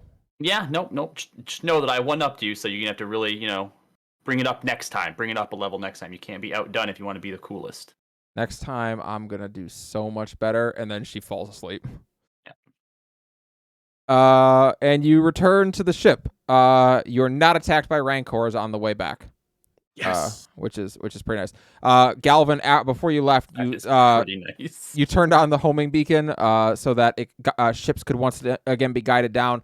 The power is only going to last probably for about a month before the backup generators give out. So one of the first things that will need to be done is the main power has to be restored to this place, and the forest has to be gotten under control because it's already beginning to reclaim the facility. It did not take long. But yeah, the building is the threat of the jungle Rancor is past, so the building can be used once again. So you make it back to the ship. Ozzy sees Sifu and is like, "Oh God," and she's gonna run over and go get her to a bed. Yep. So he carries her up for her and explains that she helped kill a Rancor. David is it presumably in the background bitching about what kind of idiot tries to make a fungus part of a Rancor. I also ask, as we're kind of putting her into a bed, ask Ozzy if there's any leftover material from my armor that we could make a shoulder plate that has the symbol of Clan Rook as well as a Rancor on it. Oh. I like it. Okay. Ozzy seems to think about this for a moment, and she raises her eyebrows in surprise. A Rancor? She looks She around. helped kill it. Very well, then.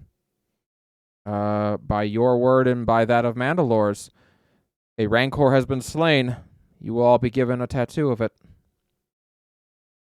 As will she, if she desires it. As for a shoulder piece, I think I could manage something. I have an idea. And you see her disappear into her workshop to get cranking. Yep. I think we'd probably have put Sifu in the bed in there so that she can rest. M3 is also going to stay with her and tend to her. He is a medical droid now, so that's important to him. And before I leave, I goes, if anything happens to her, you will not be repairable. He glances over at you and nods. Yes, sir. I understand. Understand you're a dick. No. Just like, yep, those are your orders. Okay.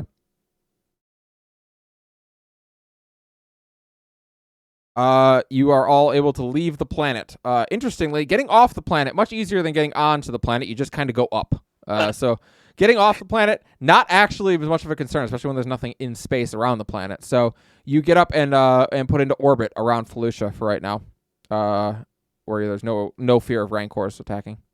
Oh, I will also get on the line to Isla the Hut. All right. Who all is involved in this call? Just me. Okay. The call goes through. Isla picks up. Isla. Song. It's been a while. Oh, it's only been about a week, and I'm happy to report that you're back to factories. Are ready for you and whatever crew it is you have to get them up and running. It was a resident Rancor, but we put that down. Might I suggest not doing any illicit experiments with Rancor to try and increase the effectiveness of the Bacta? That will go poorly. Song, I would never do anything illicit. It's good to hear, because I have a friendly suggestion for you. Since our working relationship has been profitable isn't the right term, but successful so far. You have a bit of repairing to do on the facility, but I have no doubt with your immense resources, you should have it up and running in no time. And when this war is eventually over, you will get your sovereignty over the planet of Fellucia. Yes. But here's a suggestion that I have for you. There's a very good chance that once this war is open, the galactic field is going to look a bit different with whatever the New Republic is, side by side with the Mandalorians. I suggest that when this council, this Republic comes together, that Fellucia also become a member of it. Otherwise, you never know what might happen from one sovereign nation to the next. Well, I will give you credit for this, Song Visla. You are very good at making threats. That wasn't a threat. I'm going to ensure that the future of this galaxy is a bright one. That's a place that you'd want to be at the table. Like I say, very good at making threats. I believed in you. And it's almost as soon as she says those words that you look out and you can see probably about 40 ships jump out of light speed. They all bear the symbol of the Ruby Eclipse. My men will be arriving momentarily, if they're not already there. To they're begin. Here. Excellent. They'll begin restoration and operation of the Bacta facilities on Fellucia. At which time, as I promised, you will have a supply of Bacta for the duration of the war, and my fleet. We'll be in contact. Until next time, dear. Got the transmission. Mm-hmm. Okay. Raven, where will you all be going next? What was our to-do list? Tatooine to try to talk to Suna the Hutt. Nalhutta as soon as Katra signals to you that she has something as far as Jirana the Hutt goes. And those are all for right now, actually. Yeah. So, I guess Tatooine Tatooine was for ships, and Yep. the other one was for They're both shock ships. troops, essentially, right? Well, okay. yeah. I mean, they'd both be ships in this case because it's a space battle. Yeah, Gotcha. but we don't have an audience at that one yet. Nope. I guess What Tatooine was then. which Hutt cartel did I work for? You didn't work in slavery. You Or did would I have had contact with, rather, I guess. Likely Suna the Hutts. You probably would have worked with the Cathons. And they're on Wait, are they not the Tatooine? slavery one? No, that's the Red Sand or Red Dawn. Crimson Dawn, sorry. Crimson Dawn. They are on Oh, they're the ones okay. Catra's working with. Okay, so that makes sense. So I would mention I- to Raven then that I have connections. Is it the same Hutt that's still in charge? You knew Suna the Hutt, although he was a very new Hutt when you met him. Sure. When you worked with him, he had just taken over. Now he is a well-established and very powerful Hutt. Okay, then yeah, I mentioned to Raven that if she wants, I can garner that introduction, since I used to have a very good working relationship, and in fact, he let me out of employ when I wanted to disappear. And Raven, you do already have Suna's terms. Tampaka was able to bring them back to Yeah, you. I was mostly hesitant because I thought slavery was Suna's thing. No, that is Jirana's. Yeah. Yeah, now that I know that I completely misunderstood that, Raven is much more amenable to these terms. Yeah. Yeah, what was their terms again? Their terms were that all of his planets would be considered sovereign space. So if I just agree to that over a hollow message, do we still have to go to Tatooine? No, not technically. You don't sound too enthused about that idea, Callie. Are you telling me I get to save a planet? Hell yeah. I'll find another reason for you to go to Tatooine. Don't you worry. Yeah. That okay, bullshit yeah, black Raven backwater will just planet, that agree appears in to that everything. then, because if that's that's pretty much just Tatooine, right? No, Suna the Hutt would at one time, when he says sovereign, his planets, he means the ones that he owned before Katra took them. He owned 5 planets in the Outer Rim that the DM has definitely named and written down and doesn't have to look up right now. So you're fine. Were any Raven. of them super important strategically? Song would suggest that we go to further negotiate and basically tell you what he kind of told Isla. And while Isla isn't, guaranteed to have to join whatever this new after-war council looks like, we could negotiate further than what Stompy probably did, and negotiate that if they want their sovereignty, that they have to be a part of this as well. So at least then there's some accountability. The only planet that you note that I think would be a big deal for you is that he owned Bespin, which I can't remember the kind of gas that it mines, but it's the largest supply. It makes what blasters fire.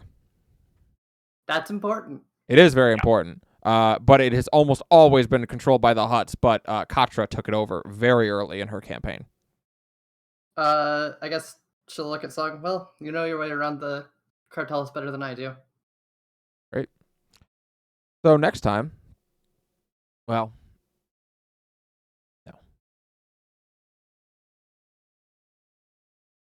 No. you are going to get word. It is just as you're preparing to jump to Lightspeed towards Tatooine. You radio out towards Tatooine. letting them know that you're getting ready to make the series of jumps to come out. You send their coordinates ahead of time so that they know when you'll be coming out of hyperspace. Pretty standard for a jump like this to a populated system. When you try to radio out there, they are hailing back on a distress call. This is very unusual for Hutts. They don't typically hail out on distress calls. Oh, we're actually getting a distress call from the Hutt specifically. What is it? Is it just like a generic distress beacon, or is there a message attached to it? There is a message attached to it that states, Tatooine gone. Do not approach. Gone? Yeah, that's more or less what it says, though you're not quite certain what that means. Does that mean it's been taken over? Does that mean what? But it doesn't sound good. Okay. Trying to... I don't know if there's any sort of back channel or emergency number or contact through the Hutt cartel there that I could sort of like in a pinch and emergency get like some information now, try to contact.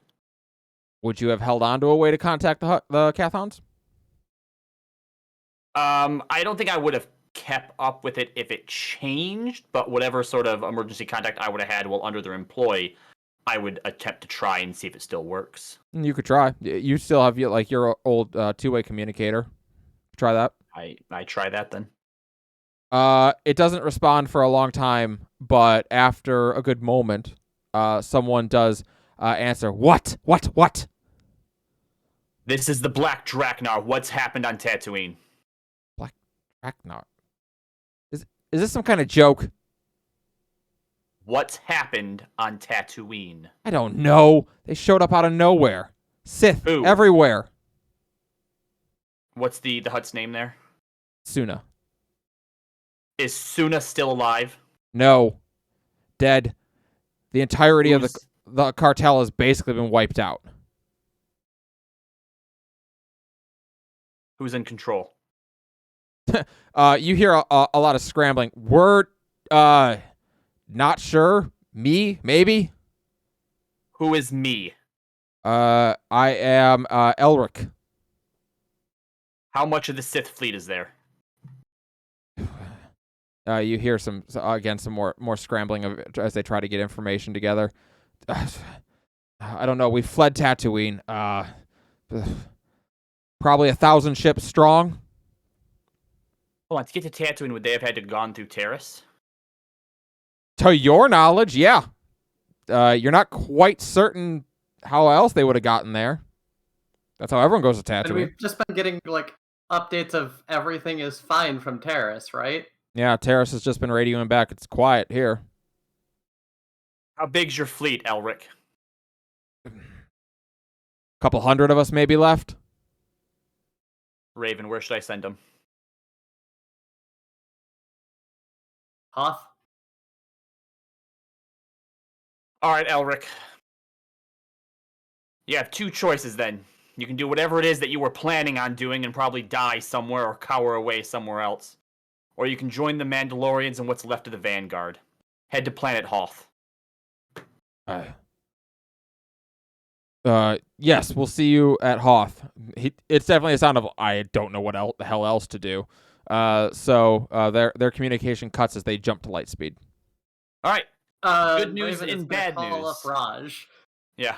I'll come up and be like, good news and bad news. You don't have to worry about giving sovereignty to Suna the Hutt.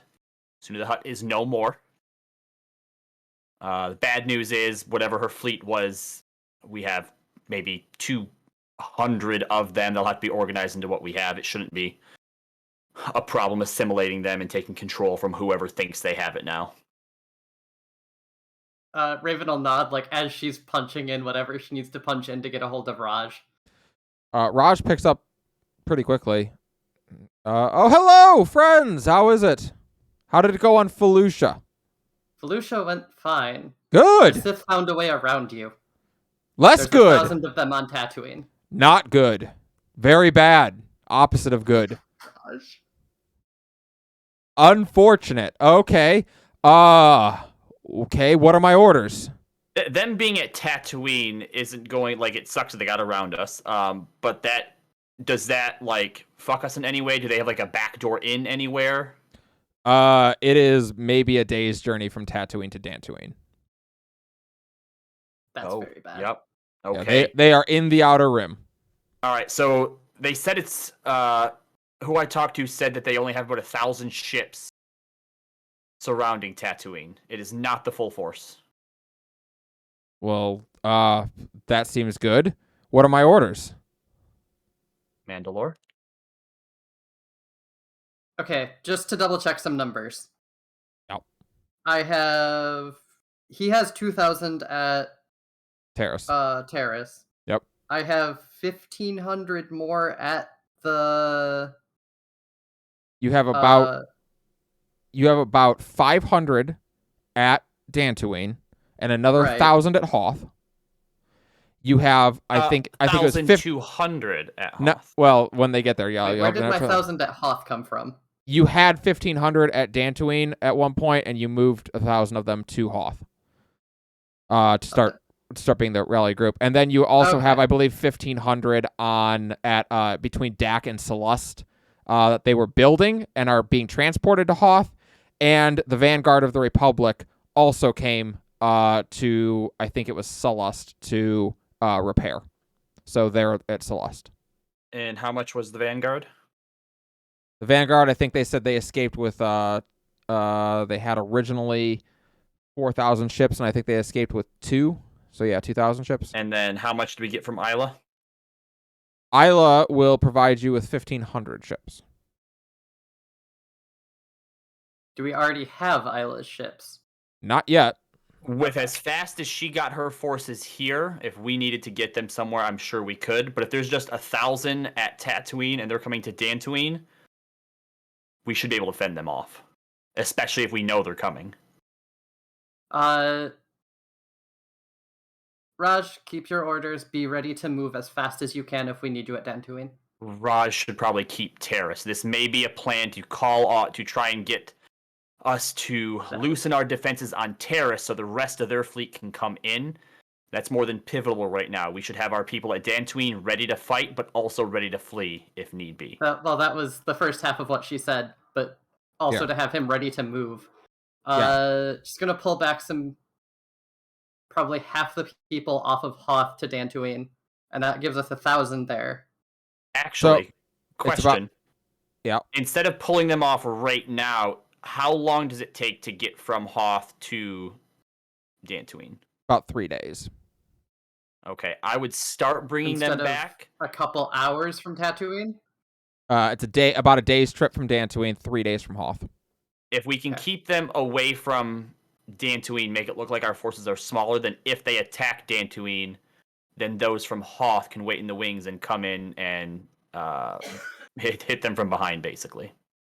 Right, that's kind of what I was thinking. Is there somewhere I can have them, like, hide and be ready to jump to Dantooine? I mean, you could have them start the trip. It's going to be a long ways, so you would just have them start making the trip. Okay. Yeah, I want to basically work it out so it looks like that, or what Song has said. Mm-hmm. Yep. Dantooine has 2 moons that we could hide a fleet behind. It does. Long-range sensors are still going to pick them up, but it does have 2 moons. I appreciate that you looked up how many moons Dantooine has. So yeah, that's where we're going to leave it tonight. As you start racing back towards Dantooine. You guys have the longest trip back, so we shall see. Yeah, hopefully we get there before. We'll see what we end up in. Yep. Yeah. So we have 2,000 at Dantooine, right? No, 500 at Tatooine or at Dantooine. Oh, we only have 500. Yeah, that's why I was wanting to move 500 from Hoth. Okay, yeah, then I think our orders should have been what you had mentioned, but if they show up before any of our reinforcements get there, they have to be ready to run. Yeah. The fastest. Dantooine's not that important to us ultimately. It's not like it's Mandalore. Yeah. The fastest group to get there would be your fleet at Terrace. That's only a 4-hour trip. But obviously, like Terrace is that's an important staging point to pull us from Terrace. That said, they were able to get 1,000 ships into the Outer Rim without Terrace, so maybe they have ways around it. So Yep. I would, on the way back, I'd also get a hold of Isla again, since I know that she has an information network, probably the most notable, and mention that now that our, agreement has been met and we are allies, and there's no longer any further need for negotiating help between one another. Catch her up on what happened on Dantooine and see if she can find out how they got around Terrace. she takes the information and nods. Where do you think they're going to attack? I think they want to go to Dantooine. I think that honestly, more than attacking Dantooine, this is a ploy to get us to pull our forces away from Terrace. Which, if we do, then they have Terrace, and we're kind of stuck between a rock and a hard place. So, Very well. how quickly can your fleet make it to Dantooine from Terrace? 4 hours.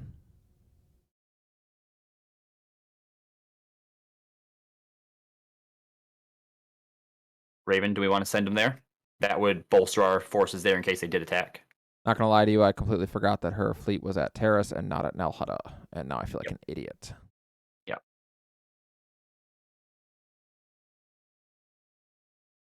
Split them. Leave half with Raj. Get the rest to Dantooine. All right, so I communicate that to Isla, so we will then have 1250 at Dantooine, which will at least give us an edge over the 1,000 they have. So we don't have to abandon Terrace. We don't necessarily have to abandon Dantooine. And if you can find out how they got to Tatooine. I would very much like to know that as well. Some way to get around. Maybe they have a map through. That could be very valuable. I will find out what I can. And she smiles. I will see you Remember, at Dantooine. The more trustworthy you are, the more that we trust each other, the more you get on the other side of this. After all, 5 planets just freed up from Soon the Hutt. You are ruthless, Song. You would have made a good hut. There's still time. Perhaps. And she ends the transmission, cutting you off this time. Put her off first! No, she cut you off first, most definitely. It was a power move, and then in that moment, she emerged triumphant. All right, I'm like 3-1 on her, so. Yeah, she's not happy about it. She thinks that Yep. sucks. She's gonna reach out to you more often so she can cut you off. We'll see. Yeah. I've been cutting the council off for ages. She just calls, "Hey, Song," and then he goes to say hi. Exactly. All right. Unless there's anything else, it's 12:11, so we're gonna wrap it up there, I think. So I'm sorry we went a little later, but I wanted to get through those last couple things. Yes, I owe you all 25 experience points. Dive in. This isn't so much something to do right now as a question. I'm going to have to actually repair the Darksaber, right? Oh yeah, Cool. your You said Darksaber. 25? 25. And yes, How Raven, your many Darksaber is credits? borked. No credits this week. Damn it! Can I have one? You can have 1 credit. 25 more, and I'll be at a force rating of 3. There you go. Raven, Uh-oh. you are going to roll with, let's say, 2 conflict this week. Raven did not have anything interact with her upgrade quest this week. Probably next week. 7. You may increase your morality by 5. Hooray. I'm Uh, slowly sliding away from the dark side. Galvin, 2 as well. You may roll against with a conflict of 2.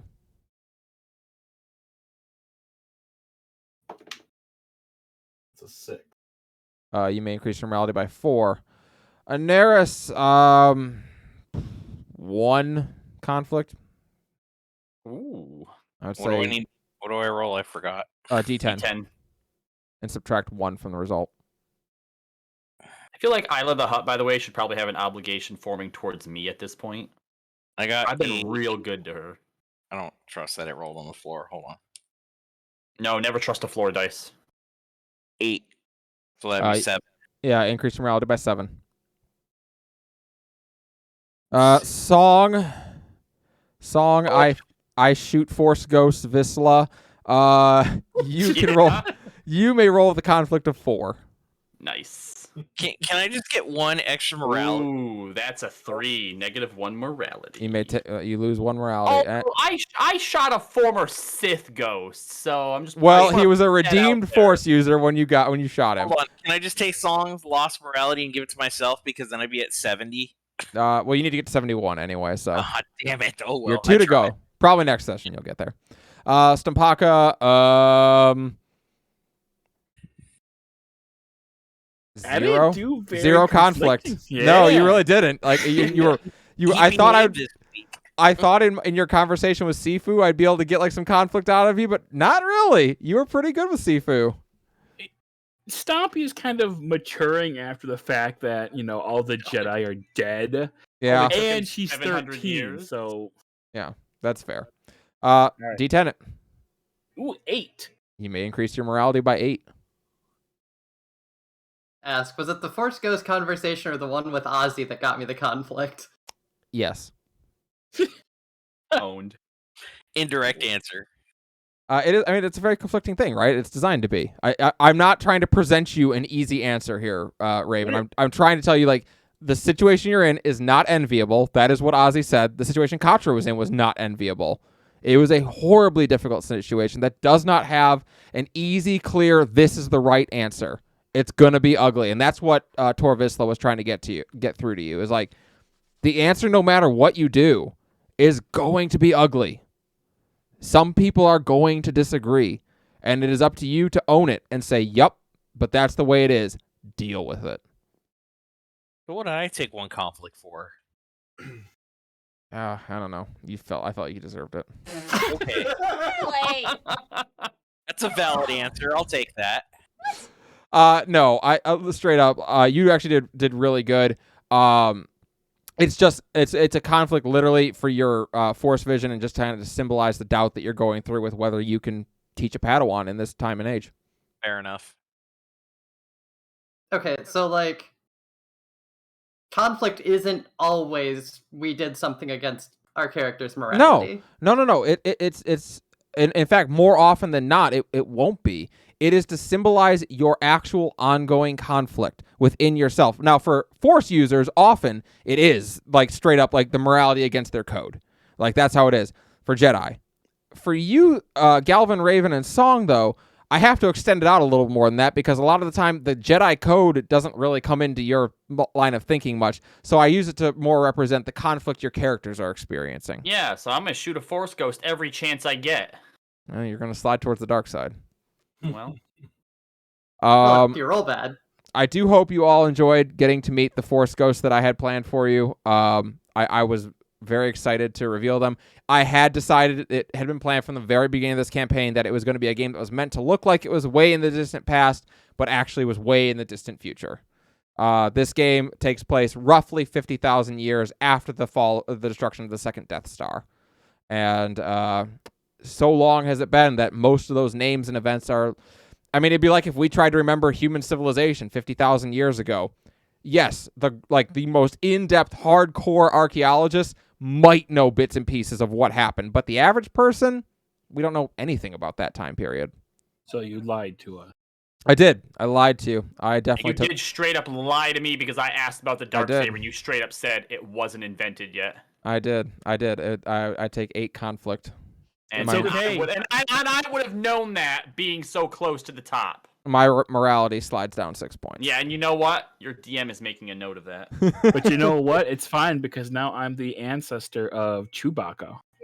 I did, however, well, you're the descendant of Chewbacca. Same thing. Yeah, I do want to point out, I was leaving clues since the very beginning of this game that was the case, that this was actually in the distant future. There was one we didn't get to that I really wanted to do, and I completely forgot, where I was going to reference the Alderaan Mining Guild, because there is now, in the Alderaan asteroid field, there is a large mining guild that takes place there. I wanted to talk about that. But the fact that, the fact that he's even called Darth Revan during the events of KOTOR, he wasn't called Darth, or during the events of the Mandalorian Wars, rather, he wasn't called Darth Revan yet. He was just Revan. He was a Jedi still. HK-47 being ancient as all get out is a given. that it is old. If there was some words that you could have deciphered in the first tomb, you would have found that was the tomb of Darth Revan that you were in the first episode. There were a bunch of clues that I had laid about that this was the case. The dark saber obviously is one, but clues don't mean shit when you lie to me. See, but I take issue with the Revan thing just because I'm a huge Old Republic fan. Yeah. And like that's why when we got to that part, I was like, so is this real Revan or is this fake Revan? Mm-hmm. And most people that haven't read the Revan book wouldn't know that. This is Revan as Dracula. To be clear, what we saw with Galvin's thing with Bastila, she talks about Revan and his canon ending, where he does redeem to the light side at the end and save her. So I did make sure to include that. But yes, so interesting that your villain is still Darth Revan. We will see where that goes. One thing keeping me from actually being like, are we in the future?